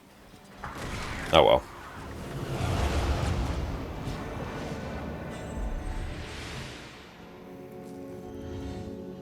Back over here. They literally just go in a nice little loop. It's wonderful.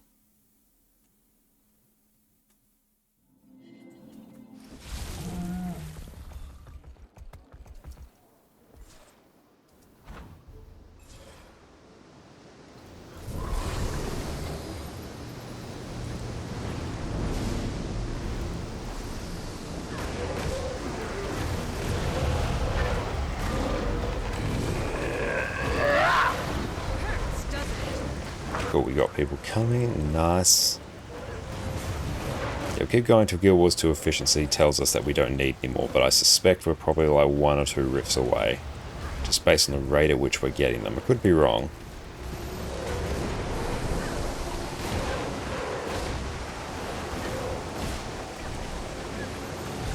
One done. All mine.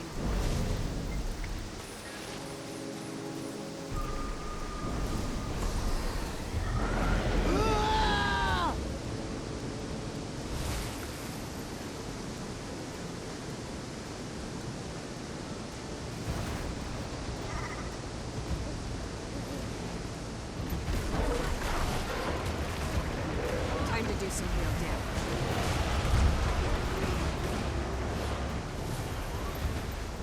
Seal that one as well. Next rift. Okay, so not entirely in a loop.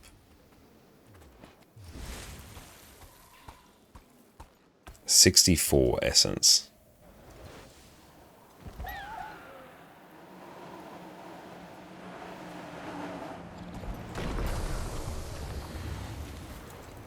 Replenishing.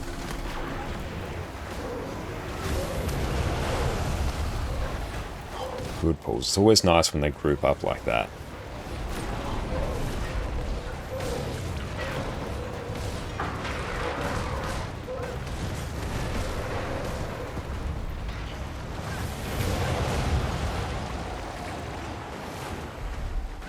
Probably one more to kill.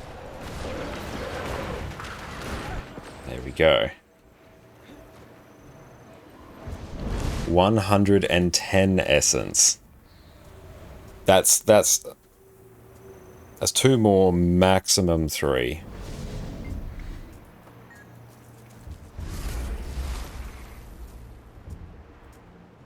First snow, congratulations, that sounds awesome.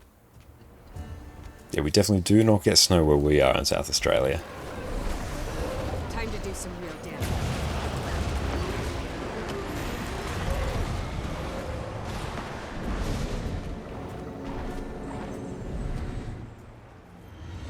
Sweet, sweet loot. Yeah, it'll definitely be after 2 more. We're missing a lot, constantly being sick, wet shoes. Sorry to hear that. Yeah, I imagine when you're living with it every day, it's a bit different. But yeah, here, it'll uber rarity. It only ever happens in like a few specific parts of the state. And only maybe like once or twice a year. Very light.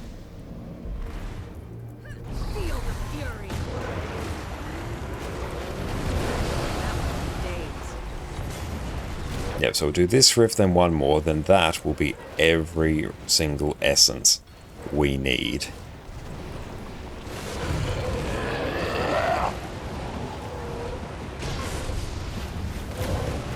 Oh, but worth it when you walk in snow, you hear that sound. Yeah, definitely way too hot here to get snow. Even in winter, like it typically will get to about 16 degrees Celsius. Us Aussies don't see snow, no, unless you're in a few very specific parts of the state. Or the country, and just in general. Just green, a lot of brown. Yep, that is basically it.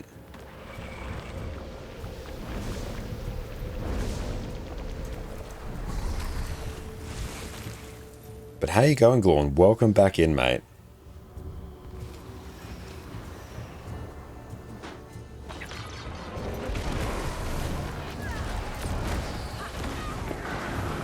That's unfortunate.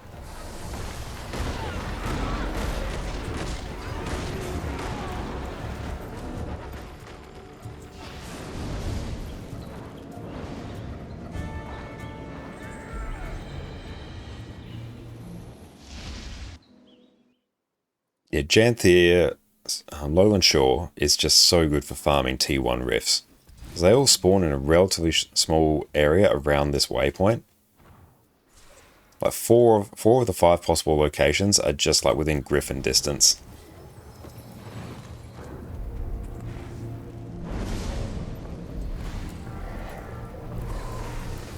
So after this one, we should be done.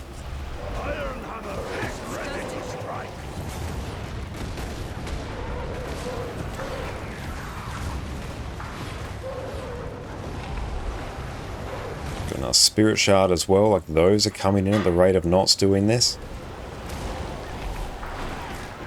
Then it means I can sell the remainder of my motivations because I no longer have any use of them. I drastically overestimated how many I needed. I didn't consider convergences. I should have done it in much smaller batches.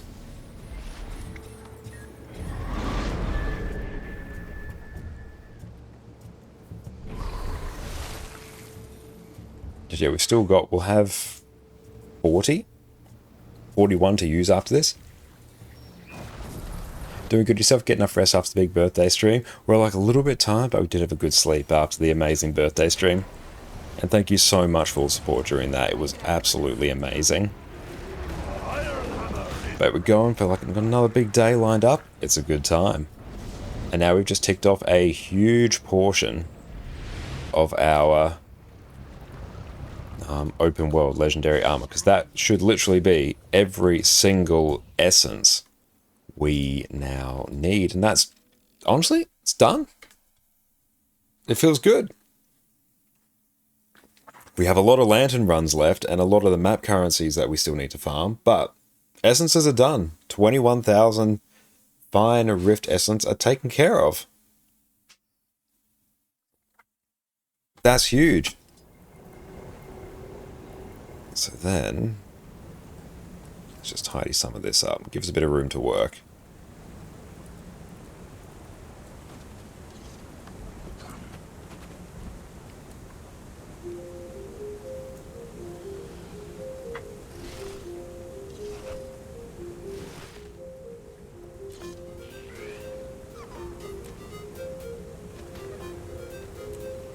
A few more ectos as well.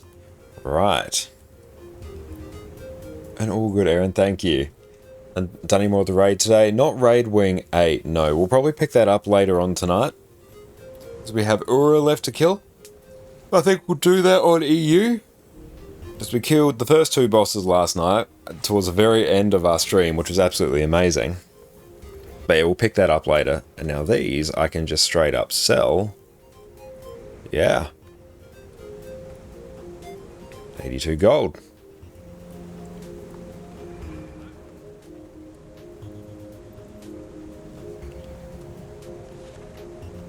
So I guess we now just need to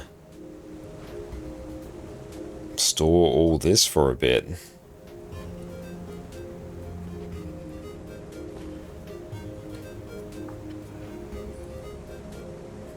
There you go, that's all the extra essence, that's all we need. Any more essence is literally just a waste. So Actually don't have any use for convergences right now. We won't consume our luck, because that needs to be refined. I can always go back and check our VOD for it as well if you're curious, but yeah, tail end of it, that's when we did it. It was hype. It was a big accomplishment. Everyone did so well. Pirate Jack James, thank you for the follow. I appreciate that.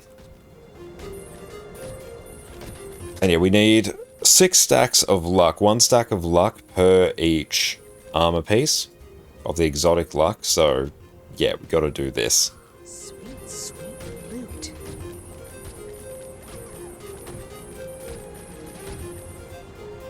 And there we go, Guild Wars 2 efficiency. It says we no longer need any Rift Essence at all.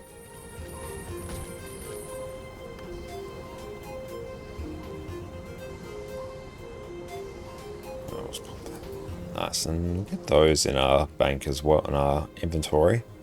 May as well just use them. Guild Heroes banner, we may as well pop that down at some point. Very good. Okay, and see where we at in terms of other materials. Just need to take a bit of a stockpile. Ectos, we can almost convert another round. These we can sell.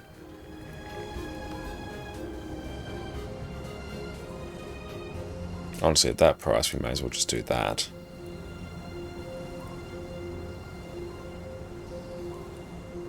All these rotten Titan cores we can also yeet. No longer important.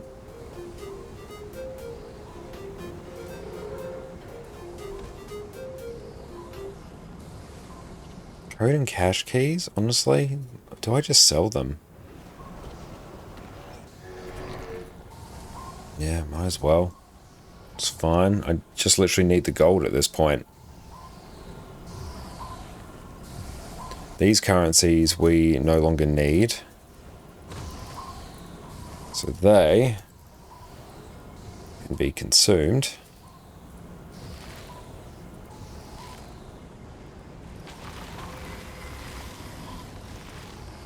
And then if we check our Unbound Magic, 7,000, not enough to convert. When that gets to about 15k, I'll probably start converting that. That can go.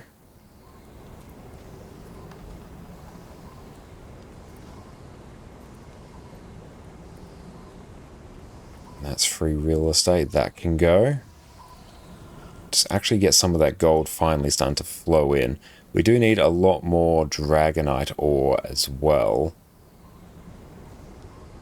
Funerary Incense, we're waiting on Vision to be done for that. Oh, that's fine. We've liquidated a whole chunk of our mat storage. Okay.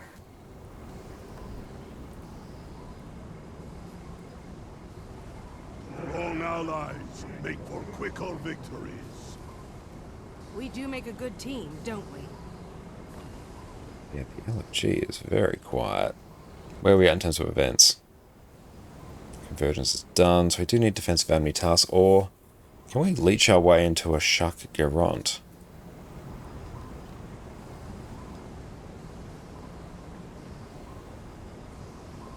No, actually, a few lantern runs through enemy tasks is actually probably more useful than a whole bunch of things. Because we need to start just ticking things off our list. The list gets smaller and smaller every day, and every time we do something like this, it gets better and better and better. Where's our Dragonite ore actually on our account? We only need basically a stack of Dragonite ore, then we can finish purchasing a whole bunch of other collection items. Last year, how's it going? Welcome in. Right now, we are sort of zeroing in on blasting out a whole bunch of stuff we need for various legendaries, so I'm just going to dive into a few lantern runs quickly, because we need more of the map currency, and this is how we can do it. We did some raids earlier. We're going to do some more of Wing 8 later. Probably some map comp as well, and probably some World versus World on EU. Whole wide range of activities. But how are you going? So pathing. Where's the best? That's probably under Tickets, isn't it? And Dragon's Lanterns.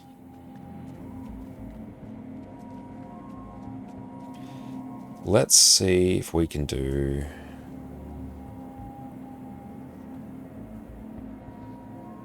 Alright, so control click that, turn that on. Task lanterns.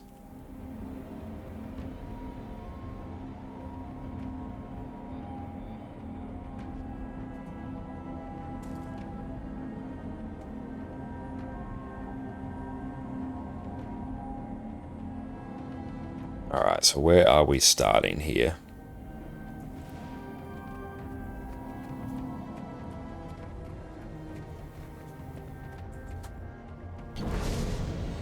Excellent, how is it going? Thanks so much for popping in. Did we do that one?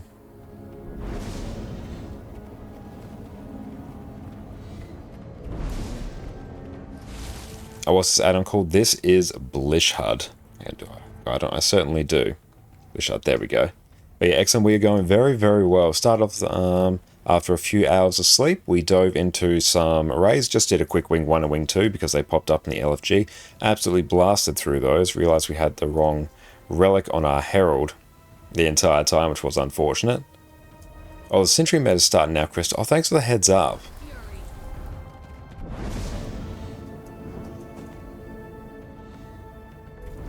Then yeah, we did some convergences. We actually just finished off every Rift Essence we need as well for our open world armor. So literally every single essence is now complete, which is insanely hype. Let's grab that.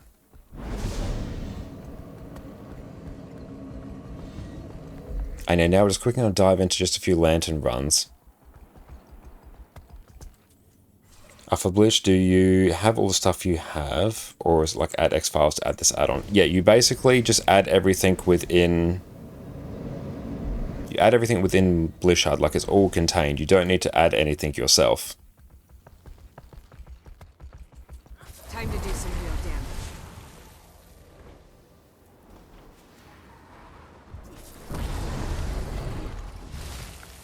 So everything is just perfectly contained, so it's very, very easy. Except Arc DPS KP add-on. Oh yeah, there's like a few niche, like particularly Arc DPS add-ons that you might need to add, but... Did we get that one? There we go.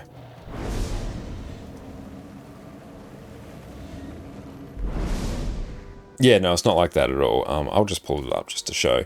So here is Blishhud here, like just the settings for it. I can go to module repo, and then there's just a whole bunch of things here. But the mount wheel I've got is the Nexus Radial Menus one, so it's through the Nexus add-on manager. I used to use the Blishhud Mounts and More module.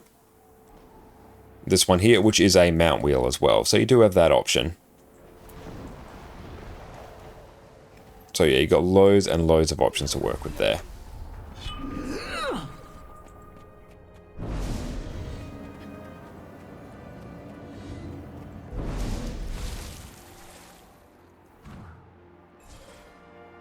Does Nexus have a different UI? Yeah, Nexus has a different UI.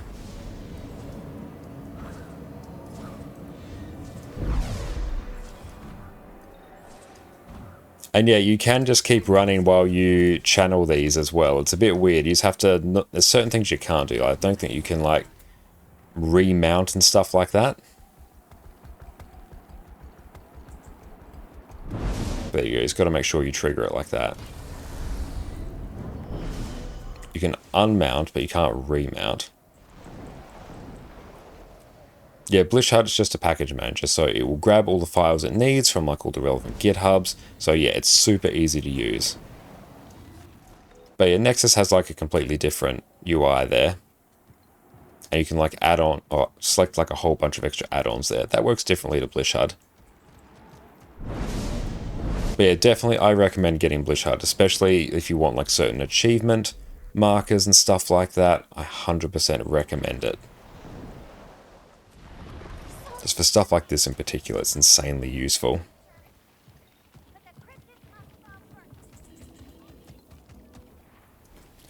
So you have to be a bit careful we actually trigger this correctly.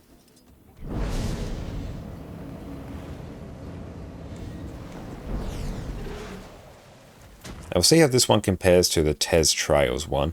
Tez Trails is definitely going to be quicker.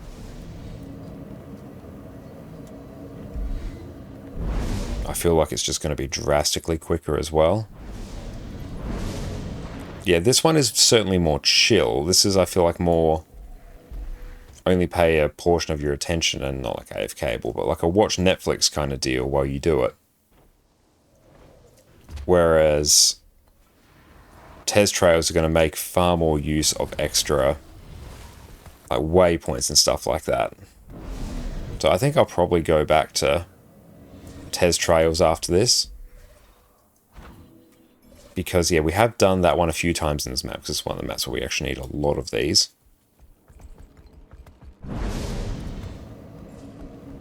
Yeah, some series of first monitor shows. Yeah, you get your favorite second monitor content.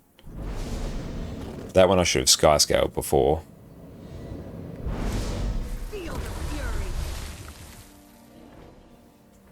Yeah, Tez Trails is going to be better. We're going to be able to speed through that very well.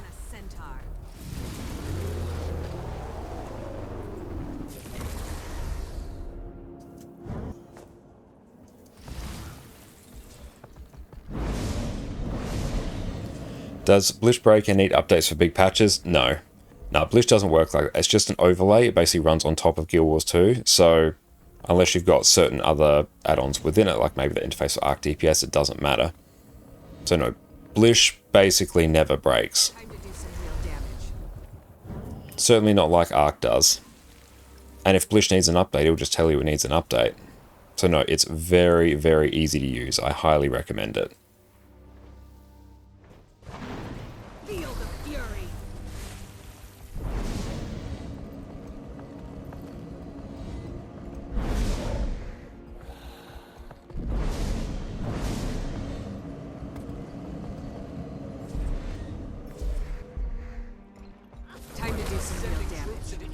That opens up. Alright, up we go.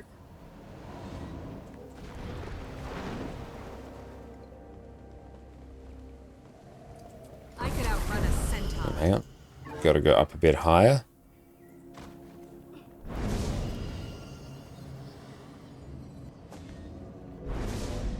Sorry for asking, but do you just put a file in the bin64 file? No. Blish HUD, basically, you just put it in a folder wherever you want. I just keep mine in my documents, and then, yeah. You just download and start. It's just an executable. And just runs over the top of Guild Wars 2, so you don't have to worry about that. So it's very easy. It's basically just a portable executable. Does it matter which one you start up first? No.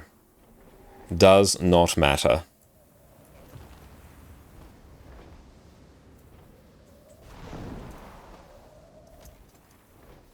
And if for whatever reason Blish isn't showing anything, which I know can happen if there's like just a little bug with it or something, then you just go down to your little system tray, where your little icons are, right click on like the Blish icon, close it, restart it, you're fine.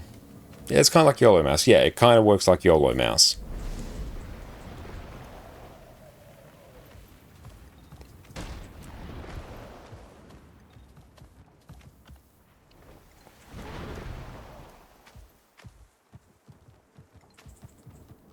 Yeah, excellent. I think I definitely prefer Tez Trails to this. This feels slow after Tez Trails.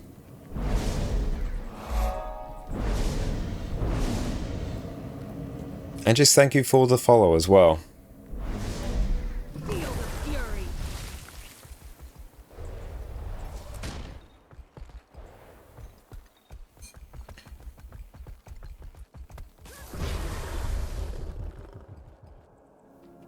Come on.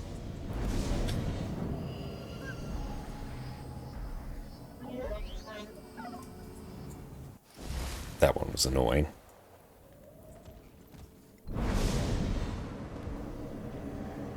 Oh, you're having a look at Legendary Ruins, you have the mats to finish it. Well then, yeah, you better.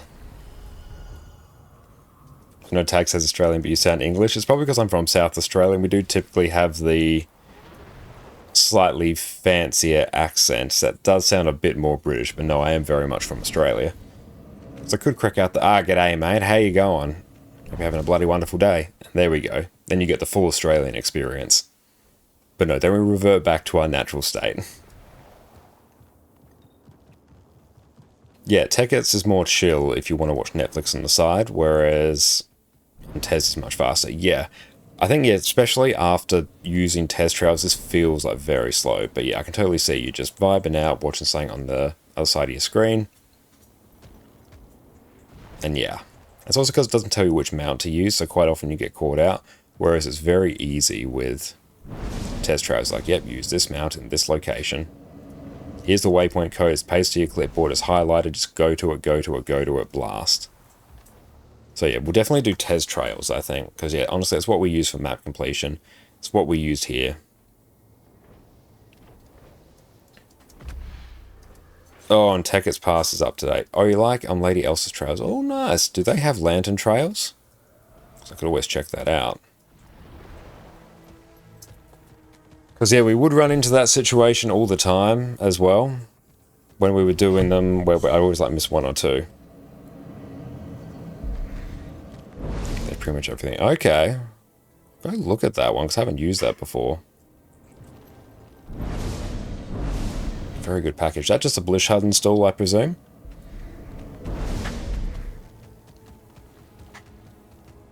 Yeah, excellent. Yeah, I think after this, we'll try and install that and use it.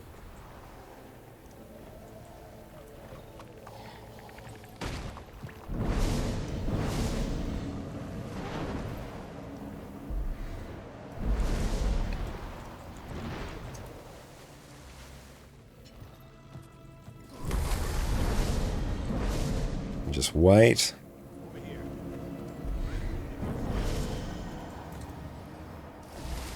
Up we get.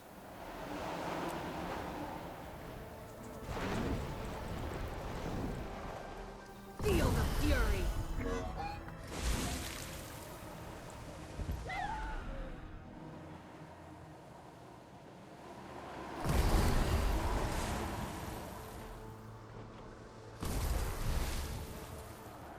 Oh, we got to go up. That one we should have just honestly skyscaled. That would have been quicker.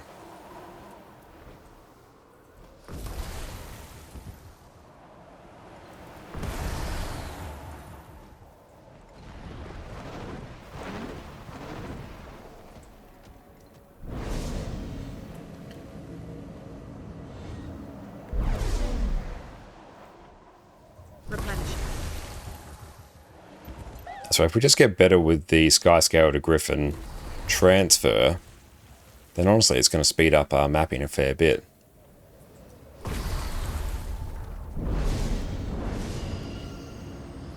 Oh, you hate the convergence for legendary...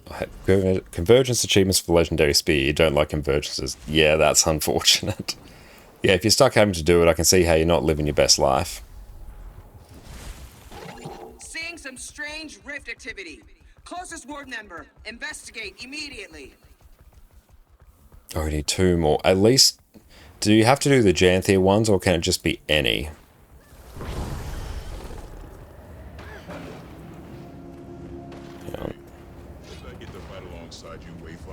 Come on. Oh, we can't. Where's Skyscale Launcher? Here they come. Nope. That's going to be super annoying. They want us dead, we kill them first. Only Janthia, the Soto one doesn't count. Ishk. That sucks. Alright, we're going to have to backtrack that path. That is a gross. Yep, because there's one up there, isn't there? Double back. Oh, that one was painful.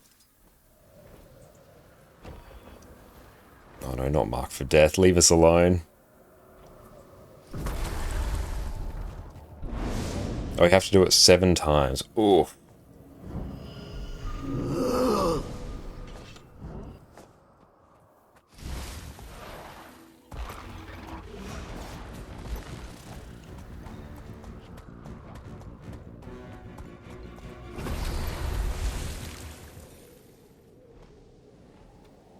Grab that. We've got a lesser arcane there.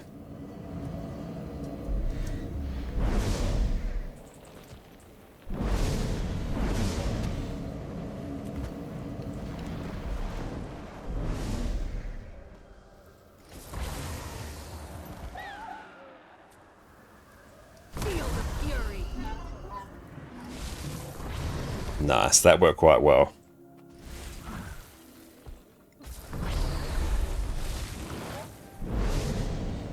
It's good that we can go as far away as we want.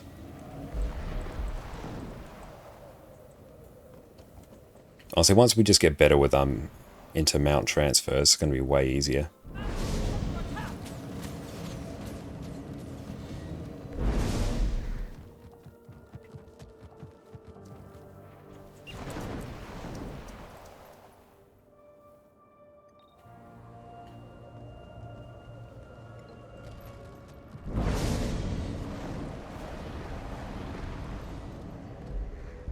Feel the fury.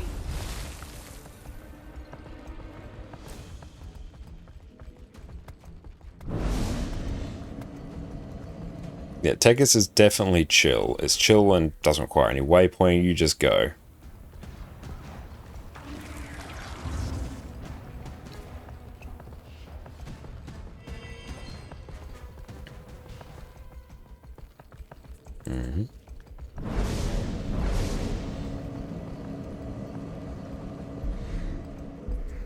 Time to do some real damage. That. Oh, we have to use the updraft thing. I didn't want to use the updraft generator, or in case it would cancel my channel, and then that'd be super jank.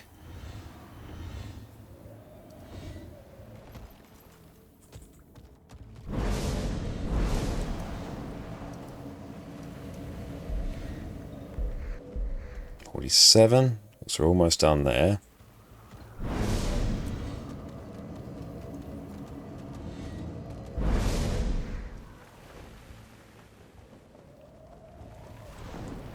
But yeah, Skyscale definitely makes this way easier.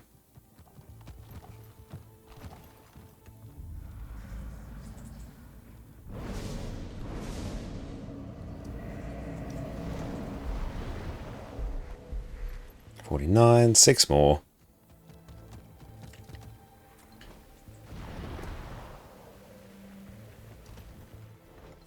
Time to do some real damage.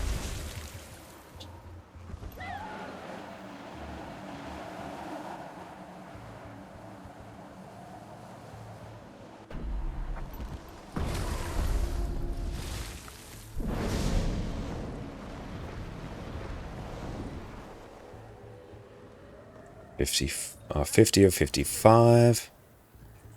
Grab that.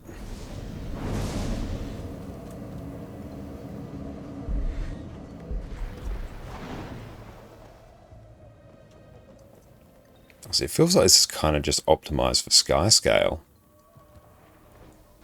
A bit of Griffin as well.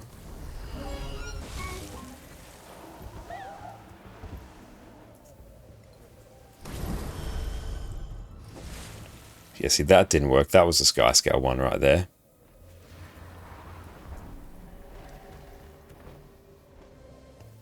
Up we get uppies.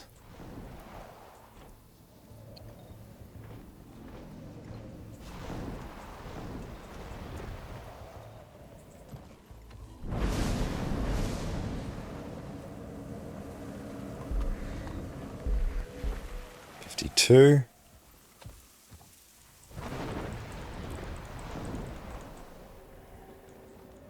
I'm definitely looking forward to getting this set of open world armor done, because then we're definitely never doing another set of open world armor again across any account. I won't allow it.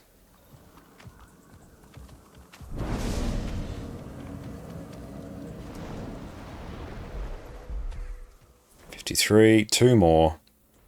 And then we have to do this like 25 times or something like that.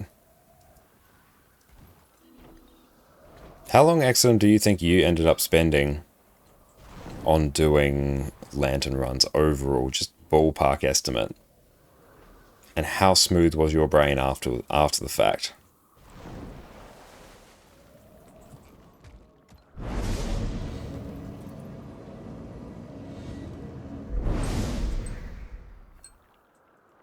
Oh, we missed one. This happens all the time.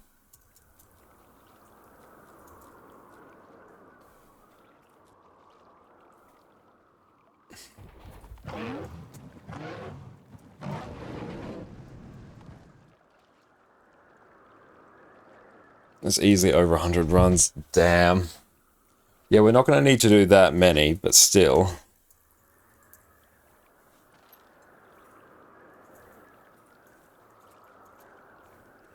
Defensive Operations Camp. So it's that one.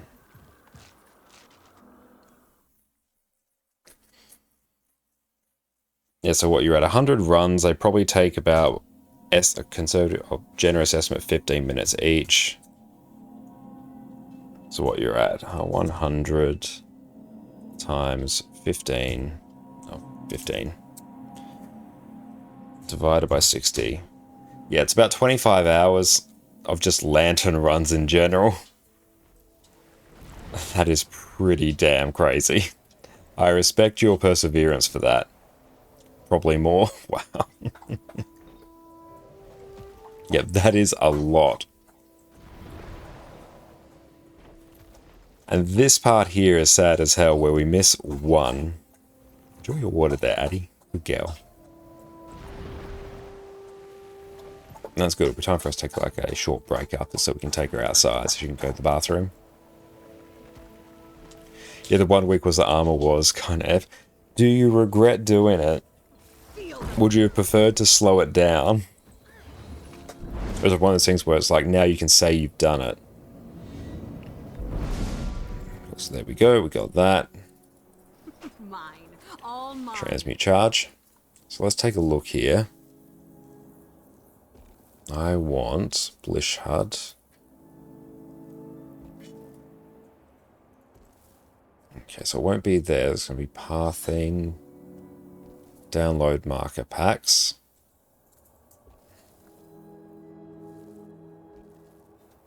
So let's download that.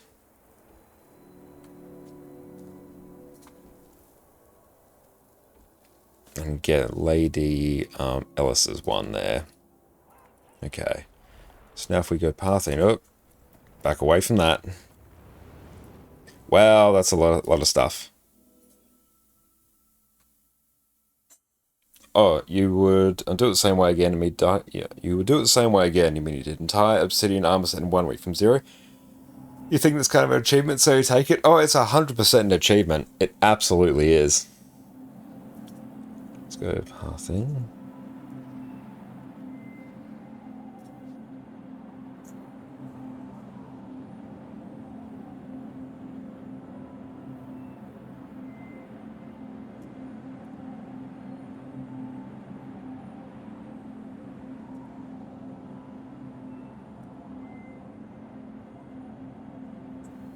Okay.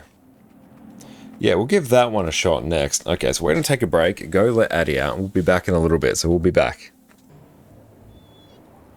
And good evening, everyone. Welcome on in. Muckluck, thank you so much for the raid. Thank you for everyone's patience. You just caught us while we were on a break. How is everyone going today? Thank you so much, Dimmy, for the sub as well, and thank you so much, Muckluck, for the raid, as well as Mohan. Thank you for sub as well, and to everyone who followed. How are you going? I hope you're all having a wonderful day.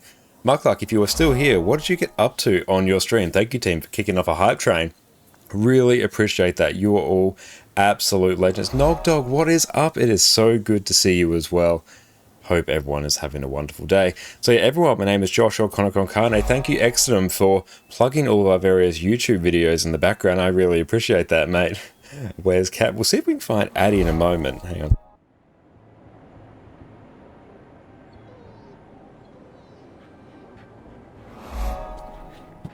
I want anyone to come up and say hi? Addie. Yeah. Up again. There we go. Oh, I hold the fort, boss. They're way too powerful. Oh, thank you so much. I appreciate the effort, Exodum. How is everyone going?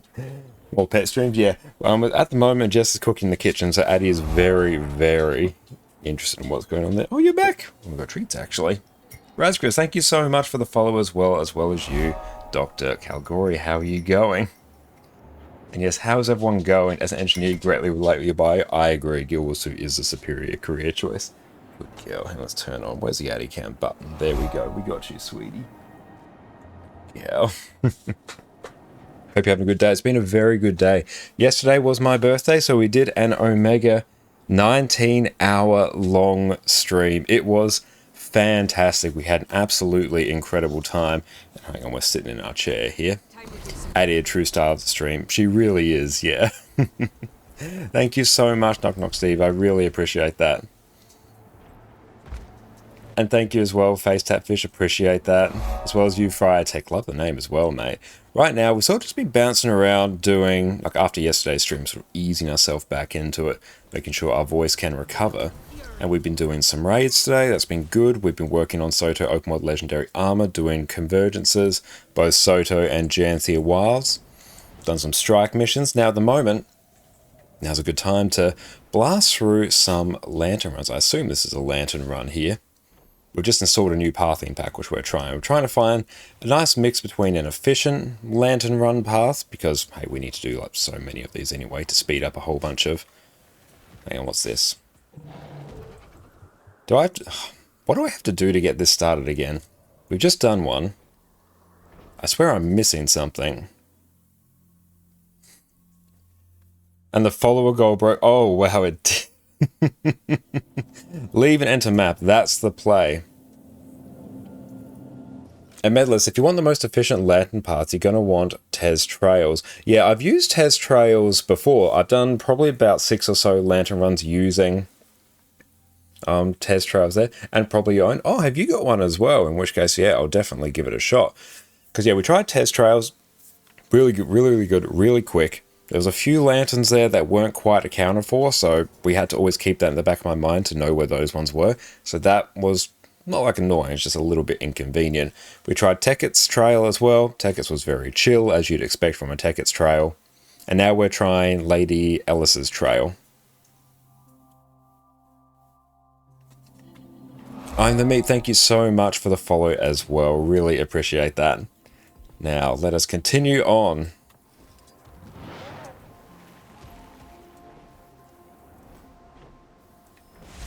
Oh, you have the only path for Inner Nios. It's kind of tack onto Tez, as Tez doesn't have Inner Nios. Alright, we'll keep that in mind. We haven't started our Inner Nios pass yet, but certainly we will, because that's actually the map currency we are lacking the most of. So we're going to have to really keep an eye on that. Skywatch Archipelago, I think we're on about 24 of 30, so we don't need that many more. That one we should hopefully... I've drastically underestimated that. So this one might actually be a little bit jank, just for this bit. In we go. Bez, how has everyone been enjoying the latest patch? I should have really griffined up there. Now I have to wait until I do that. There we go.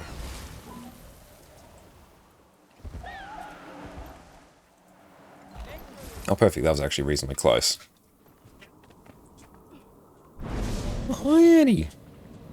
Go back on your bed, sweetie. I haven't done much already. Really don't have a group to try raid with. Oh yeah, the raid itself is something else. We've cleared both Decima and Gruyere. I keep saying Gruyere like the cheese. On your bed. Good girl, Eddie. Downsies. Good girl, pumpkin. Good girl. Wait. See if she'll chill there. Griffin. Gruyere, yeah, that's it. Oh no, she's up. Hi, sweetie. Addy, you want to help with... just don't touch the keyboard. Smells like it. I know. I imagine that fight smells absolutely atrocious. Let's go there. Grab that. Should have mounted up there again. And Rocket, thank you for the follow as well as you. I'm Kingy.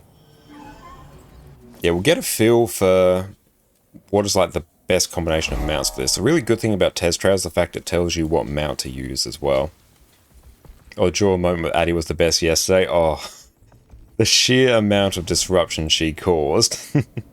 Oh, and very shortly we will come out with Hipster Josh as well, because we have cross-pass that next sub-goal. Thank you so very much, team. We'll do that in just a bit once we get all settled. Hey, Addy, on your bed. It is quite warm here today. So, Bastion of the Natural Waypoint. Will that paste it in chat? Oh, it will. Nice. Oh, hello. Best time level up character 2 map exploring and doing hearts level 55. That's fantastic. No, yeah. Especially with the, what's it, the new hero boost, whatever it is. That's a whole bunch of extra experience for, which is going to make your life much easier. Hello. My arms are wet from where you licked it, so thank y'all. Sweet. Treat. Afaro, what's up? How you going, mate? It's great to see you. Good morning to you. Hope you're having a good day. Boop. Oh, good gal. You can't have the entire jar. That's not how this works. It's just eyed off the jar. Knows it's there now. Oh, sweet. She's so cute. Afaro, how are you going? And yeah, congrats as well last night on the Decima? That boss clear? It could work that way if you just comply. Very true, it could. Addie being extra cute as always. She really, really is. Yeah, at the moment, Jess is making some sort of banana Greek yogurt muffins in the kitchen, so the house smells amazing. And Addie also agrees that it smells amazing. We done that one? No, we got to mount beforehand every time we forget.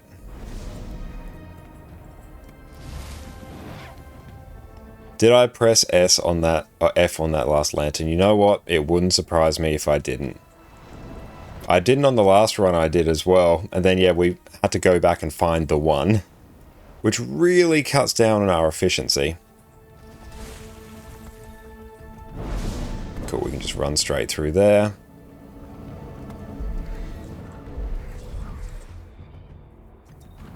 And this looks like a Sky Scale one. But yes, thank you so much, Muckluck, for the raid. I understand if you need to raid and run after the sheer amount that you've been streaming, you need your rest, mate, so thank you. Now let us hustle on over here. Good, Sky Scale works well there. Al, what's up? It's so good to see you, mate. Hope you're having a wonderful day. Handsomest chat of a retriever, Dad. Thank you, mate. Lilia, welcome back. How's it going? In Tekka's Trail, you can set a category to track which lantern you've done or not. Ooh. That's actually very handy, because even if we use that in conjunction with this, then, yeah, we could at least, like, keep an eye to see if there was one that we missed. We might try that on our next run. That's a good shout. And Garth, how's it going? How's the birthday stream yesterday? The birthday stream yesterday was absolutely incredible. Everyone was so unbelievably generous. We had a fantastic time blasting through the patch. I got to spend my birthday playing Guild Wars 2, like all my friends from around the world. So, honestly, what's not to love? It was an absolutely incredible day.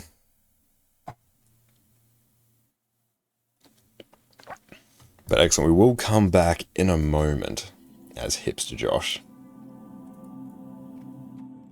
And thank you so much for the heads up there, Nog, as well. I appreciate it. We're just taking Addie out for a walk, because, yeah, she just downed a huge amount of water and needed to go to the bathroom. It wasn't it a... Oh, there's a lantern. Yep, I missed one.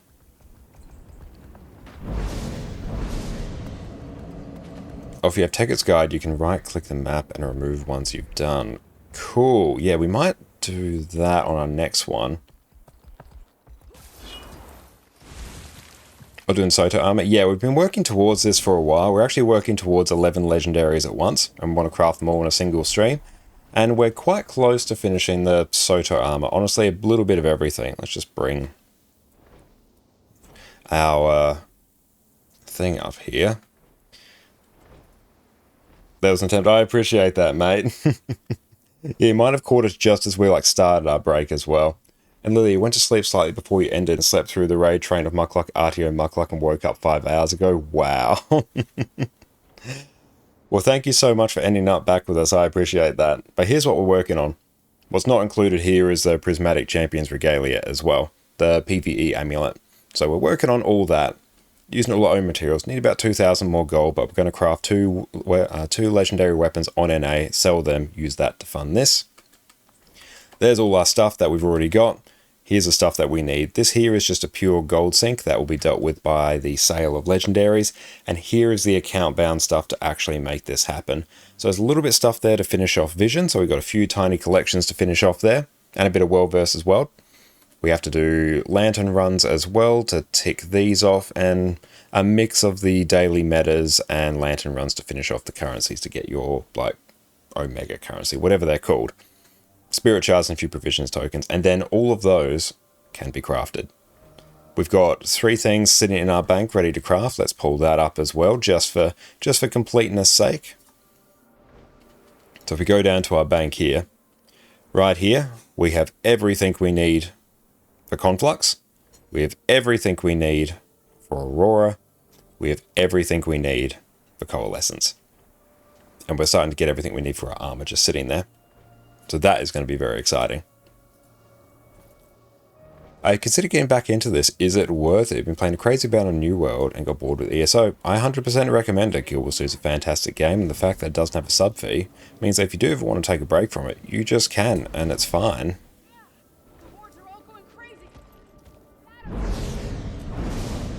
Still pretty populated? It is. It is honestly still very populated. Still need to look into Ascended before you even start thinking about legendaries. It also depends a bit as well on how many characters you have. If you have a lot of characters, like I do, I have 20 characters on this account and I have 25 on another account. What I'd recommend doing is maybe get like 1 or 2 characters geared up in Ascended, and then put a bit of a hold on gearing up other characters in Ascended. Maybe get like some exotic gear if you need. Because gearing up a lot of multiple characters, that chews into your gold very, very quickly. And if you're constantly gearing up new builds all the time, that's gold that you can't spend on legendaries. It really puts a bit of a damper on your legendary progress. So I like to get a few characters in Ascended, key ones that I need for things like fractals and the like and stuff like that. Oh cool, we've got like all these mobs here. Just run. And then just gradually work towards legendary from there. And if I get like any Ascended drops or anything like that, then I can go through and replace any exotic gear with that. That way I maximize the gold that I can just have for all those other legendaries. You got 580s and the rest somewhere between 10 and 70. Well, very nice. You do have like 11 characters, is quite a few there. Oh, and thank you so much, Jess. Jess is amazing. Has been hard at work and has made us a banana Greek yogurt muffin with Biscoff drizzle. It looks absolutely amazing. And it's got chocolate chips in there as well. That is going to be amazing. Look at that. Jess is the MVP. Everyone, make sure you go check out Jess over Twitch. And everyone, if you haven't already, make sure you go check out Muckluck on Twitch as well. I'm certain you have, but make sure, if you haven't, just do yourself a favor.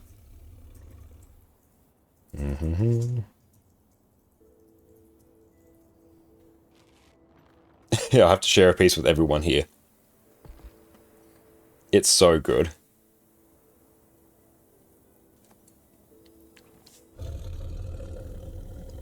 Really good.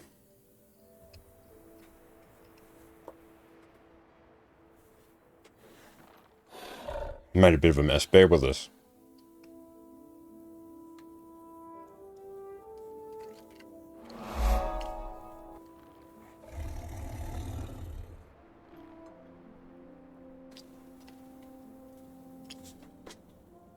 Just make sure we don't get chocolate on our keyboard.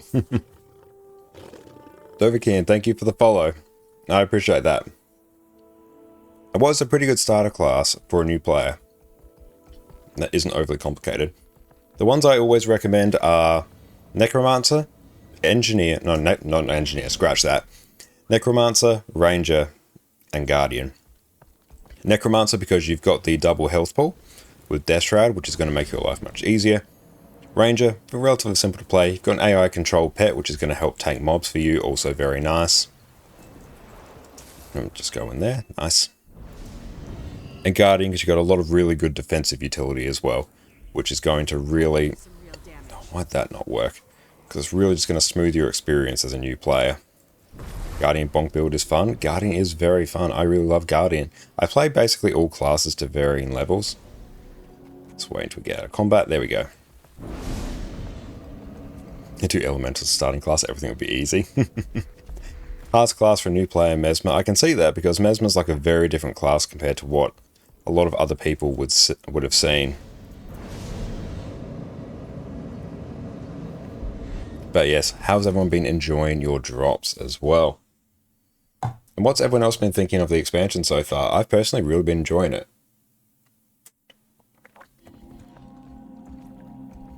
Okay, we will sky scale it here.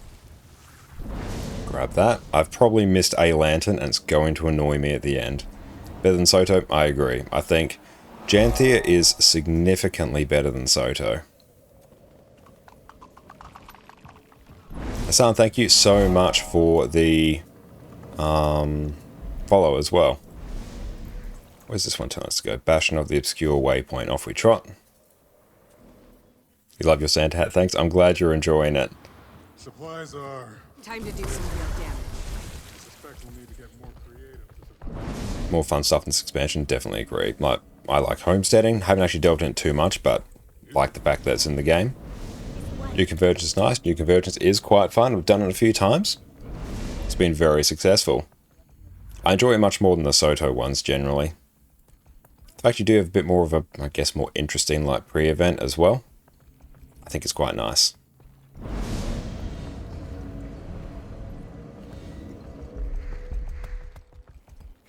And your new legendary spear as well.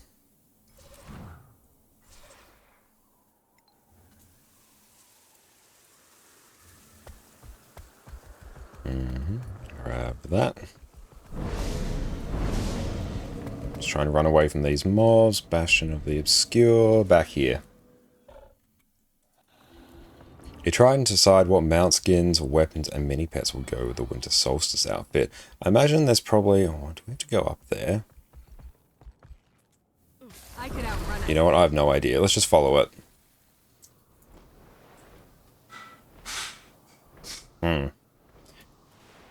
We will see. If I miss one, I miss one.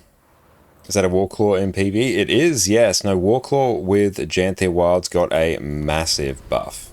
So now, honestly, it kind of just replaces Raptor. Okay, I think this is just an alternate path. There we go. Looks like it. Run through there.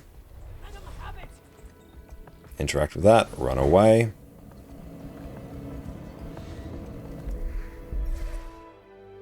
What would you vote on is the best open world class? Generally, that's a bit of a personal preference thing. My favorite is Revenant because things like Celestial Vindicator is absolutely broken in open world. Herald as well, Renegade, like all of its specializations really excel in open world. And also because Herald, with its just immense boon generation, means that whenever you apply boons to other players, and because Herald does it at such a large range and so easily, you get credit for their kills. So if you want something to tag, because you're giving those boons to people, Herald I think is like objectively the best class out there for it. Time to do some real. But every class has fantastic open world builds, so it's really just a matter of preference. I play a lot of Ranger in open world as well. Warrior's great, Mesmer's great, Ellie's great. Like honestly, there's a lot of them out there.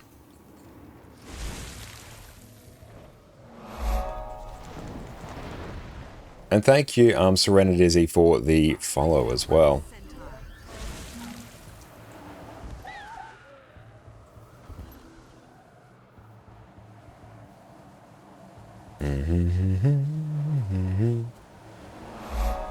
Barry, and thank you so much for the follow as well. Like, Ellie in Celestial Gear is actually really, really good in open world.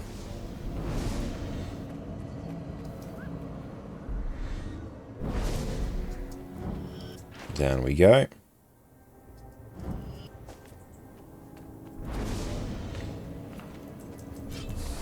Behold, dragon and hero together. Oh, did I not? Yeah, I didn't. I didn't interact with it. And Shiny, welcome back in. Just realised I have a lot of books in the background. Do I read a lot? Yes, I do really enjoy reading. Very much looking forward to the next Brandon Sanderson book in the Stormlight Archive series. Was it Winds and Truth? That's coming out early next month, so I'm very excited for that. And people leeching your boons, don't worry. By you giving them boons, you are also leeching from them, so it's a two-way street.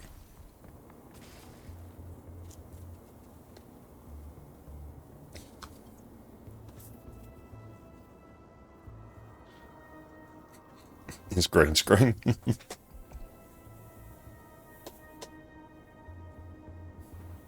Is a very convincing green screen.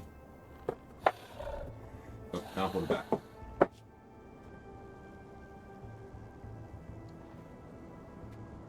Oh wait, it's next month? Yeah, it's like early December. Like December 6th or something like that. Interactive green screen. Yeah, our technology is so advanced. Oh, working your way through Mistborn Era 1. Oh, Mistborn Era 1, I think, is the best place to get introduced to any Brandon Sanderson. First three Mistborn books are just absolute god tier. They're fast-paced, characters are engaging. I'm also reading The Wheel of Time at the moment, because yeah, I do enjoy The Wheel of Time, but I prefer Brandon Sanderson stuff to it. I'm up to book 10. I'm excited where Brandon Sanderson comes in. Looking forward to seeing the difference in writing style that comes in there. But yeah, one thing I like about Brandon Sanderson's writing compared to Robert Jordan's is the fact that in Wheel of Time there's just so many characters, very hard to keep track of them. Hard to get invested in so many different characters as well. Whereas one thing that Brandon Sanderson does very well, he gives you a core few characters to get invested in. So instead of having like 20 characters or 20 main characters to keep track of, you may have like 5 or less than that. Do you have GoodNotes? No, I don't. Like, I may have an account on there, but it's not of any real use. Goodreads. I figured you meant Goodreads. Haven't read Elantris yet. Like, Brandon Sanderson generates books quicker than I can read them. And honestly, he kind of writes books quicker than I can make YouTube videos as well, so he's just dominating on all fronts. He does an awesome job with Rand. That's great to hear. Oh, hang up.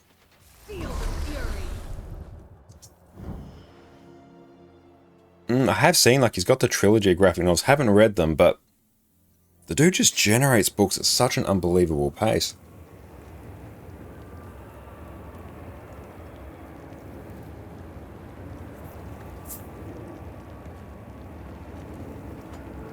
Where are you located? South Australia.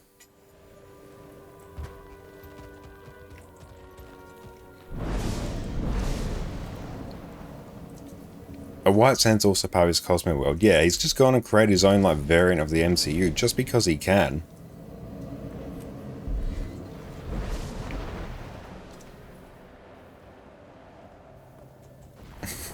And yeah, people telling Sanderson to slow down because yeah, we physically can't keep up with his number of books. I think my partner Jess just like finished reading a while ago Yumi and the Nightmare Painter as well, so I've got to read that. There's The Sunlit Man I also want to read before I get to Winds and Truth. Gradually accumulating Mistborn Era 2 behind me as well. Whenever Jess and I go out op shopping, we always try and keep an eye out if we can see any of Brandon Sanderson books. Very hard to find them in op shops actually. People don't tend to donate them that much. I think it's because they're so good they tend to hold on to them.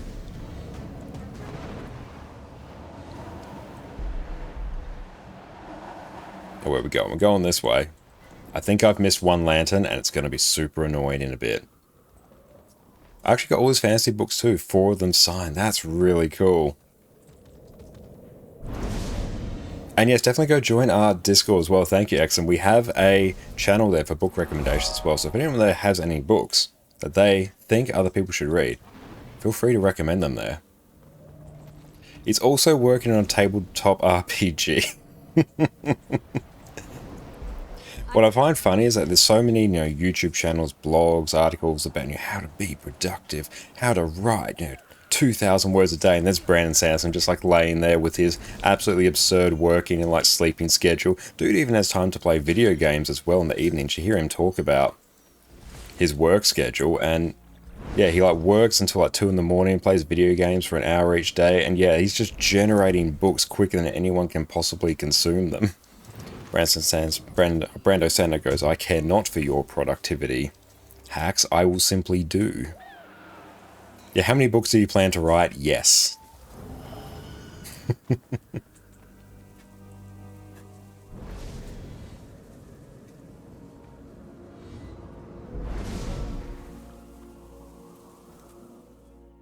Now you want to show then my bookshelves, you've got a bunch of extreme good books. Oh, hell yeah, feel free to post it in Discord. Alright, I have no idea where I'm actually going now. No, we did that. I feel like probably here. Oh, thank you for the hydrate, mate. I appreciate that. Oh, you're writing a book too? That's awesome to hear. 3. I'm lost now. Blish, yeah, we're using Blishard, using Ellis's paths. But yeah, I'm totally lost. Hang on, we're gonna have to crack out. Tekets now, hang on. Yeah, ba-dum-bum, ba-dum-bum. Tekets, secrets, lanterns repeatable, Amnitas.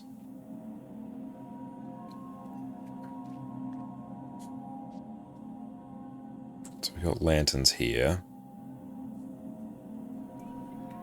Alright, so how do I get this to show me which ones I've not done?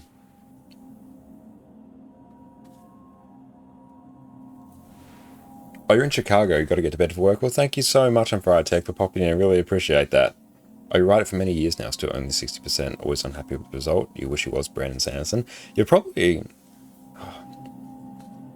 Yeah, it's just like a general thing just for anyone. Like, if you're curious about, like, Brandon Sanderson's, like, writing style and how he does it and just his thinking process, he was like, he's like a part-time lecturer at a university as well, and you can, like, Google this entire university lectures and how he, like, writes as well. Because, yeah... And he talks a lot about how to, you know, come into things as a new author as well. It's just fascinating. But yeah, like, writing a book, that's such a hard thing to do. And yeah, Sanderson just makes it look so easy. So he's an absolute machine. But that's really, really cool that you're writing a book. And Nistine, thank you so much for the follow as well. But yeah, if you're just, like, curious, 100% recommend it. It's just fascinating to watch. Even for me, someone who's not an author, it's just really cool to hear his, like, creative process and how he, you know, conceptualizes things. Thank you, Gov. I appreciate you. It's not the repeatable categories. That's one problem with Blish Hut and all the pathing packs. There's a lot. Thank you, Sorrentizzi. I appreciate that. And Lily, you have a bad story about the Wheel of Time. You had the entire hardback collection with 4 of them signed by Jordan from the one time you're able to go to JordanCon, and 2 with the Brando signature. But you moved with your DNA donor, decided to pull them off. Oh, I'm so sorry to hear that. Serenitizzy, thank you so much for the sub as well. I appreciate that. Everyone, enjoy your complete lack of bads and your wonderful Addy emotes. Thank you, thank you. And what we're going to do, we're going to be right back because we have to come back as Hipster Connor. So sit tight, we'll be back in a moment. And we are back, my friends, as... Hipster Connor. How is everyone going? We're just updating our goal overlay there. How is everyone going? On Teket's Trail, you can go to Expansion Soto, the map you're in, category achievement, and should be called Illuminating. Alright, we'll do that. We moved out shortly after, gone no contact. Well, that's good. I'm really glad to hear that. And sorry that that happened. And Shiny, your oldest signed book so far is Irving Stone 1953. The next one, Robert Shekney 1960. That is awesome. Hope you're having a very cool spring, otherwise it looks uncomfortable. We've got the aircon going in here, so it's actually alright. And plus we're mostly in the dark, so it's actually quite comfortable in here. But thank you all so much for the support. You were all so incredibly kind.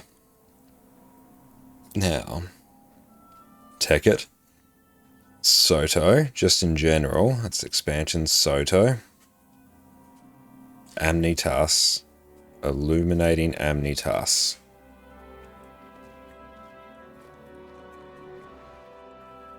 Okay, so, yeah, there's a few there that we need to get.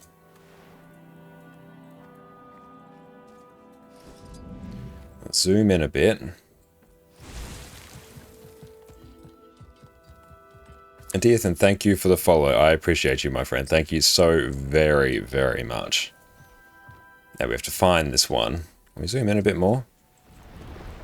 You know what? I know exactly where it's going to be. It's just going to be in the last place I look. There's one.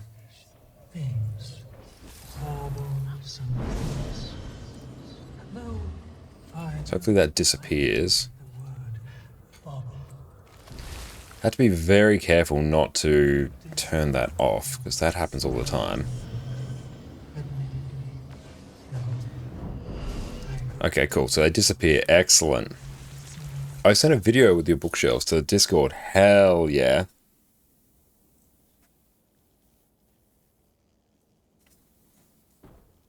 Let's just go keep an eye. Oh, just got pinged in a Discord. We'll just keep an eye on that. Just a different one. Okay, let's see. Oh, very nice. Hang on. So, let's bring that over here. Case. I have a little bit too many books. That is very cool. Small bookcase. Here is my science fiction in German. Science fiction in English. Oh, I love Chicks and Lou's 3 Body Problem series. I just read that a while ago. Love it. Great. Oh, some science books. Very, very cool. Science fiction in English. Oh, just watched the Expanse series as well a while ago. Still got to read those books. Great taste. Oh. Sunlit Man, nice. Love it. That's my Brandon Sanderson shelf. It's a very good Brando Sando shelf. Second Brandon Sanderson shelf. You can have a shelf just for Brando Sando. Like yesterday. Here is some more. I do have to finish reading Lies Locke Lamora as well. I started it, but just picked up something else. Haven't picked it up yet. Lee Bardugo, some. Name of the Wind, also read, enjoyed. That's The Wool. So remember, very cool. there is a TV series about this trilogy. I believe it's trilogy. I just got it, but didn't read it yet. Here are my. If we go over to very clean old display, books and also my we should actually get sound as well. collectibles from Harry Potter world. A lot of them. So, yeah. Oh, fairy tales. Very cool. Also, Entire bookcase of Sanderson. It's a small 3-shelf one. Oh, you can easily do that. I hope it will be good. No idea yet. Some non-fiction. Jerusalem by Alan Moore. Here is some detectives. That's good. We've got a lot of good reading recommendations here as well. Thursday Murder Club. Shining Needle and His Scar. It's the second book of trilogy. Should come back with a different outfit. We are hipster Connor now. Get the full trilogy soon, like in January or something like this. That's this third book of And we got these glasses before they were cool. the whole trilogy. I also have the second one somewhere there behind. This is really, really cool. Thank you for sharing. Loving those book covers as well. That's super cool. Some biographies. Oh, Tom Felton's book as well. Autobiographies. This one is Tom Felton, the guy who. You've got Draco Malfoy there. Malfoy, Draco Malfoy. In Apparently, he's such a treat in real life. a lot of Harry Potter books. Loving those covers as well. We've got those as well. The illustrated editions. Those are hype as hell. First 5 books, illustrated by Jim Kay.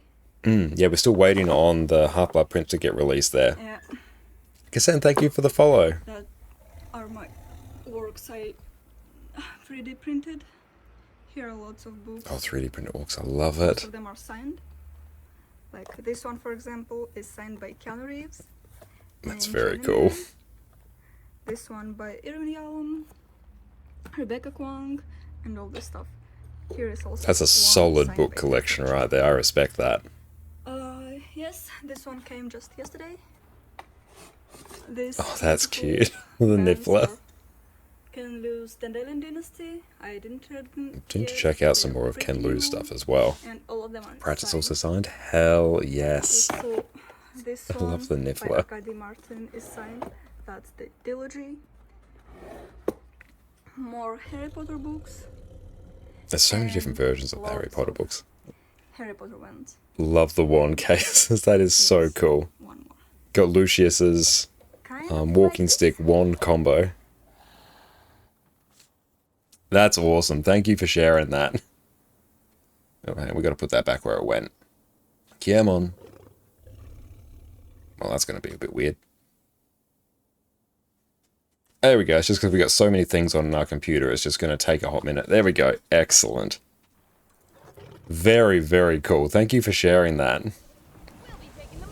Now, we will finish this lantern run at some point. That's like 50% of your collection of books. Most read books moved to another place. Ah, so is that like the... That's the creme de la creme section, is it?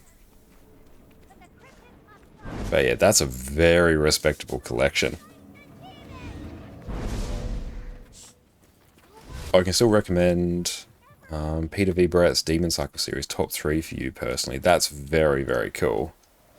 You'll have to go and check that one out as well. We've got so many good book recommendations, so yeah, feel free to like hit up. I interacted with that one, did I? Oh, there we go. What are you using for the lantern overlay? That is Blish HUD. I might actually... We'll do another run after this and we'll use Tez Trails as a bit of a comparison, because this one we got lost, which is unfortunate. Whereas I feel like on Tez Trails I didn't really get lost. Oh, come on, we got to interact with it. We're struggling. Hang on. Oh, we know. Oh, we've done that one. Oh, it's blue, that's why. Okay, there's a few other collections that we shown. Hang on. Lantern out that way, that way. There's a few other things as well, aren't there? I don't see the trail anymore. Oh, that's because there is no trail. You might be able to... Yeah, I don't actually have the trail. I'm purely just going for the missing lanterns now, because I got so lost from the trail that trying to salvage that is just impractical. So now we're just trying to grab the missing lanterns. So this destabilized really quickly, which is unfortunate. Amir, how's it going? It's great to see you, my friend. But overall, like, I quite like that path, but it's probably because I just wasn't paying attention to the path. Come on, up we get. We got you, fam. And we'll do a run of Tez Trails. That one we've done a few times and we're reasonably comfortable with. And we'll see how many times we miss the incorrect lanterns.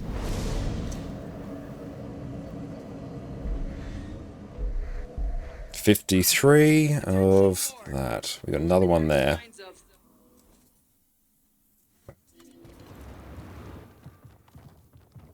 So we got one up there or down there? Up there.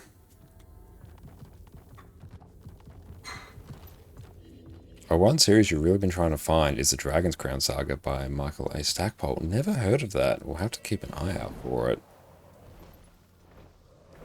But yeah, I love the title as well.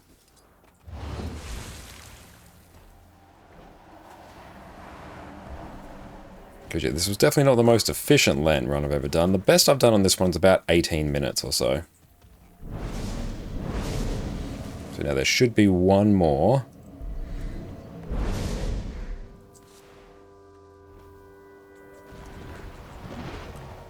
And we've got to get close to it, and then if we interact with it, then it disappears. So there will be one more. Thinks it's there.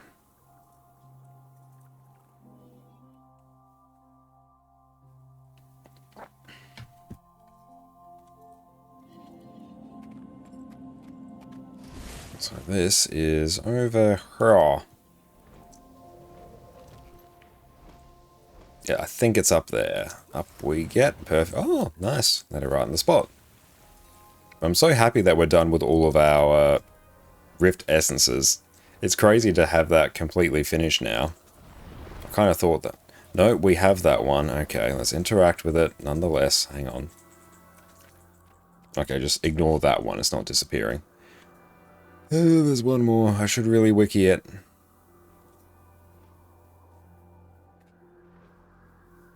Yeah, none of that is particularly helpful to me. Wiki!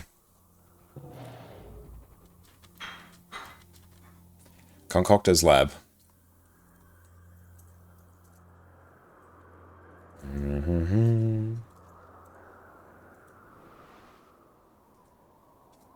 Oh, why is that not showing all of them there? Oh well.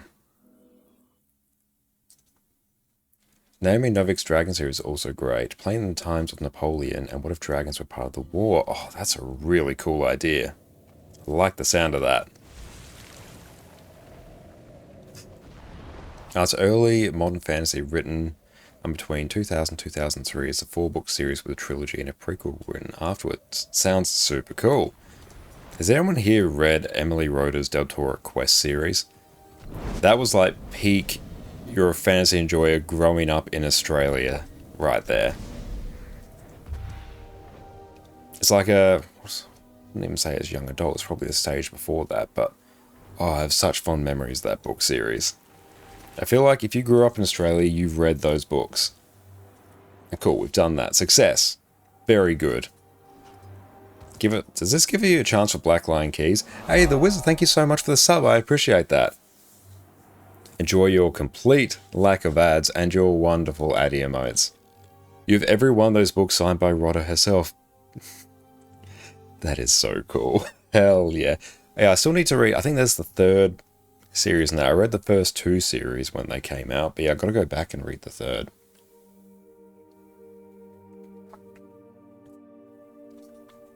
But yeah, how good the world building is in that series for books that are so short. She does so much with such a short book. It's so good. Eric the Viking, thank you so much for the follow. Oh, your DVD's anime of Tutorial Quest. Oh, I saw a bit of that anime. I can't believe they turned it into an anime. That's so cool. I'm oddly excited for the Lord of the Rings anime as well, coming out in December. Hopefully it's good. Alright. Let's go Tez Trails now. So get that on. Common markers. Yep. Alright.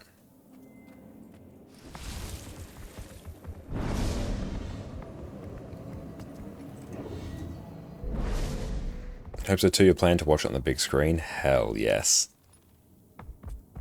Oh, we flubbed that one.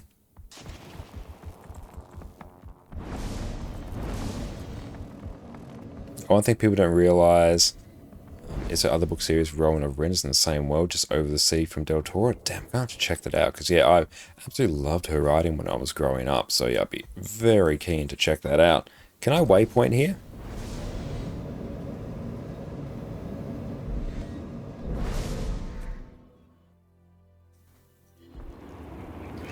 And Glorn, you had me low in the background, and somehow you knew from everyone in Australia in the comment on how small but the world building is great, you knew it was Del Toro Quest. Oh, it's like the universal Australian like reading experience. Oh yeah, everyone has at some point read Del Toro Quest. And then also the first book series as well, like each book's focused around a particular gem. Then you get it, then you get to the last book, then bam, they're all rearranged, they spell Del Toro, mind blown, world building, it's pure cinema, but in book form.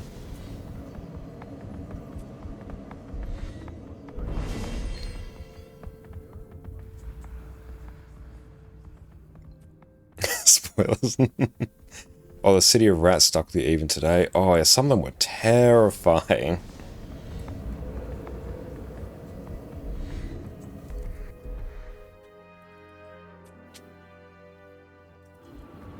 But such a good series. And it's very short read as well. Like, the books are only probably like that thick, but highly recommend it.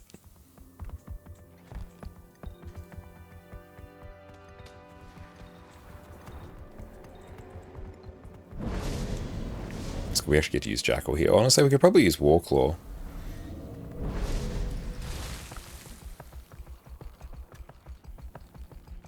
Yeah, where it says Jackal, we can kind of use Warclaw now.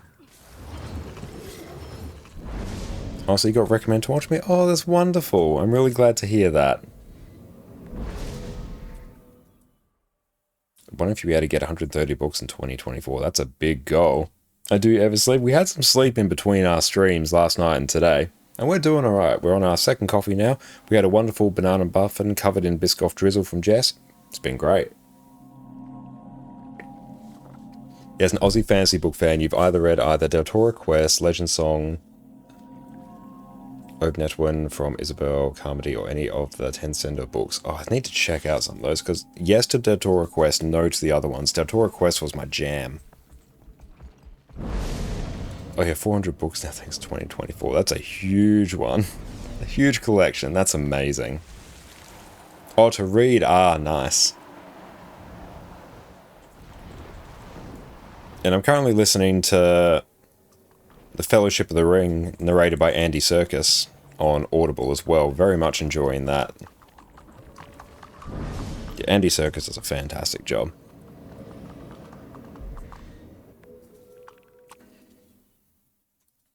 So whenever we have a spare moment, we do that. He makes good music, doesn't he do?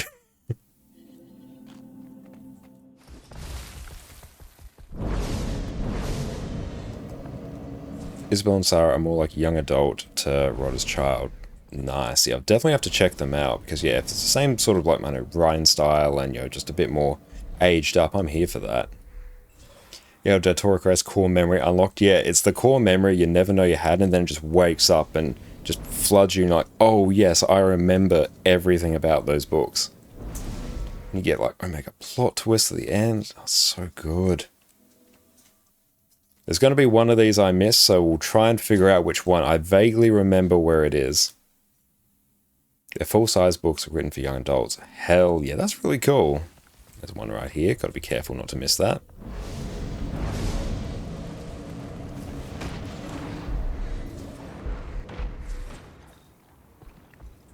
Yeah, honestly, where it says Jackal, just replace with Warclaw.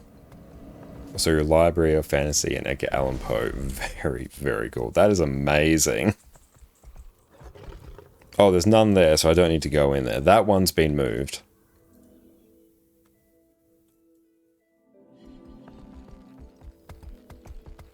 Yeah, this one makes much better use of the waypoints, so it's way quicker. Plus, honestly, the fact it tells you which mounts you need is really nice. I'm really glad to hear that, Shiny. I'm glad you consider this a wonderful place. And thank you all so much, everyone, for watching, for making it such a wonderful place. I'm really, truly grateful that everyone's chosen to, spend their time here unwinding, chatting about books. I'm here for it. But yeah, we're up to, what are we at in the Wheel of Time now? Dreams. It's Crossroads of Twilight, I'm pretty sure it is. So we're gradually working our way through that. We've got a few on the go. All available ward to your bastions immediately! Sergeant seals, close those rifts!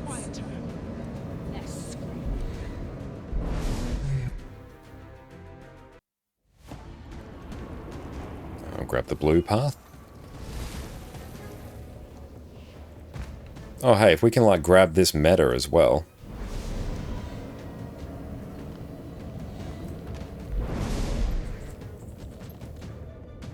Oh, we didn't grab that. Hang on, back we go.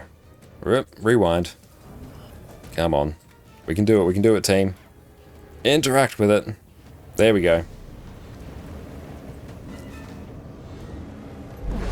Oh, you're on the 8th Wheel of Time, but you need a break from it. That's how I've read it as well, because yeah, honestly, it's a lot. It's 14 books and a prequel, all of them really long, so yeah, sometimes you need a bit of a break from it. And yeah, Guild Wars 2 is fantastic just to take a break from everything as well, you're not wrong. Yeah, honestly, I feel like Tez Trail's the play here. Even with the few lanterns that are in the wrong spot. Let's see if we can find them. I thank you for the hydrate. We'll do it just after. Tee up this lantern. Oh no. After we get safe, then we'll do it. There we go.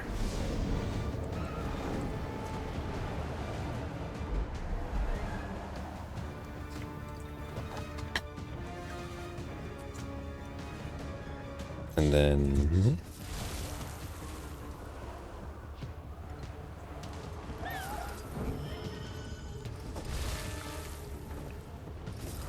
I got a griffin it. Why are we in combat? Oh, that's annoying. Hang up. Do that. Who needs griffin when we have bouncy Warclaw? No, we're safe in Soto. No, not at all. And you were expecting, oh hey, if we can get the Sky Scout to grab this invisible hitbox that's 200% larger than the model, that'd be great. Not hey, if we can grab this meta. Yeah, it'll be really nice if we can grab this meta. Just gonna say, the reason I'm doing so many lantern runs here is because I need... Basically, I just don't want to do so much of the meta.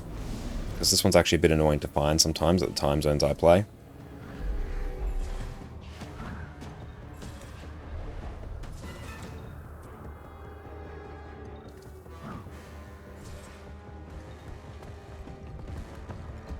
This is a Sky Scale one. Come on, there's a bit of a delay on that sometimes. I need to probably fix that somehow.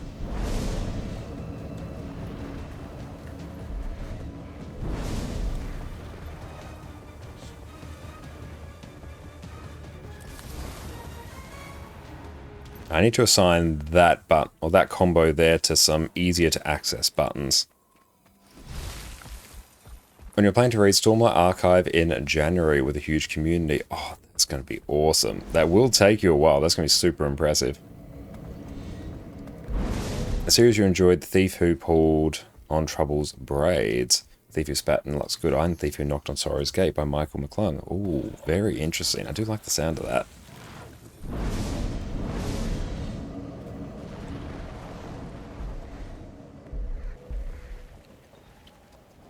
So we'll see if we can finish this run and then leech a bit of the end of the meta. Then I think that would be a good play. Chuggies, thank you for the follow, mate. Very, very kind of you.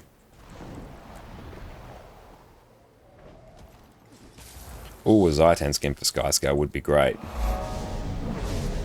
Hey, thank you for the sub as well. I really, really appreciate that. Enjoy.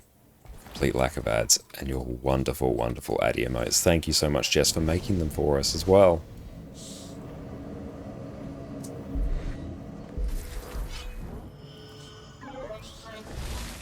Let's glide on down. Don't think we got enough speed, and that's fine. This works. Oh, ah. Didn't do that well. Boolites, thank you for the follow.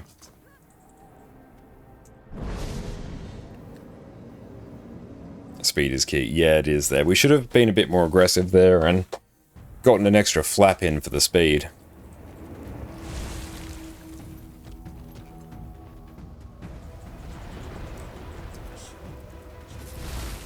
Yeah, because the fact I have to move my hand over to my number pad to do that dismount Sky Scale go into Griffin combo. Where are we going? Means it's not as smooth as it could be.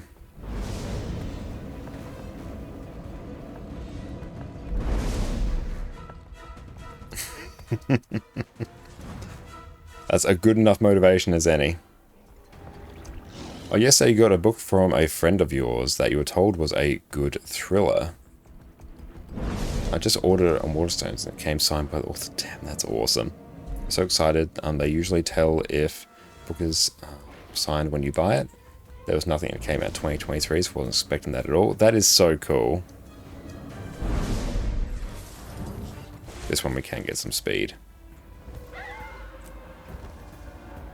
The full Griffin experience.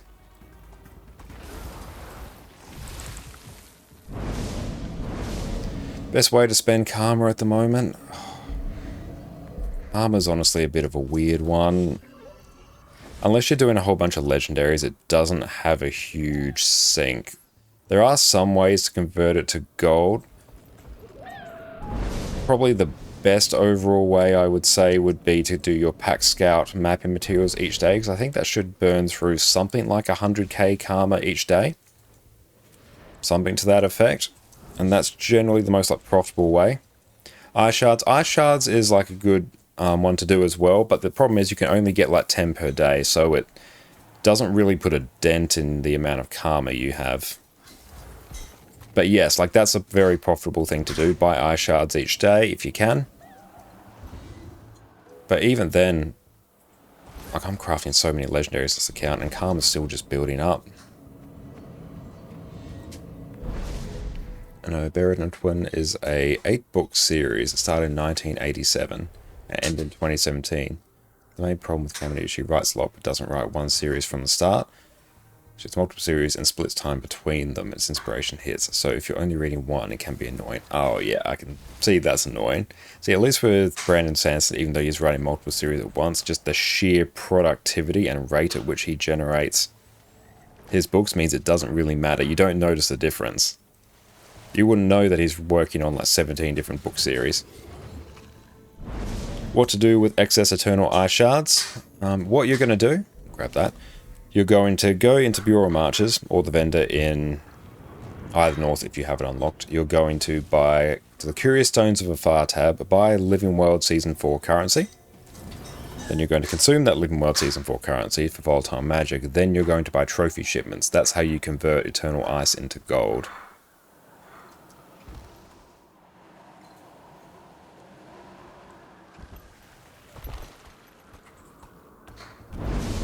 I feel like we're coming up close to one that we're going to miss.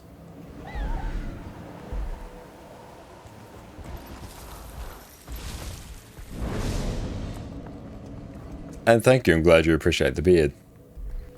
And Shiny, thank you so much for hanging out with us. I really appreciate you. It was fantastic talking to you. You take care. We'll catch you next week, mate.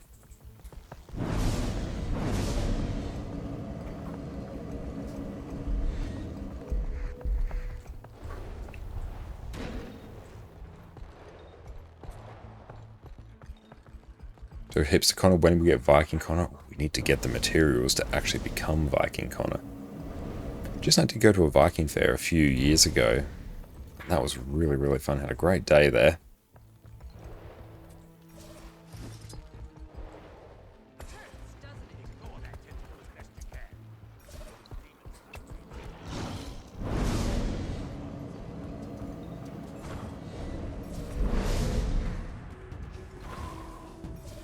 And right there. Karma to gold, how do you spend it? That I do pack scout map materials, but just as a general rule, if you go to this side here, fast farming, which I will just paste here, I'll bring it up maybe after the fact. But if you go to the side panel on that, it'll basically show you how to most efficiently convert any useful currency or material in Guild Wars 2 into gold.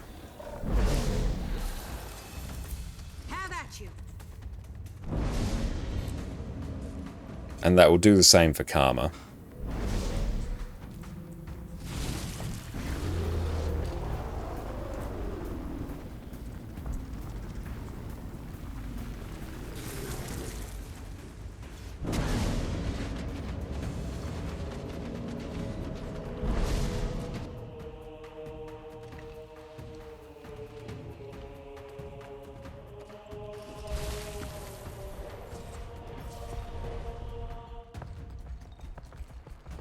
Hedgehog Warclaw skin would be cool. It would be exceptionally cool.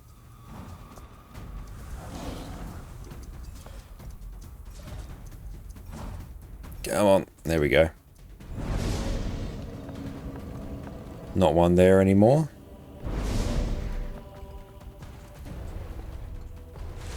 Yeah, I feel like this one is way quicker.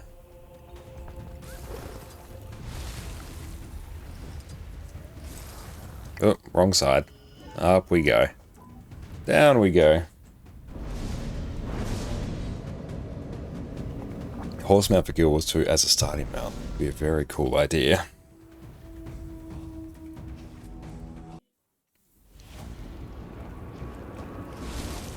Yeah, they do sort of have that with the Raptor mount.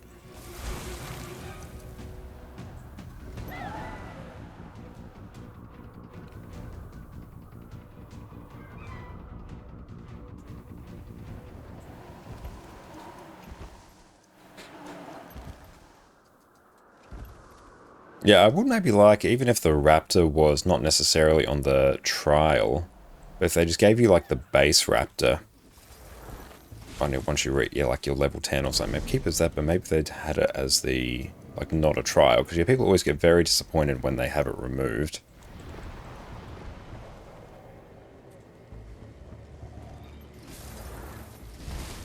Yeah, that made you mad. I can imagine it did. That would be uber annoying.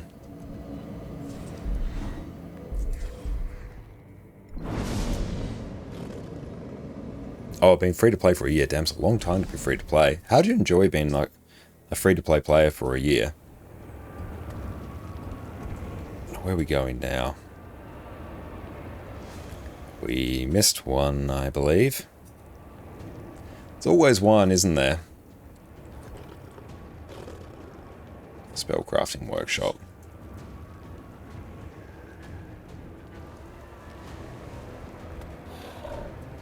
Experience was okay, but you gain more knowledge than most. Fair play. Right there.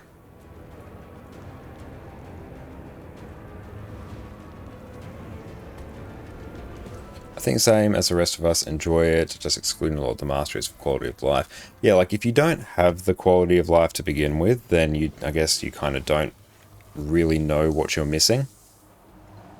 Like before you have auto loot, it's like, oh, okay, no, that's fine, I just don't have auto loot, all good. Okay, yeah, so this one is what I missed. We weren't too far off. Whereas yeah, once you get auto loot, then if you play without it, then you have a really bad time. So that's done now. Sweet, sweet loot. Alright, so now, okay, we've got a tag here. Yeah, let's hit this meta up as well.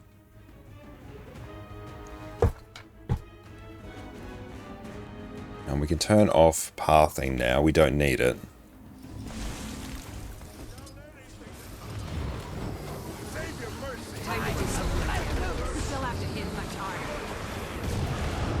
Get a block off. That doesn't matter anyway. You can get rid of that. Tentacle's vulnerable. Let's blast.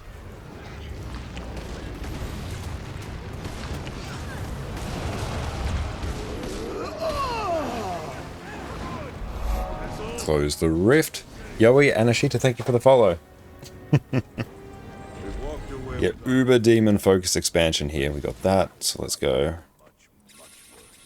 This one we can actually just go up here. One good thing I like about Amnitas, it's a very fun map for Griffin.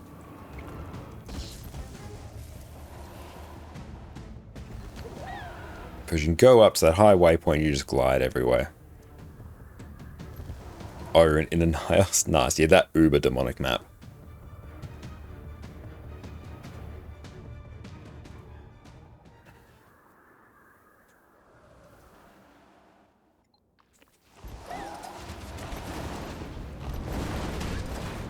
Time to do some. Are we in the LFG?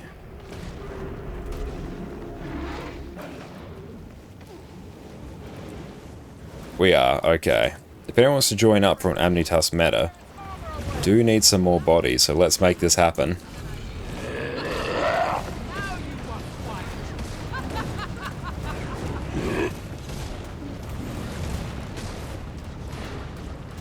Soul Slicer, how's it going? It's great to see you.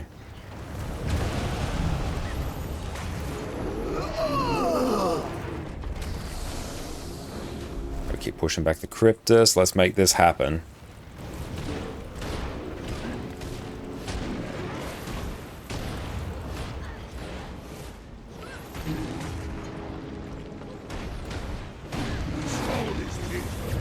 Ran out of energy, we weren't paying attention.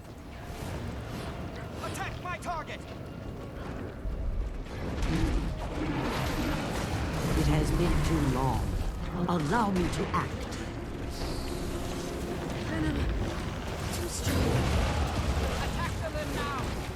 Tentacle is vulnerable. Let's go. Glint heal. How long's the stream going to go for? How long have we been going now? About 6 hours. We've got like at least another 6 left in the tank. And then we're back again tomorrow as well. Like, I'd really love if that wasn't there. Like, we need to hit that. I could use a hand over here.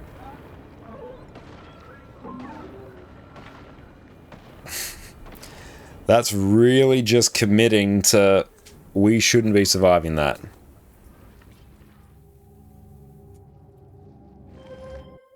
At 27 hours a day.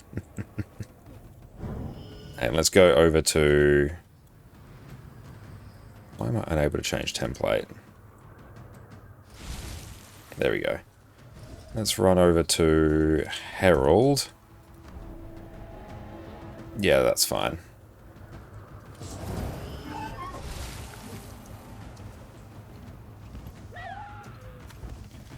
It's also nice, you just got into this game, you'll wonder if it's like FF14 where you got to play the entire game to catch up, should you? You don't need to play the entire game. I do recommend, especially for new players, just working through the story. One, because it's going to serve as like a good overall tutorial to the game and its combat systems. It's going to open up areas of the world for you. It's going to give you access to masteries, which is like the post-max level horizontal progression system, where you get things like auto loot, you get new skills for your mounts, you get so many things, you get gliding, so many different abilities that just improve your overall gameplay experience, and going through the story is like a main source of the points through which you'll do that. So I do recommend it, and also working through the story, particularly the story that takes place between the expansions, the DLC there. If you complete a series of very easy achievements in there, you get not only what is a free legendary amulet, an amulet that is like max stats. You can change its stats at will. You can use it on any character at any point. You basically get paid for it as well. Because it's not only free, through all the drops that you get along the way, you effectively get paid for it. Hang on, what are we doing here?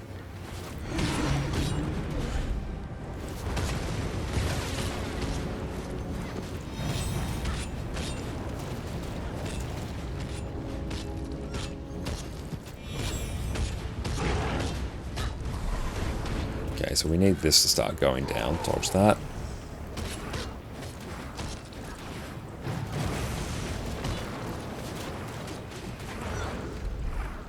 Oh, what class am I playing? I am playing Revenant.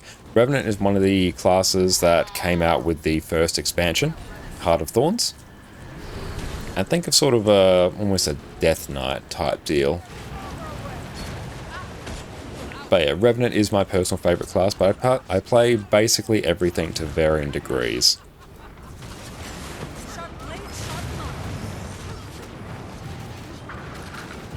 I'm going to start removing some of those stacks. We've got 4 minutes to get this bit done, so we got to pump. You're a Death Knight fan? Yeah, I think you'd enjoy Revenant then.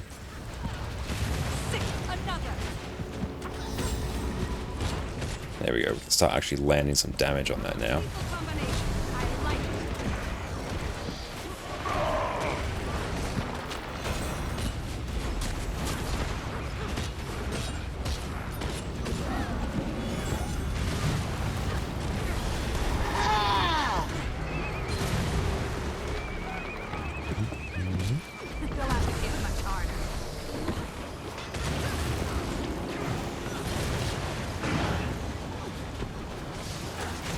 Minutes, that's fine. It's been a bit of a late meta, but that's alright. It's actually been a few days since we've been able to hit this meta, just because we haven't been on the LFG at the ideal points.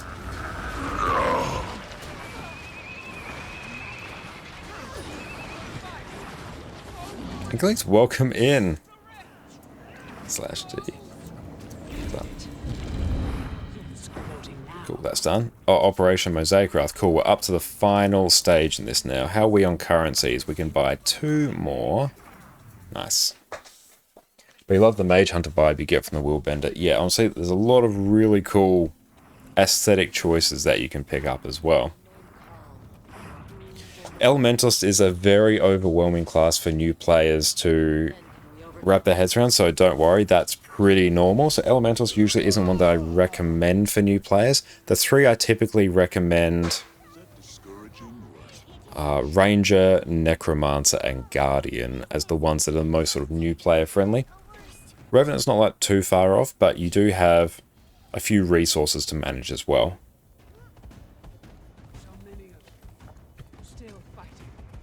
And if you buy Path of Fire, you get Hot. Yeah, Path of Fire and Heart of Thorns, the first 2 expansions, they're now bundled together. You basically can't buy them separately. Warrior as well is a good shout as well. But yeah, so you can only buy those 2 expansions as one, and like if you want to, you know, spend some money on Guild Wars 2 but don't want to go like the full hog and buy everything, you just buy those first 2 expansions. Hundreds upon thousands of hours of content. They're 2 of the best expansions, I think. Chronologically, they're the first 2 in order as well. Dive in, loads of fun. If we Summon them now. We'll be vulnerable. Even Health, vigor, recovery. Better vulnerable than defeated. 6 hours at least. Already. Can you and Lear buy us the time? You've been in this game over 10 years and still on your Guardian, mate. That's really good to hear. Like, if you've got a class that you've enjoyed for that long, that is wonderful. death is a luxury we can't afford. If the Guardians are spent, the ward's all that stands between the Cryptus and Tyria. Oh, let's go eat some food. There are fates. In Heart of Thorns is still one of the most well-populated X-Packs. Yeah, it's because the meta events, the map-wide events that take place in those maps are incredibly rewarding, very fun, and just go on like a continuous timer. So yeah, there's always people there. Oh yeah, the fashion system in this game is absolutely fantastic. You can like change the... You can transmute your skins like at any point, really. Yeah, the fashion game, like, it also is referred to as Fashion Wars for a reason. Just like Leyline Gliding, hell yes. Either we do, or we're all dead. The north platform is compromised. Frode, Goal, take the east platform. Urchik and Banach. Cool, so we have done 3 lantern runs. The test trails was way quicker. Betox, thank you for the follow, mate. Do I want Shortbow? Not really on Herald. Herald doesn't really have the bleeding modifiers to make Shortbow great. Getting the mastery points was hard. Yeah, getting the mastery points through Heart of Thorns, those ones do take a lot. Heart of Thorns is a greedy little piglet in terms of the number of mastery points it wants you to get. It gets much easier if you do Living World Season 3 as well, because the mastery points from there do translate over to Heart of Thorns. So once you add that in, the grind becomes much more manageable. Heart of Thorns maps for a new player are a lot. Yep, no, they are. They are a lot, you're not wrong. The step up in difficulty between Core Guild Wars 2 and Heart of Thorns is quite drastic. It is a notoriously big sticking point. But the overall power level of the game has increased since then, so I think it's probably not as stark as it was back then. Because back in, what was it, 2014, when Heart of Thorns came out, that was a very different time in terms of the game's overall balancing. The overall power level of the game was much lower back then than it is right now.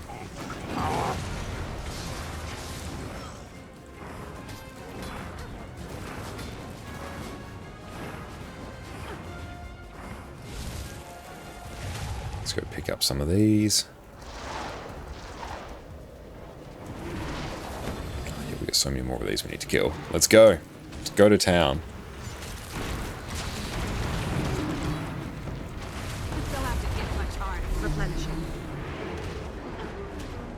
Yeah, Core Tyria, you basically one-shot everything. Then in Heart of Thorns, everything basically one-shots you.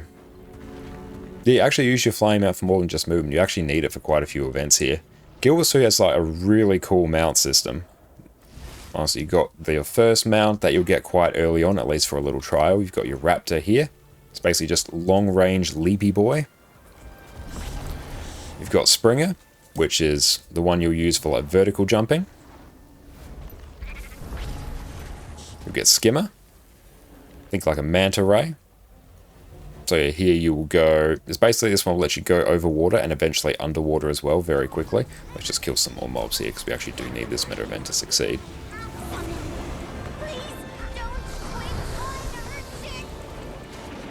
And yeah, there are certain like builds you can use that will help you solo those bosses. But yeah, a regular player won't come across them through their natural course of gameplay. Hang on, we'll let people will deal with that for a moment. I'll showcase the mounts. You got this team. Just keep going for a moment. Let me get out of combat. Oh, there's more mobs there. I don't want that. You've got Jackal, which is almost think a bit of a coyote or a dog. Teleports forward. Very agile. I quite like it. You've got the Griffin here. Uber fast flying mount. Let's just get back up here. Oop. Back up we go. Got Roller Beetle, which lets you get to insane levels of speed. In this case, you just like, oh. You can't dismount this one in midair, so we're just going to fly all the way over to this next island. And yeah, honestly, that WoW did copy a lot of the mounts in Guild Wars 2.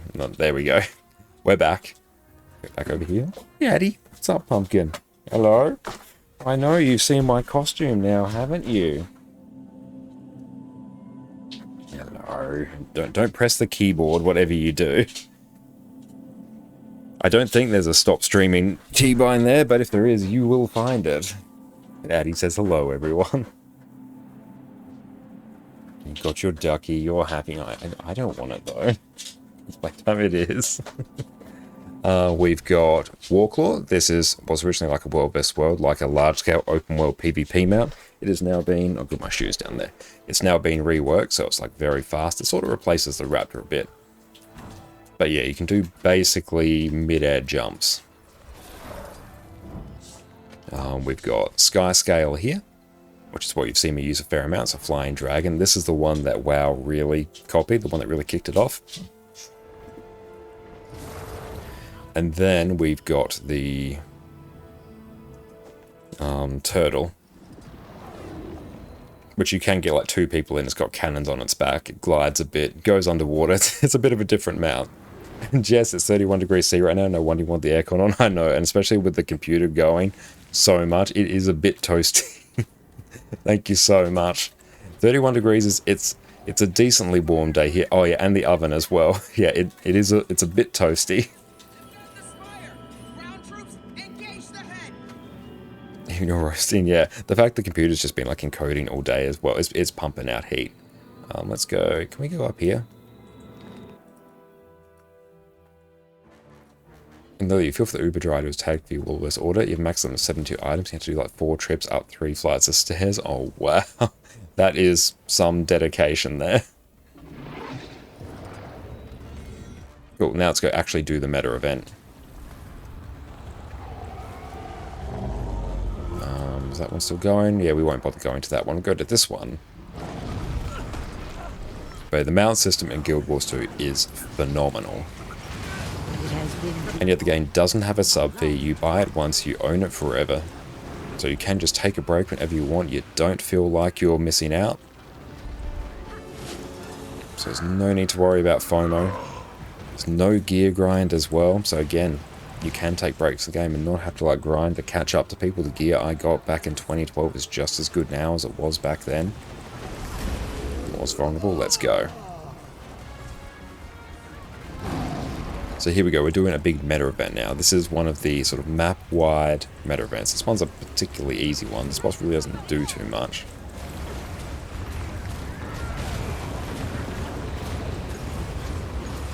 I really want to tip them like $30, but since Woolies has a contract with them, you can't. Oh, that's unfortunate. But that's a huge effort by them. I might go down and deal with some of the tentacles in the pyre in a bit. It has been too long.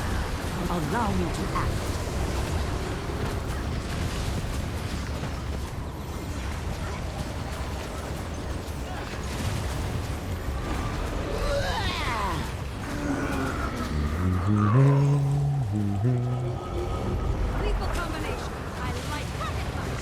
One of the funniest things when WoW announced Dragonflight was throw out the cheeky teaser saying, why wait to ride a dragon?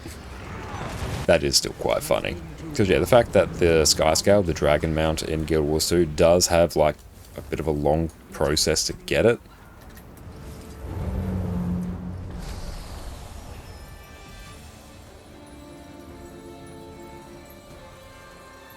The verticality of this map is so cool. Okay, there's nothing there for us to really deal with, I think.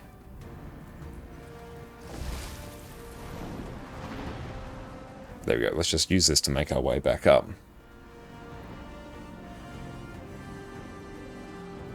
Definitely going to want to hit up the south one, so we're heading over there now.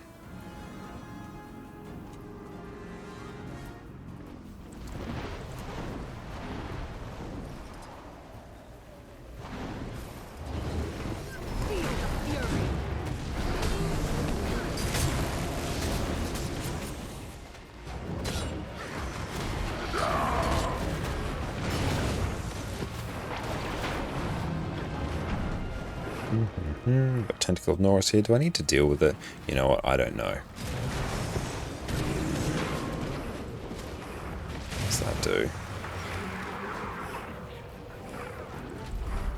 It has been too long. Allow me to act.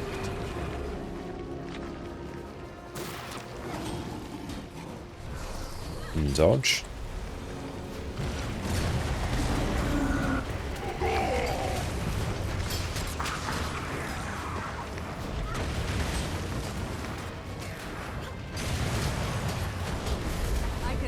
Spy, we should be able to do this. And Lee, without spoiling, what was your favourite X-Pack and what part of the story? In terms of what part of the story X-Pack? Okay, cool, we're just going here. I thought the game crashed. No, it's fine. We're just dealing with that mechanic. In terms of which is my favourite expansion, overall expansion, it is Heart of Thorns, the first expansion. One, because it's just a huge, monumental shift in game design from core Guild Wars 2 before expansions to the realm of expansions. I love the maps in Heart of Thorns. Auric Basin is still my favourite map and has my favourite soundtrack in all of Guild Wars 2. The elite specializations, effectively the new subclasses for anyone not from Guild Wars 2, are generally my favourite in the game. I think they're all absolute bangers. The story of it I quite enjoy as well. It introduced raids to the game, which raids are my overall favourite content, so it brought those into the game. But yeah, Heart of Thorns is an incredible expansion. I really, really enjoy it. But my favourite story...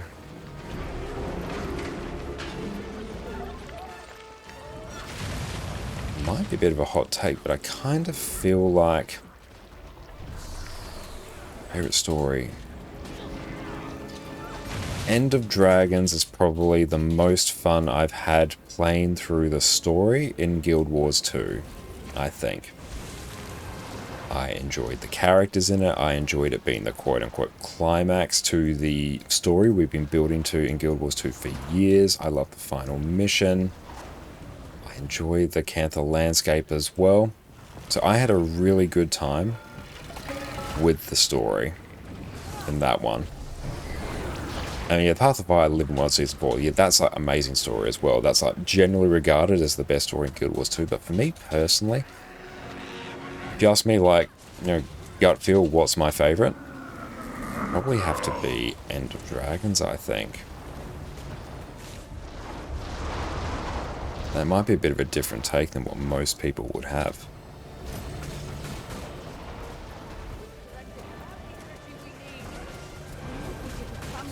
A big fan of the Eastern culture and biome. Oh yeah, and Saitung Province is a beautiful map.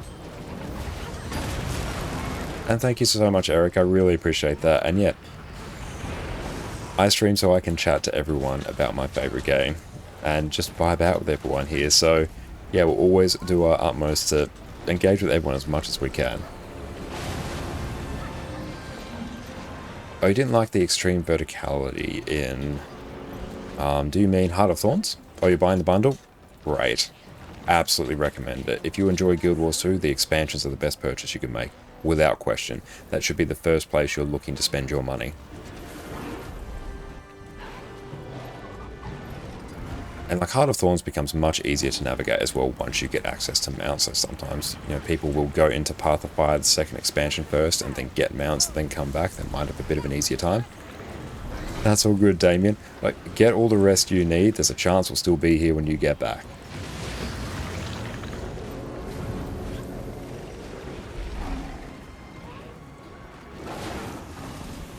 Oh, why is that strange, Eric? That one's done.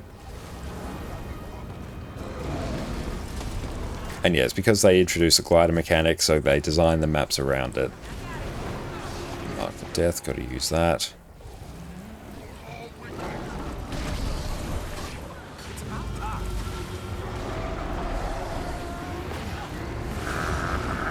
More is vulnerable. I think we can start blasting now. Let's go.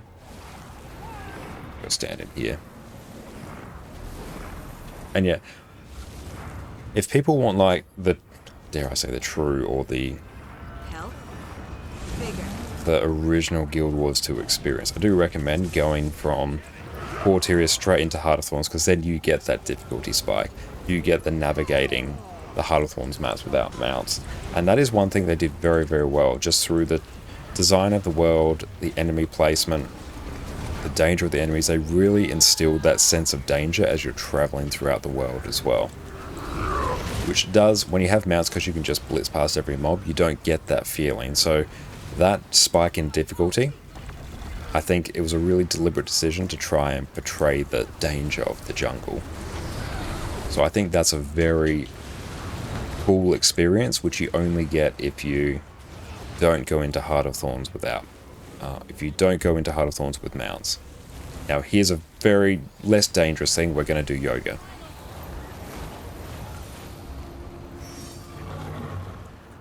Like, literally, we're about to do yoga. Yeah, always saying it's Pocket Raptors. Yep, you will find out all about Pocket Raptors.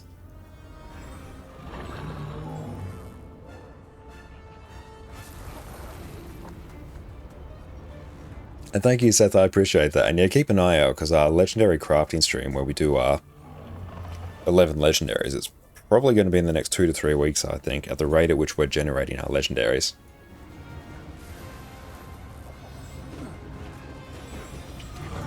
And yet, Pocket Raptors, new enemy type. You'll find out about them very quickly.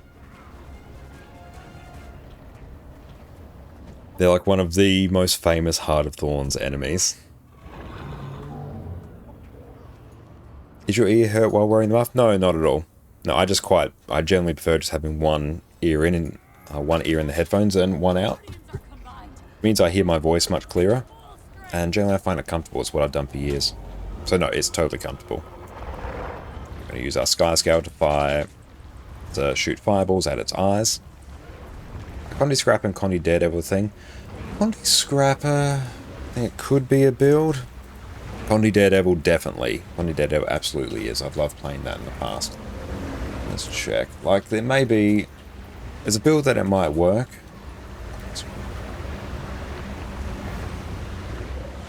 Yeah, like, Hollow Smith is just a better Condi build. I could even maybe check him out of battle. Like, you could make it work.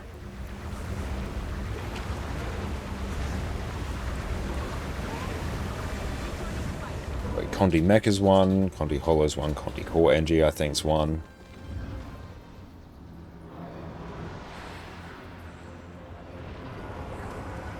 Like, yeah, I think you could probably make it work, but I think it's just... People have tried it in the past, and generally it's just regarded as worse than Power Scrapper or Condi Hollow.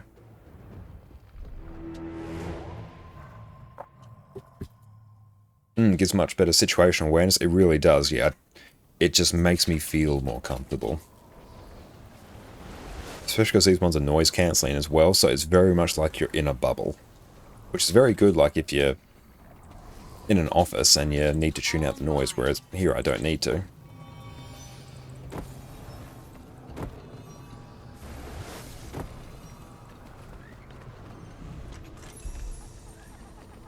Yeah, the Scrapper trait lines don't have any good traits for Condi. Yeah, that's basically it. Like, if you're going to do Condi NG, do Condi Hollow or maybe Condi Mech to start with. All shiny. Grant me your strength, my friend.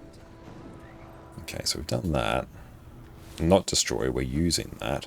Getting the Pouch of Stardusts. Cool, so we've got those. We've got some other loot floating around that I can't see right now. There it is. Sweet, sweet. And perfect. That's a good point as well for us to take a break, because we have spent an hour as Hipster Connor. So we will be right back. Let's just go TY. We'll be back very shortly, so sit tight, team. Oh, hang on, we've got a question. What would you say is the best way to make gold quickly interior? I have several YouTube videos on that very topic. Got the secret to making gold in Guild Wars 2. And also should be my latest YouTube video there. Well, not my latest one, I've got one after that. But yeah, I've got a whole bunch of guides there on how to make gold in Guild Wars 2. One is how I make my gold, and one is how I think you should make your gold. Key thing is, check your material storage.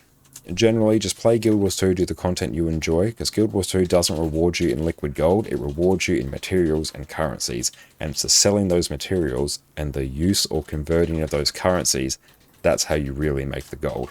That's how you really start to unlock the gold making in Guild Wars 2. Because when you hear people talk about how this open world meta gives you 40 gold per hour, they don't mean it puts 40 gold per hour in your pocket. They mean it gives you 40 gold worth of materials and currencies and gold per hour in general. So yeah, there's a few more steps to make gold in Guild Wars 2, but I've got some videos there to cover you at the very least. But beautiful. We're going to take a break, and we'll be back very shortly. Sit tight. And we have returned. Welcome back, and thank you so much, Adtheus, Scout, and Octu for the follow. I really appreciate that. And did they nerf the first two bosses of Wing 8? They nerfed a little bit of Decima. I think they reduced some of its health. But aside from that, I think that's kind of it. Just keep an eye. Things going on there? No. Alright, so we can actually start cashing out some of the stuff that we've picked up here.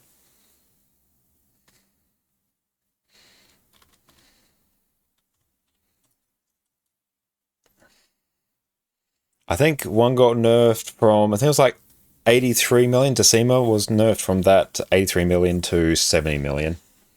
I don't have the links on hand, but if anyone does, feel free to DM to Mogains.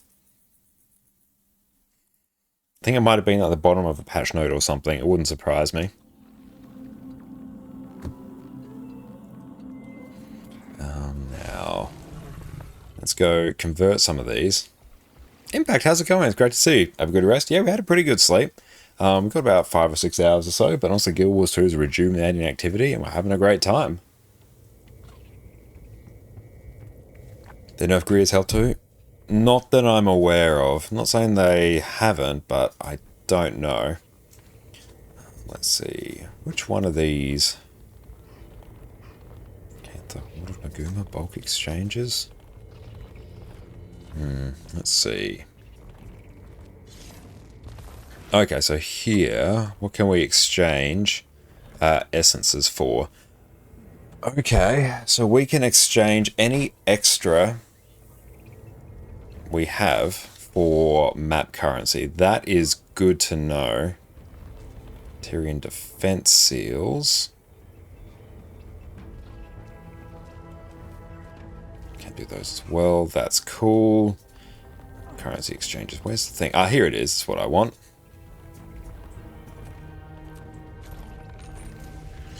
That floods us with a bunch of the map currency there. The agree is fine as long as there's no bug anymore prevents starting the fight. I think that bug's still there unless it's been fixed, in which case, yay. If not, ill. Because yeah, the bug that prevents you from starting that and you have to GG multiple times, that sucks. That is rough as a drunk skunk. Now keep an eye as well on how much we need for our open world armor. Doesn't make sense that Ura's the easiest. I think the idea behind that is because each of these bosses is getting a challenge mode, and Ura is getting a legendary challenge mode, I believe is the understanding. So they've tuned Ura down, or maybe removed some mechanics for them to introduce back in again later. Are there any other raid wings where the final boss isn't the hardest? I think so. I'd probably generally say Veil Guardian maybe on the same level, maybe a little bit harder than Sabbatha. Wing 2, I'd say Sloth is harder than Matthias. Wing 3, Zera's probably the hardest. Wing 4, Deimos, that checks. Yeah, there's a few that I think. Others, I think the final boss is generally the hardest. But Wing 1 and 2, I'd probably say don't follow that rule. And Gigi, thank you so much for the follow.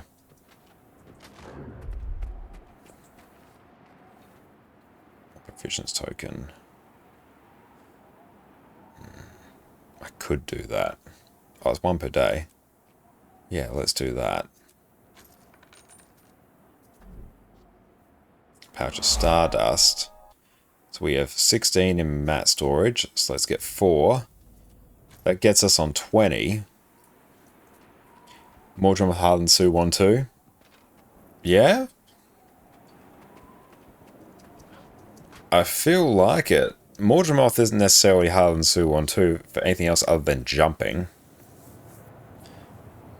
Decima might become the easiest in CM. That would be very funny if that was the case. But yeah, Suwon 2 is the same as Suwon 1. There's just 2 more mobs running around that you have to burst down. It's just those mobs are very punishing. Okay, let's see now.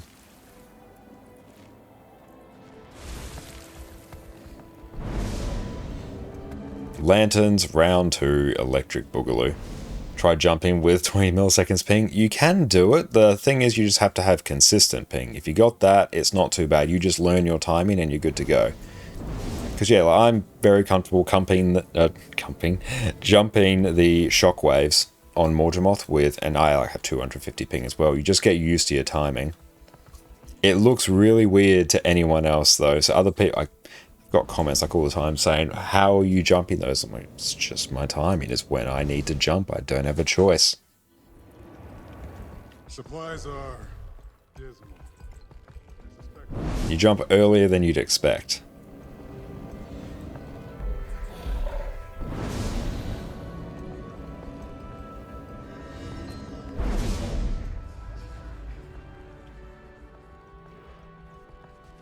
I took you a couple of tries, end up just spamming space.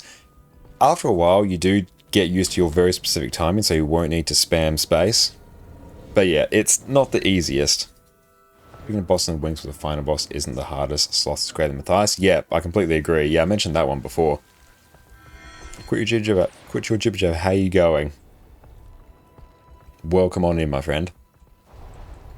Yeah, Sloth is the slayer of pugs. Matthias is fine, long as you have reflex. Because obviously, if you don't have reflect, you're not completing Matthias.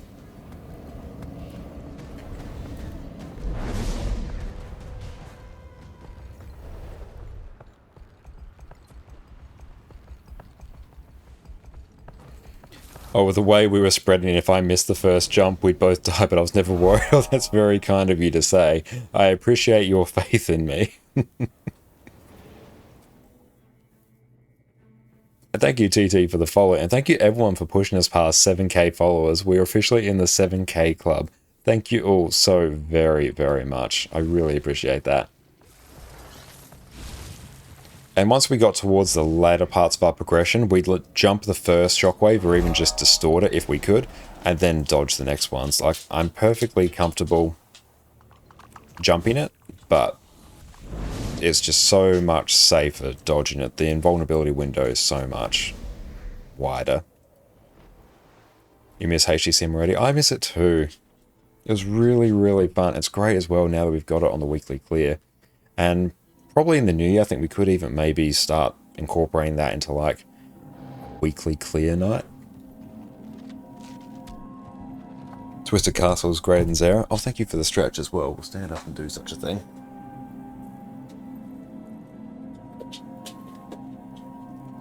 Yeah, Twisted Castle was honestly a weird one because it's a really hard one to practice. It's one where you either have to watch a bunch of YouTube guides in order to know exactly where to go, or you just have to do it and fail it a bunch of times till you eventually learn the paths and you just pick it up via osmosis. The only reason I know where to go is because I've done it so many times and I've seen groups do it, and I've just bounced around between the doors myself that now I know where to go.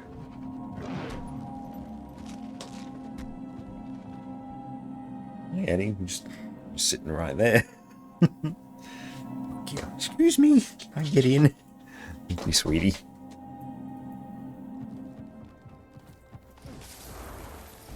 Probably say Adina is worse than Kadim. Yeah, broadly I think. Yeah, it certainly requires more responsibility or more players than Kadim. Whereas if you have 3 pylon kiters who know what they're doing, Kadim's really easy. Kadim 2 is really easy. Not relevant, how are you going? It's great to see you.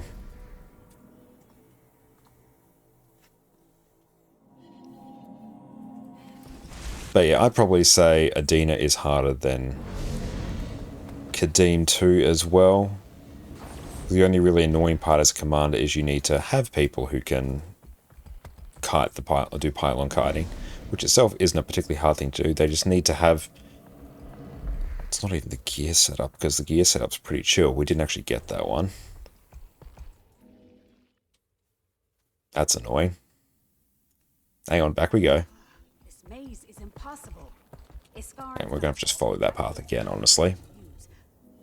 And stream's going very, very well. Had a wonderful raid from Muckluck earlier, so we are riding that high.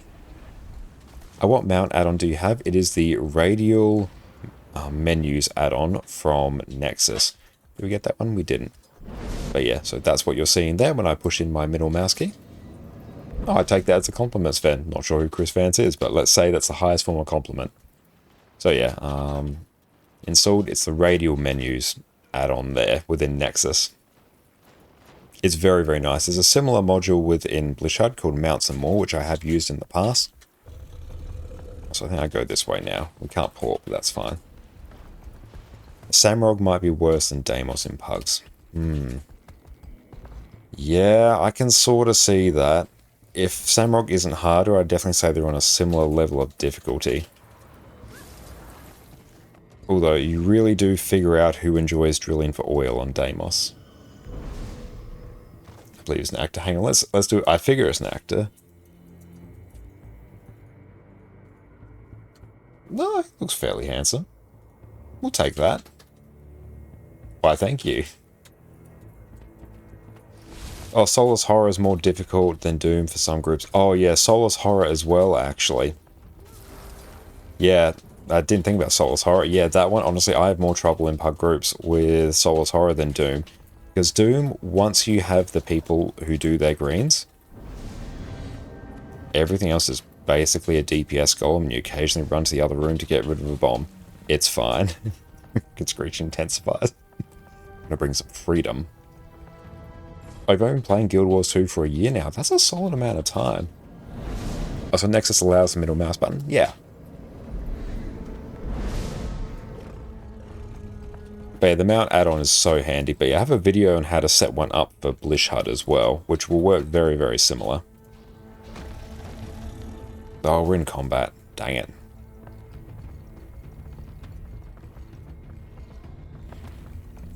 And yeah, there's so much in Soulless Horror that can go wrong. Like you'll have, yeah, if your pusher doesn't know what they're doing, like you're saying, or if the pusher knows what they're doing, but you have a few people who have snuck in some power classes and they haven't given any care to not completely just burst down and nuke the Tormented dead so it dies on the group.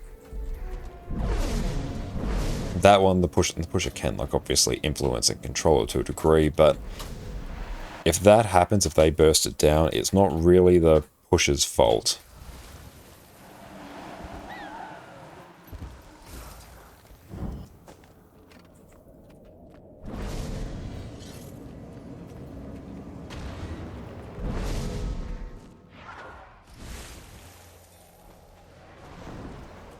But yeah, Soulless Horror is definitely Wing 5. Just whenever we like do a weekly like clear with that, like even if we have some of our regular peeps on new, if we fill it with like some new friends as well, then yeah, that's always the one that destabilizes the most. Doom always gets cleared relatively quickly. Oh, I didn't think about this. This works. You once had a group. Oh, thank you, RDX, for the follow. Wow, we went up high there. I love it. You once had a group where Blazeswan didn't understand that he isn't supposed to unleash a tactical nuke on the ad, and he wiped back into the combat set and kicked him. Yeah, like, whenever you see a Bladesworn on Soulless Horror, your heart just sinks. Not because like Bladesworn's necessarily bad in that fight, but you're like, if they time this wrong or forget how this works, we're just gonna wipe. And there's nothing we can do about it. Waffle Tales, thank you for the follow.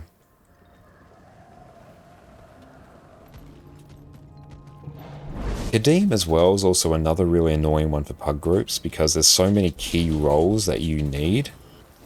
Like you need a actual Kadeem Kiter. That's a very specific role that requires a bit of finesse to get done. You have Lamp, which sometimes you need 2 people to go down for Lamp depending on that level of competence. You need a Mat Kiter, and you need a tank as well, which that is actually a rather difficult one to tank. And you need, honestly, you need Mesmers. You need Mesmers for the pulls. It's super scuffed if you don't have Mesmers. So you've got all those roles that you need to fill before you can be like, okay, we're going to get this down comfortably. And I'm using Blishud for the lanterns, which you can check out my guide for it right there. And yeah, I'm not using the Blish Mounts and More module, which would give me the radial add-on you're seeing. I'm using the radial menus within Nexus. It functions very similar, it's just a bit cleaner. And you can do other things with it.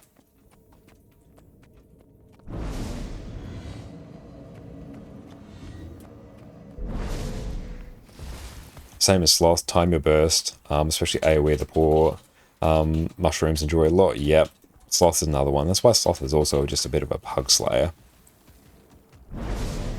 Sloth is tremendous fun if people have a high DPS, know how to control their burst, and just know what's up. It's an amazingly fun fight. One of my favorites, but yeah, when it goes wrong, it goes very wrong. Oh, you're not a fan of using add-ons in games, so all your mounts are linked to keybinds on the number pad. Mine are as well, like 1 through 8 on my number pad are my mounts. But I just have this set up to link to them as well.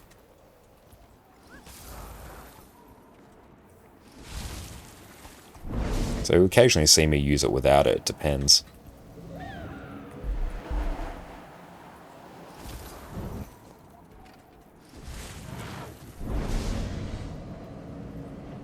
And yeah, Nexus is a mod manager.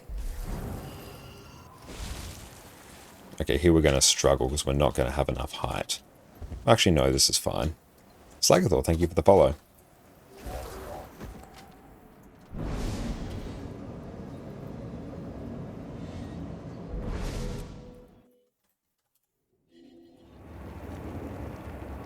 Something like, Blish allowed my middle mouse button just fine. That's what I use.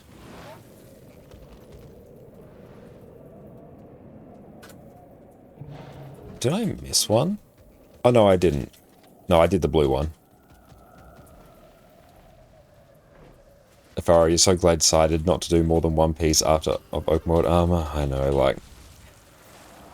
This is like total sunk cost fallacy in action at this point. Because yeah, after this, I won't do another piece of open world armor. I am done after this.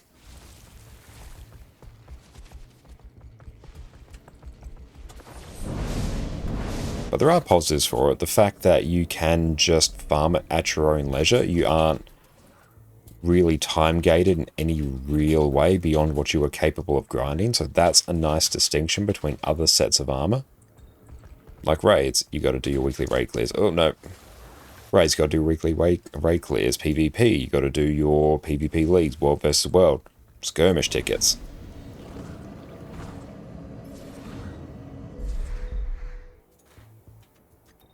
Whereas this one? Nah, you can just literally do everything at your leisure as you want. And Lim Bunny, how's it going? Welcome in.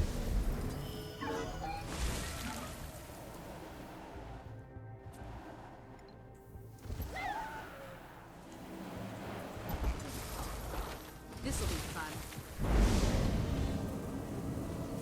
Still Penner, how's it going? Welcome in, mate.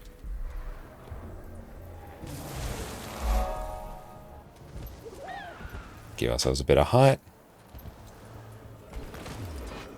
And thank you for the follow as well, mate. Oh, what the lantern's for? This basically serves as doing map completion in the Soto maps, and same as like End of Dragons as well. It's because I can exchange the item I get for this for map currency, which I can then use to buy the quote-unquote daily time-gated one. The one you get one per day of for doing each of the metas. So this is a way for me to bypass having to do the metas. So I'm basically very rapidly doing map completion. Because yeah, once you do map completion, you obviously can't do map completion again on that character, so this allows you to do it again.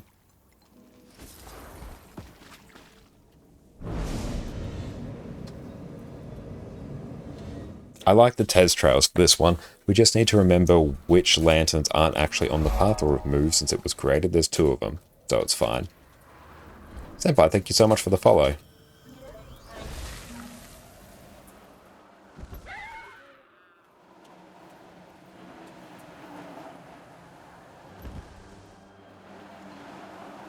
And yeah, like the Nexus add-on managers basically supplanted the old Guild Wars 2 add-on manager, which that did not work fantastically after a while. And that Guild Wars 2 Radial is basically contained either within Blish HUD or Nexus now.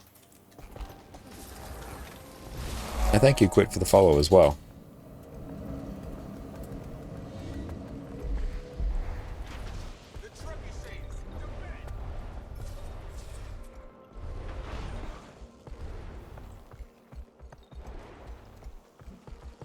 Nexus Light Vortex. Yeah, like spelled like that. Yeah, it is. This add-on manager here, I'll make sure I grab that. There we go. But yeah, this allows me to install all manner of like different add-ons.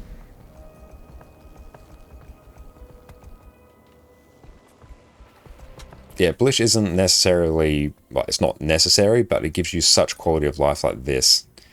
This cuts the time it would take me to do lantern runs down to an absolute fraction.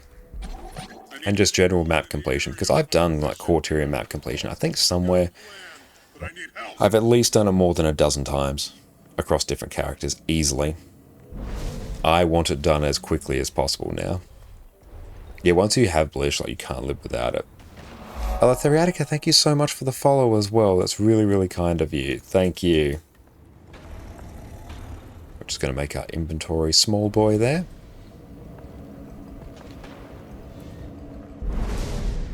Okay, so this bit here requires a little bit of position rewinder trickery.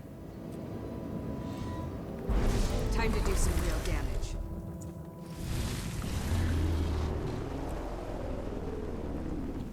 Just for this one.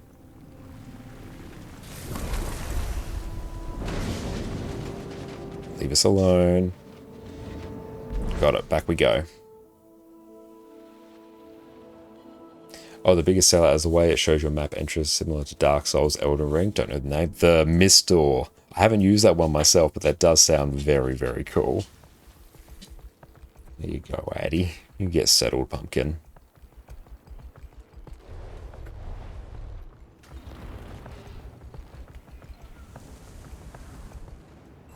So we grab that.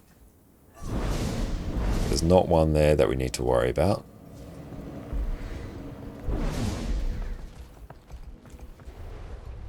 This is one we forget all the time.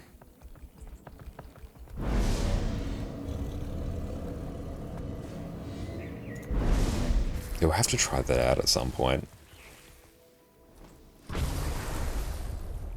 Have you played any Willbender? I have played a bit of Willbender, especially Condi Willbender. I do really like it. It's an absolute pumper of a build and quite fun to play. It's just been a while because the character's like part gathering some stuff for us. But yeah, I do like it a lot.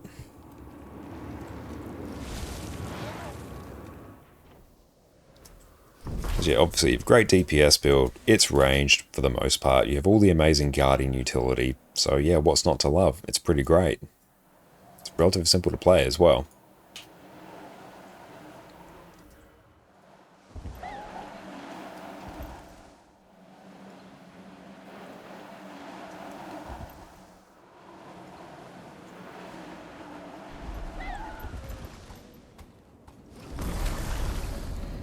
Do you have any build for unsure about which one to pick? Guild Gen says one thing, SC says another thing. I'm using Guild Gen 1, but you do feel squishy. Guardian may itself just feel a bit squishy because it doesn't have that much health. Generally, like if you want a PvE one, if I haven't done one certainly, I take the SC one, and I'd also, just as a personal favourite of mine, Mr. Mystic or Mazel on YouTube are also fantastic shouts. Mr. Mystic, hang on, let's get you some content, some resources. Mr. Mystic is fantastic. I believe they've done like a quote-unquote like simplified Willbender build, which I think I've tried and really enjoy. They're one of my first port of calls if I'm like learning a build. And thank you for the standing desk, Evanson. And yeah, if Mazel's done one as well, that's definitely worth your time to look at. Some of my favourite Guild Wars 2 content creators. Up we get. You'll see Annie there? Yeah, you should be able to. Nice. Mazel does a very good job of creating builds that are like, maybe say 50% of the effort of a build and give you like 90% of the results. Mr. Mystic's the ones that might give you like 20% of the effort and get you like 80% of the results typically.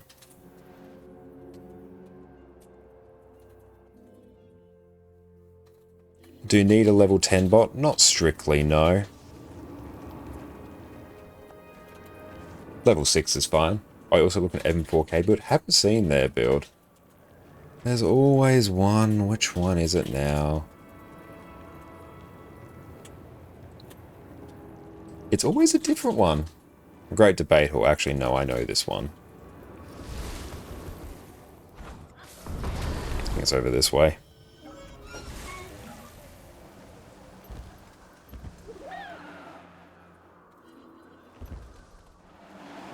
Oh, absolutely. No, like, feel free. If you've got a good content creator, like, feel free to suggest them. That is all good. No issues at all. There's the lantern. Yep, that one I forget all the time.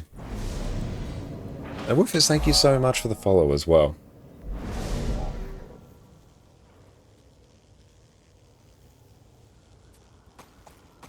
Cool, so that is now done. No black line key, very sad.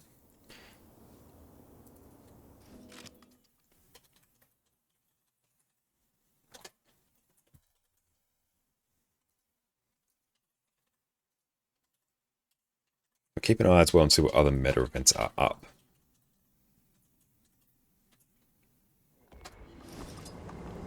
Particularly in Anios, that's very important for us. Nothing. Not in the LFG anyway.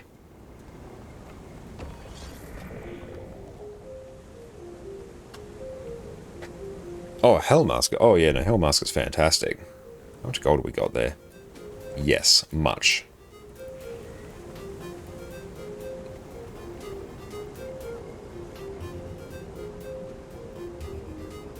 Let's do one more lantern run for now.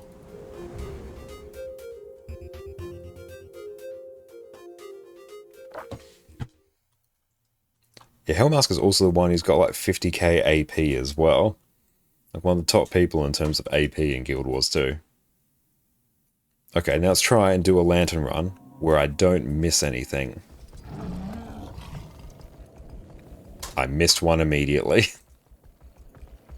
That's right, as long as we get to the end and we don't miss one. Oh wait, no, it was fine. What solo thief builds will help you mow down hot hero points while surviving? Check out Lord Hyzen on YouTube. There might be some good Spectre builds, Deadeye. Honestly, like all of them will kind of work. It's just a matter of throwing the right gear on it. So yeah, Hyzen will be your best bet for like your open world builds to solo those kinds of events typically. So yeah, that would be my first port of call, so I'd check them out.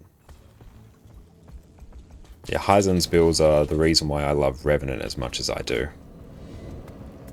It's currently the highest log on Wingman if I'm not wrong. Damn, that is impressive. Nordic Sam, you're a newbie level 80 already? Hell yeah, welcome in. You have a question. What should you buy at the Wizard's Vault besides cheap gold bags? Appreciate the answer. I've got a YouTube video here that answers that question for you, but generally at a glance, I go into detail there. Hang on, let me just turn off. Actually, I'll just go over to in-game. There we go, so you don't see the path. I would grab the Legendary Starter Kit because it's just such insane value. Contained within there, there's a couple hundred gold of just value tied up there. Definitely, as you said, thank you Meng for the follow as well. Grab your cheap gold bags. Yes, get them. Great, that's just one of the best things you can get. Get your Mystic Coins as well. Insane value. Tomes of Knowledge as well, also pretty good because Spirit Shards are actually worth quite a lot. So if you need some of those are good. Grab Laurels. Laurels are great. You can convert them to gold very efficiently by buying like heavy crafting bags, medium crafting bags, certain types of crafting bags. You can trade them directly for that. Very good. So Laurels, Mystic Clovers. If you're a Guild Wars 2 player, you're probably going to need Mystic Clovers. So there's some more Mystic Clovers for you. Heavy crafting bags, also really good. And then if you need it, like the Ascended Gear is nice because, hey, you don't need to buy or craft it elsewhere. And then failing that, you can get maybe some account upgrades if you want them. I don't tend to worry about getting them. Then you're just left with the bags of gold for 35 Astral Acclaim. And at that point, just keep buying those unless you want a particular convenience item or cosmetic. But I've got a YouTube video that covers that there as well. It's basically still current. The relative values will be the same. You're most welcome, mate.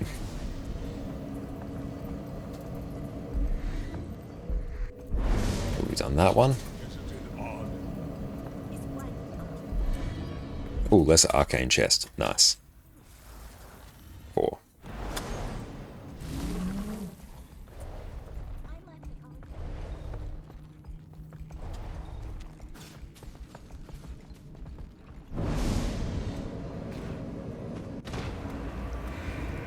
Oh, nice. We can waypoint while we're channeling. That's good. Yeah, I think Tez Trails is just overall the best one for lanterns. I find it actually the most intuitive. Oh, can you show the herald rotation? Ah, which herald are you referring to? Do you mean the power quickness herald? Because that one I have a video on. Mega Gardewa, thank you so much for the follow as well.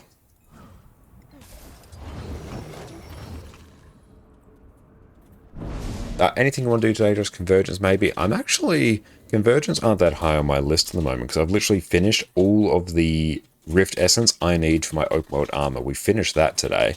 So we actually don't strictly need any Convergence. If a Janthir 1 pops up, I'll probably do it because I can probably use the Essence to convert into all other useful currencies and then that would get me my 3 done for the week. That'd be nice. I do want to jump into Raid Wing 8 again. I want to see if we can get Ura done. We'll probably, depending on how we go, I want to get some map comp done on NA because we do map comp on NA. We then craft 2 legendary weapons, send them back to EU, sell those legendary weapons, use that gold to craft our 11 legendary weapons. So we've got a bit of a process going, but we've got to trust in it. Our rotation for Herald for solo open world. Generally power or quickness because it's a different answer depending on which. Let's see, YouTube videos, build guides. So I've got a guide on just quickness herald there, which that will cover you for the power one. Whereas the Condi one, that one I can probably like figure out, but I haven't done it for a while. What do you think which profession is good for support? Every class in Guild Wars 2 has good support builds. It's one of the ways they have designed the game in general. But some of my favorites. Heal Chronomancer, which I do have a guide on as well. Let's try Heal Chrono. There we go. We've got a guide on Heal Chronomancer as well, so check that one out. Because with one set of gear and a single trait change, you can go from a quickness healer to an alacrity healer, which is insane. Then you could have one more set of gear on there, a damage set, and then you will have a DPS, a lack DPS, and a quickness DPS. 5 builds, 2 sets of gear, insanely flexible. I love Quickness Herald. Any variant of Quickness Herald I think is really, really good. Let's go over here. Thank you, Lily, for the follow. I appreciate that. Simplest, I mean. Simplest would be Heal Quickness Herald. So let's see. Heal Quickness Herald. Heal Quick Herald. There should be a command for it somewhere, but it is on my YouTube channel. Heal Quickness Herald is overall the simplest heal build in the game, I think, to execute. Because so much of your healing is passive, as well as your boon generation, so that one I think is probably the overall simplest to play. But like Heal Scourge is currently great, Druid's great, but there's a bit more going on with Druid. Firebrand's great. There's a lot of really good support builds, but if you want an easy one, Heal Quickness Herald I think is the easiest.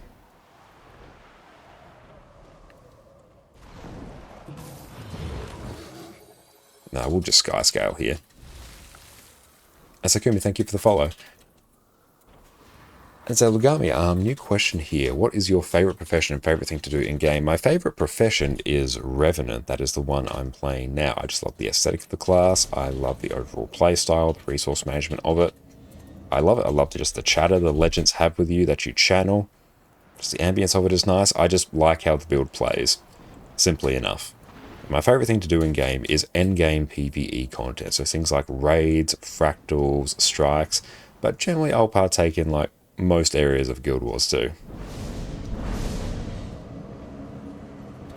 Oh, there is a Mount Val convergence going. Oh, if we can, we'll finish this lantern run. If it's still up then we might jump into that. Because I don't want to get lost on my lantern run, or else that gets super annoying for me to fix later. And Rorschach, you're finally done with your 4 legendary sigils. Hell yes, that is great. And yeah, the Wizard's Vault 2 old accounts, that's hype. 29 out of 50. Okay, we will blast as much as we can.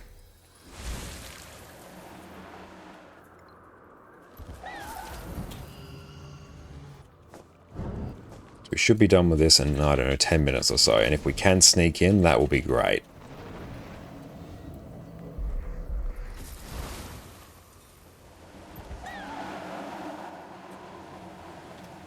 And we're getting quite good at this path as well.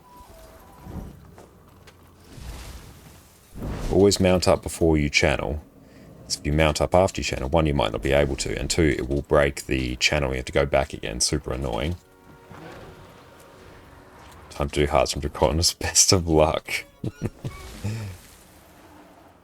I know your pain. I have spent many hours in there across 2 accounts doing those required hearts for Druid Runestone, so I know your pain, mate.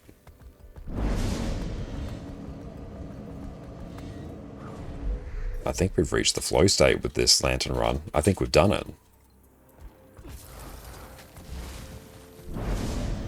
We have.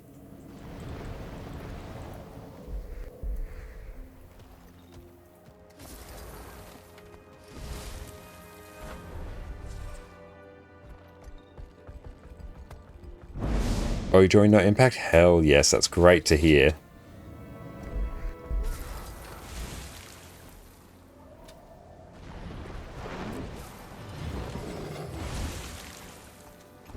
Oh, we didn't get it, damn. So close. Yeah, it's been a bit fiddly on Griffin, there we go.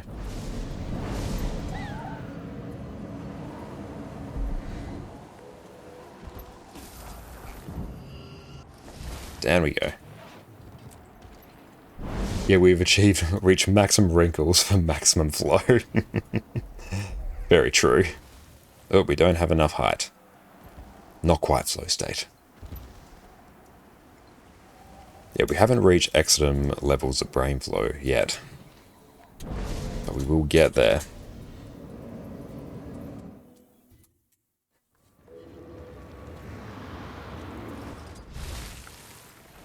So let's get one more of these done. Let's see if we can dive into something else.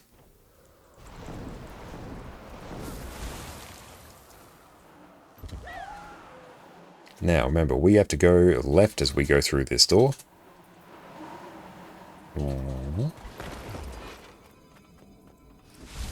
Grab that.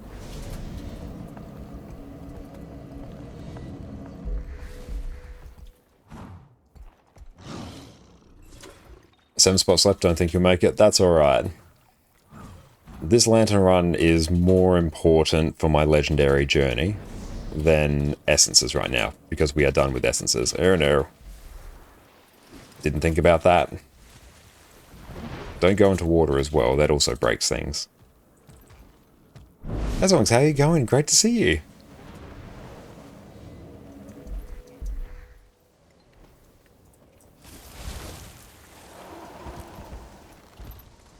Oh, we did not Griffin well there. Streaming 12 plus hours again. Yes, it is another big day of streams. How are you going, mate?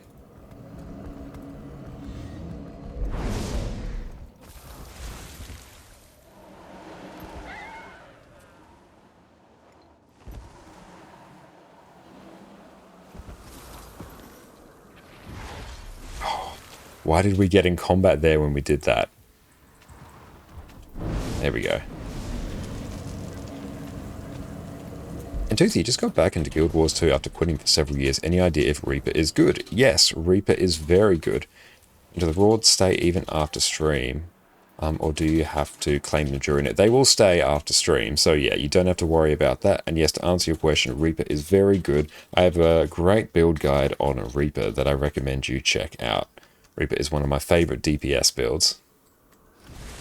Did you clear Wing 8 yet? We've cleared the first 2 bosses, and we'll go back and clear the final boss tonight. But honestly, given that we got Decima down, which is the hardest boss there, I think it should be a bit of a hop, step, and a jump just to clear Ura. I'm not too worried about that.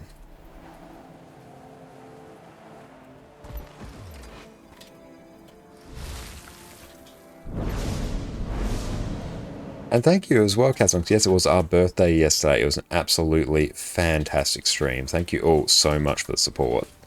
Grab that. And Toothy, thank you for the follow. I appreciate you. Oh, cool. We actually followed that path perfectly.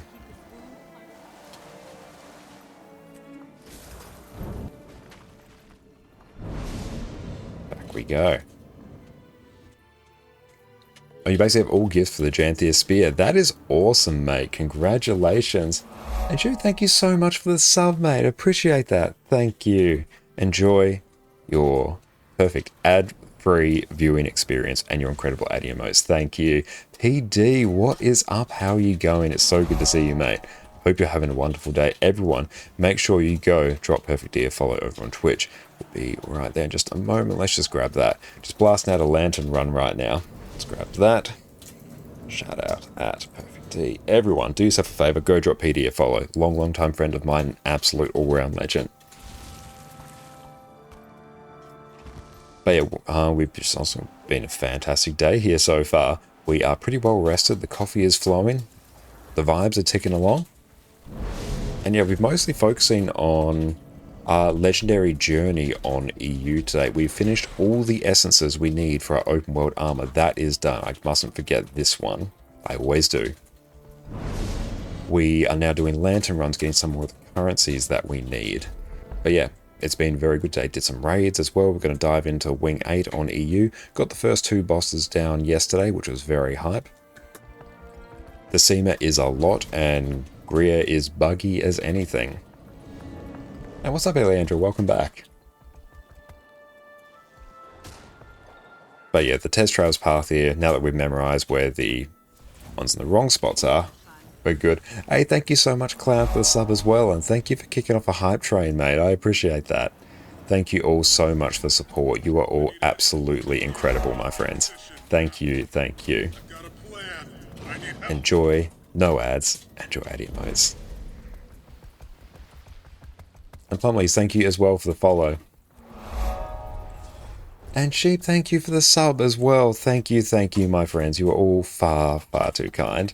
You've made this such an incredible few days of streaming, and we've still got so many more lined up, so thank you. Let's grab that.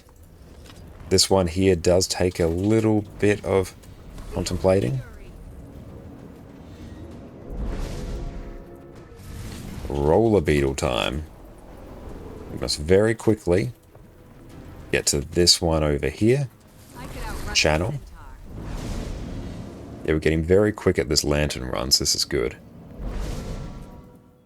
Back we go. Teleport, was it? Position rewinder, that's the word. Actually need to either wing 8 boss or 2 convergences for the last code and gift. Oh, wow, nice. And 2 convergences will be much easier. Raid Wing 8, it is in the upper tiers of difficulty in terms of Guild Wars 2 raids overall. Convergence will be way easier.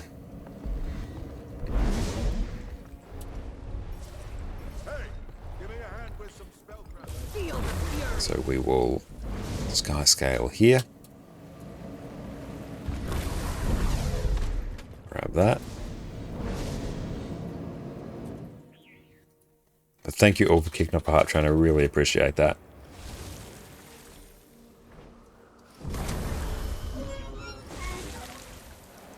Oh, you want the challenge? Ah, you'll love it then. Probably won't enjoy the bugs on Greer, but they will be fixed at some point. It won't be as bad.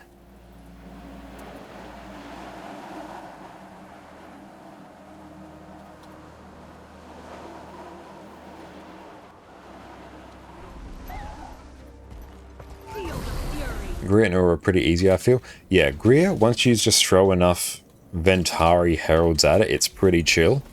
It's the bugs that are super annoying that make it shocking to prog. Decima, that's where the spike in difficulty is, and I haven't done Ura yet, but I'll be able to comment on that tonight. And Missa, thank you for the follow.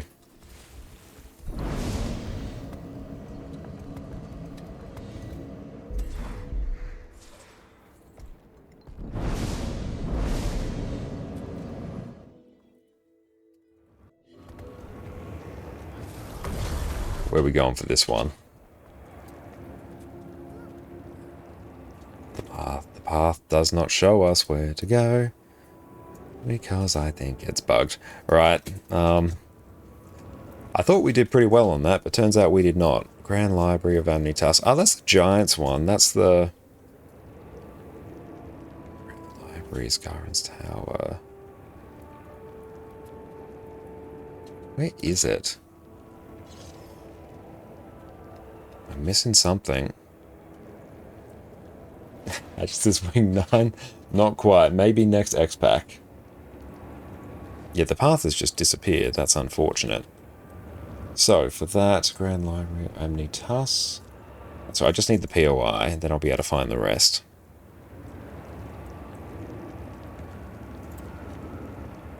There we go. Right down there. Perfect. And libraries in the upper Knowledge Bastion. Perfect. We'll see if the path picks up from here. Ah, maybe we skip this one. Yeah, here we go. Perfect. No, it's all good. Not too bad. We just didn't go this way. I think we were too keen.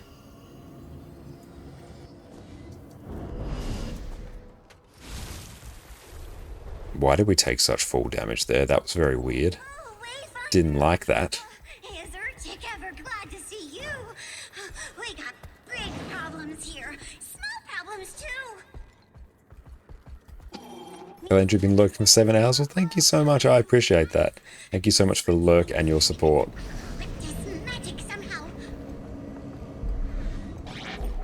After making 9 pieces, you remember the lanterns off heart? Yeah, we're getting quite good at this one. Ash, thank you for the follow.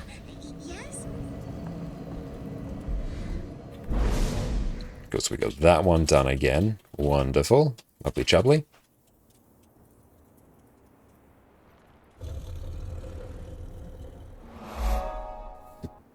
So we are all done there. And Mike, thank you for the follow as well. Alright, so we can actually now go here. So if we can just get enough map currency, that would be sweet.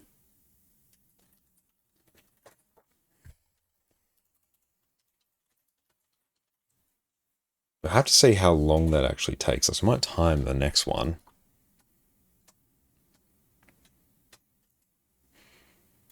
And if we're careful with the Nyos one, if we tag the meta, we can get 2 of the... Let's see if the actual LFG is up. No. No, I don't really care about the convergence now.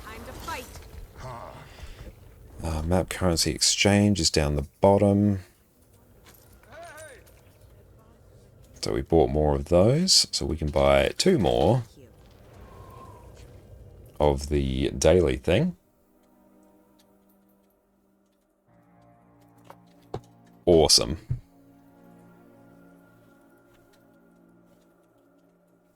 Progress has been made, and we'll take a look at our ever-updating list. Yes, update constantly, please. I need to tell Guild Whistle Efficiency to always do that.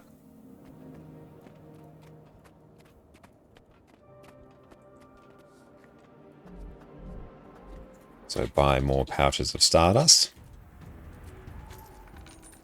So we've got 16 in the bank.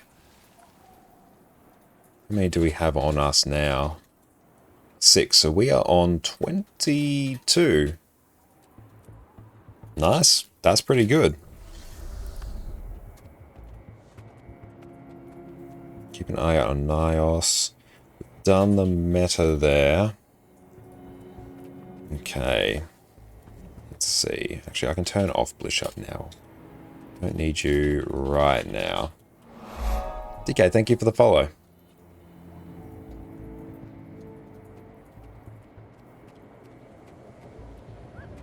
Smash this potato. No, I don't feel like a wing ball clear. Let's take a look and see who is online here. So we're doing convergences now. Let's keep an eye from who on EU's online. Maybe another lantern run.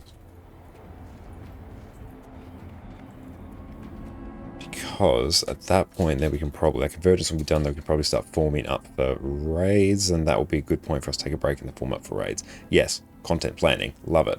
Blishard, no. Pathing, yes. Okay, what's that? Let's set a stopwatch. 3, 2, 1, let's get a bit of a head start. Let's go. Okay, let's dial it in.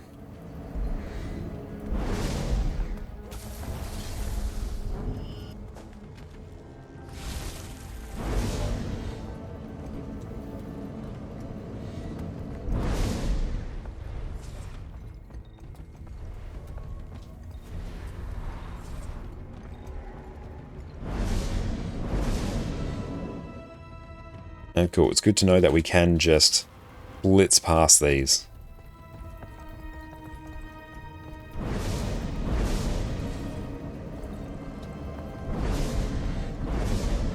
Oh, hang on, oh, we messed it up.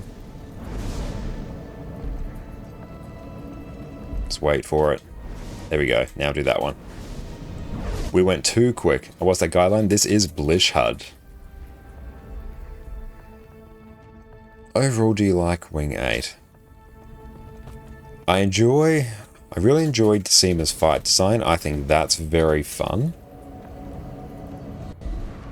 I personally feel like normal mode is overtuned.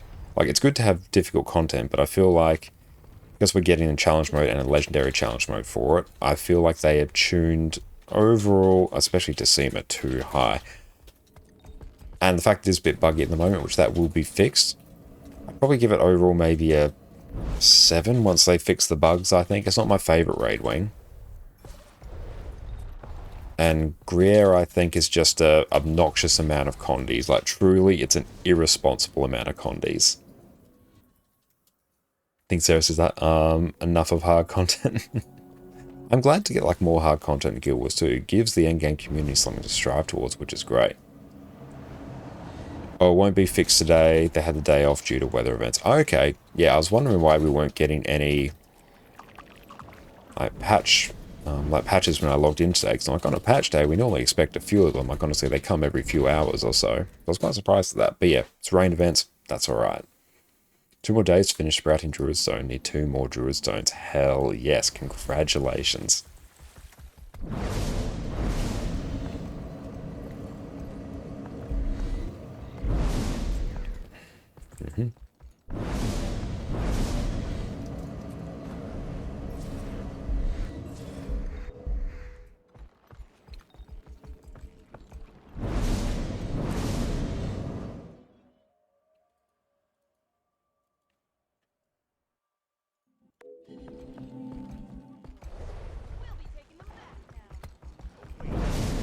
And also one tricky thing with a lot of content they design now, a lot of the content they've designed recently, they are big HP sponges. Because they seem to be designing fights in Guild Wars 2 with the current level balance, which is good. But they seem to be doing it in a way where it's really just throwing monstrous levels of HP at it. 'Cause I think, what was it? Doom CM, I think, has 40 million HP, whatever the number is. And Decima, normal mode, has 70 million, has almost double the amount of HP as Doom CM. And once you learn the position of the fight, it's not a hard fight, but it's long. You think Wing 8 is not as difficult as Wing 6 or 7? Yeah, now that we've landed on the strats, I don't think it's as difficult as Kadim. Yeah, they already nerfed CM HP. Yeah, they nerfed it down from 83 million to 70 million. And it's the same thing with Dagda CM as well. Not a hard fight, but it's a long fight just because there's so much HP to churn through. A1, how are you going? Welcome in. It's great to see you.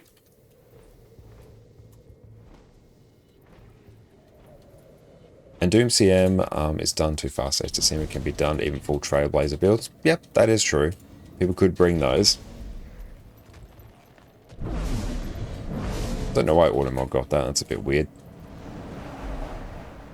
But yeah, my birthday was absolutely fantastic. Everyone was so unbelievably generous.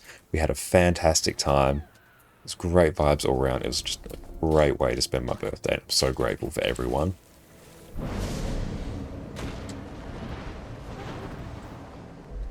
I thank you for the lurk. I appreciate that.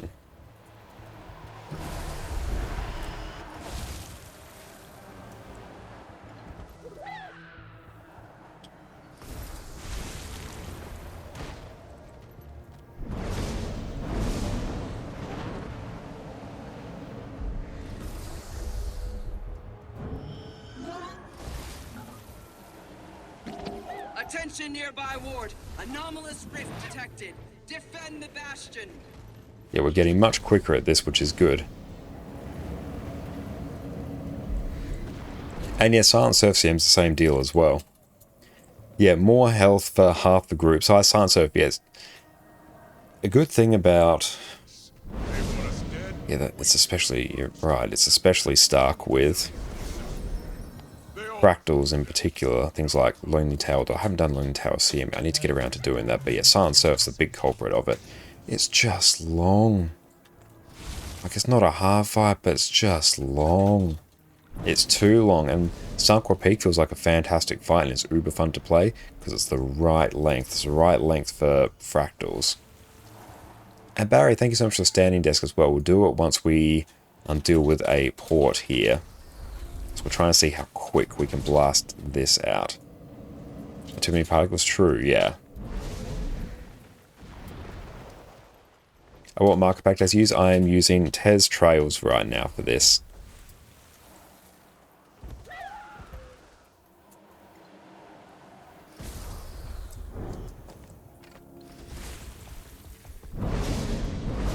It seems comparable to Zera, Deimos, but more easy than Q2.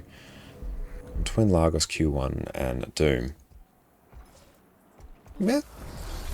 I wouldn't necessarily disagree with that. I might shuffle like positions around a bit. One thing, like Decima, if everyone knows their positioning, it's actually pretty alright. One annoying thing about it is just how punishing it is. Like when you get hit by the slam attack in the middle, it's not like you're down, it's just you're instantly dead, and then you just reset. Because the fight destabilizes if you lose someone. Which I feel like that's fine on CM, but on normal mode that just feels a bit annoying and unfair.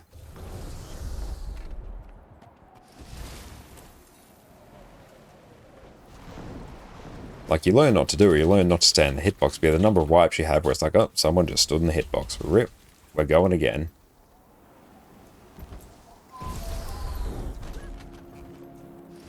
We slowed that one down.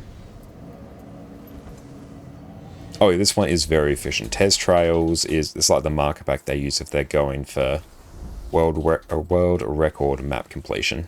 So yeah, it is very, very efficient.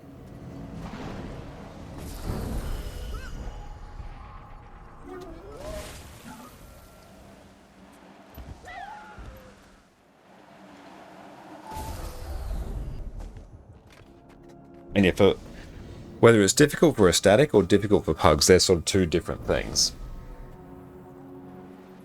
Because for a static, I think Wing 8 is like a good moderate challenge.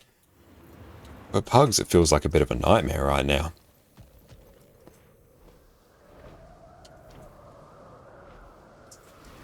And you don't need to dismount. Yes, that is very true. It might be, if I have done it, it's a mistake, or it could be because I'm trying to like tee up a mount to use for a different part of this. But yeah, we can just stay on it the entire time, but it's usually because I'm trying to swap to a different mount.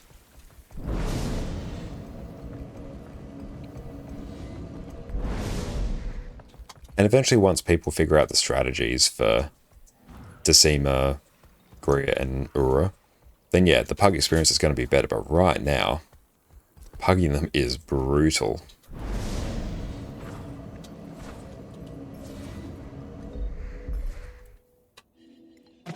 Attention ward. Preliminary signs of multiple rift anomalies. Possible equipment malfunction. Never seen preliminary data show simultaneous interdimensional erosion on this scale. Have that. cool. We're actually getting the mount timings pretty down.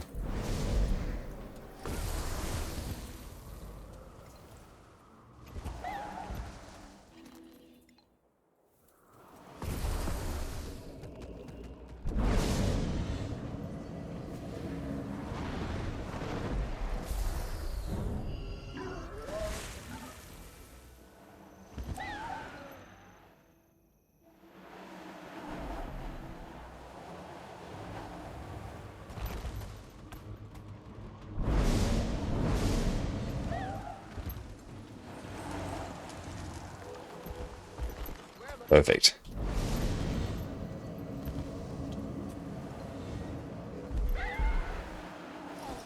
We need to keep this wound. And thank you for the Hydra as well. Oh, we're not even on it. There we go.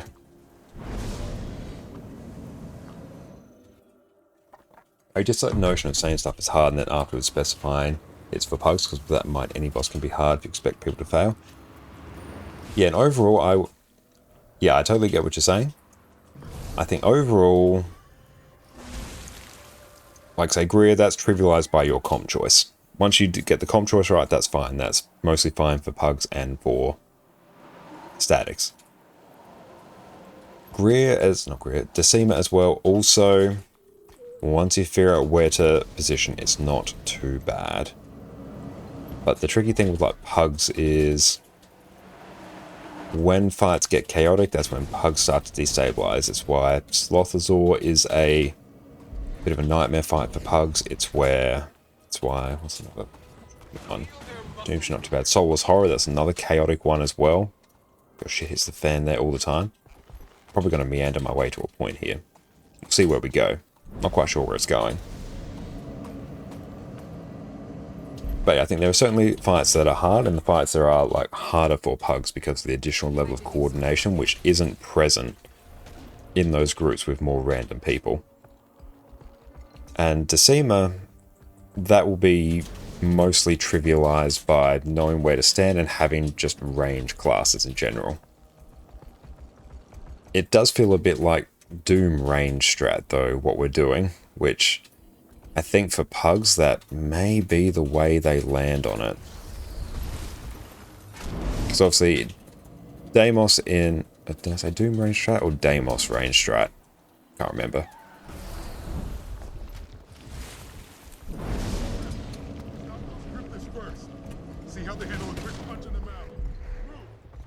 Okay, we're on 12 minutes now. Why would you even need Sniff in PV? Oh, it opens certain chests in different maps. So it does have a use. But a use because they forced it to have a use.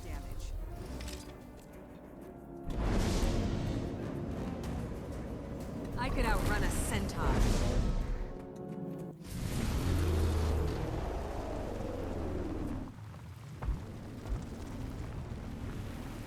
Feel the fury. And excellent. Honestly, the basic idea to Decima is fairly easy. It's just hard because it's new. Give it a month and it'll be pugged, no problem. There are already strats developing to simplify the fight to success. The fight even weaker and people are calling it too hard. Yeah, that's a very good point.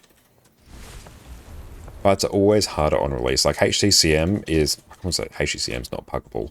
I don't think, unless you're pugging within a certain very experienced community. But progging HTCM now is way easier than it would have been, because the overall power level of the game is higher and the strats are established. Oh, you got 2 of the transmutes. Hell yeah.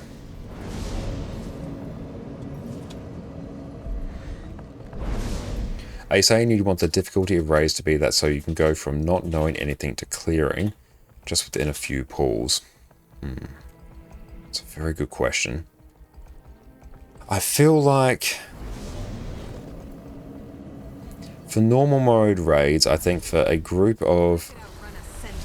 Let's try and just put like a rough number on the difficulty line number of pulls, I think for normal mode raids, for a group of like reasonably experienced players sort of know what's up, I feel like if they could get the clear within 10 pulls of maybe like not knowing anything, I kind of feel like that's a pretty good level of difficulty. And then like your strats sort of filter down from there, and it's much, much faster for everyone. That's sort of a gut feel on how roughly difficult I would expect things to be. And then we have challenge mode and legendary mode on that. And thank you for blasting us past our follower goal as well. Thank you so very much. We'll make sure after this Lantern Run we trigger a giveaway as well. Thank you all so very much. And you did 4 Pulls of Greer and 23 on Decima. That's similar-ish to what we did on EU when we got it. I think we ended up doing more on Decima because Decima. Decima? I don't know. It's cats fed, kitchen clean, go back to more active watching. Well, thank you, I appreciate that. And Dree, thank you so much for popping in as well. It's great to see you.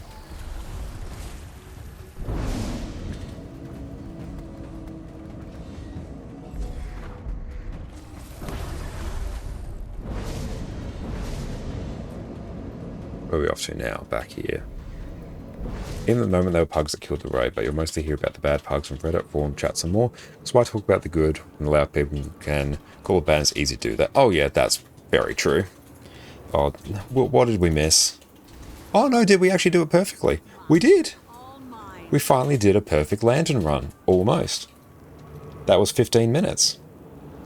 Nice. That's good. Hell yeah. 15 minutes for a Lantern Run. We can push that a bit quicker, but I'm quite happy with that. So we can exchange that and then go buy another thing.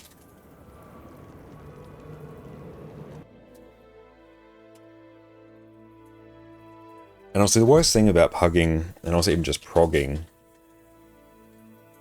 Wing 8 at the moment is Greer and that annoying respawn bug. Which, that will get fixed soon, probably the next few days. ArenaNet's probably aware of a fix, and they're, once they get back to the office, will be in the process of implementing it. But yeah, that just made, honestly, it made progging it on NA just not feasible. Because we had 2 hours to do it, and we spent most of the time navigating that bug. At that point, it's like, no, let's just go to the actual fight where we can prog.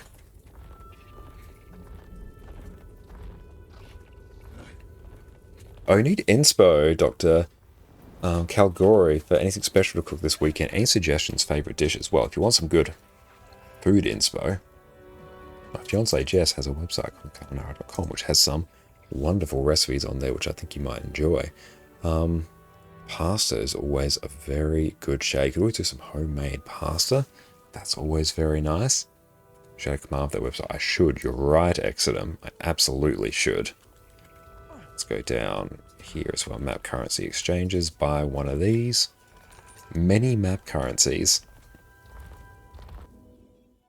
Exclamation mark, yes, that's a good idea, yeah.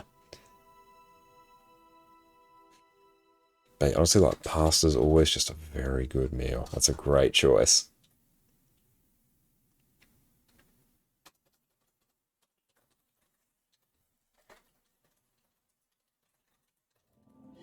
Or exclamation mark MVP. Yeah, we can have it like respond to both.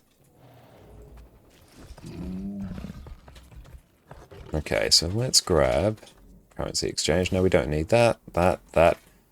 Third time's the charm. Go on. Yes, we want to buy that, please. Yep, let me do it. It doesn't want me to do it. Okay, so that. We will have 23. Nice. Eat delectable birthday cake all day, every day. Yes, that is very true. Time for the Cryptus Invade. I've done that meta event, but what we're going to do now is we're going to go take a break and then we'll come back and we'll probably start forming up with raids, which is going to be a good time. And yet, 7 more, like, we're getting there. And we can do it in about 15 minutes. What kind of taco am I using? I am using Blishard, and I have a guide on exactly how to set it up there. So that will include what I've got running here. We're using the Tez Trails pack. So that's what you're seeing there. All markers, Tez Trails, map completion, lantern runs. That's what we've got. Check out the guide. We got you covered. But we will be back in a moment. So 9 more runs. Yeah, 9 more runs. And we can be done with Amnitas. We never need to set foot in Amnitas ever again. We'll probably go back there at some point. But we won't need to go there for a while. Okay, we'll be back. Sit tight.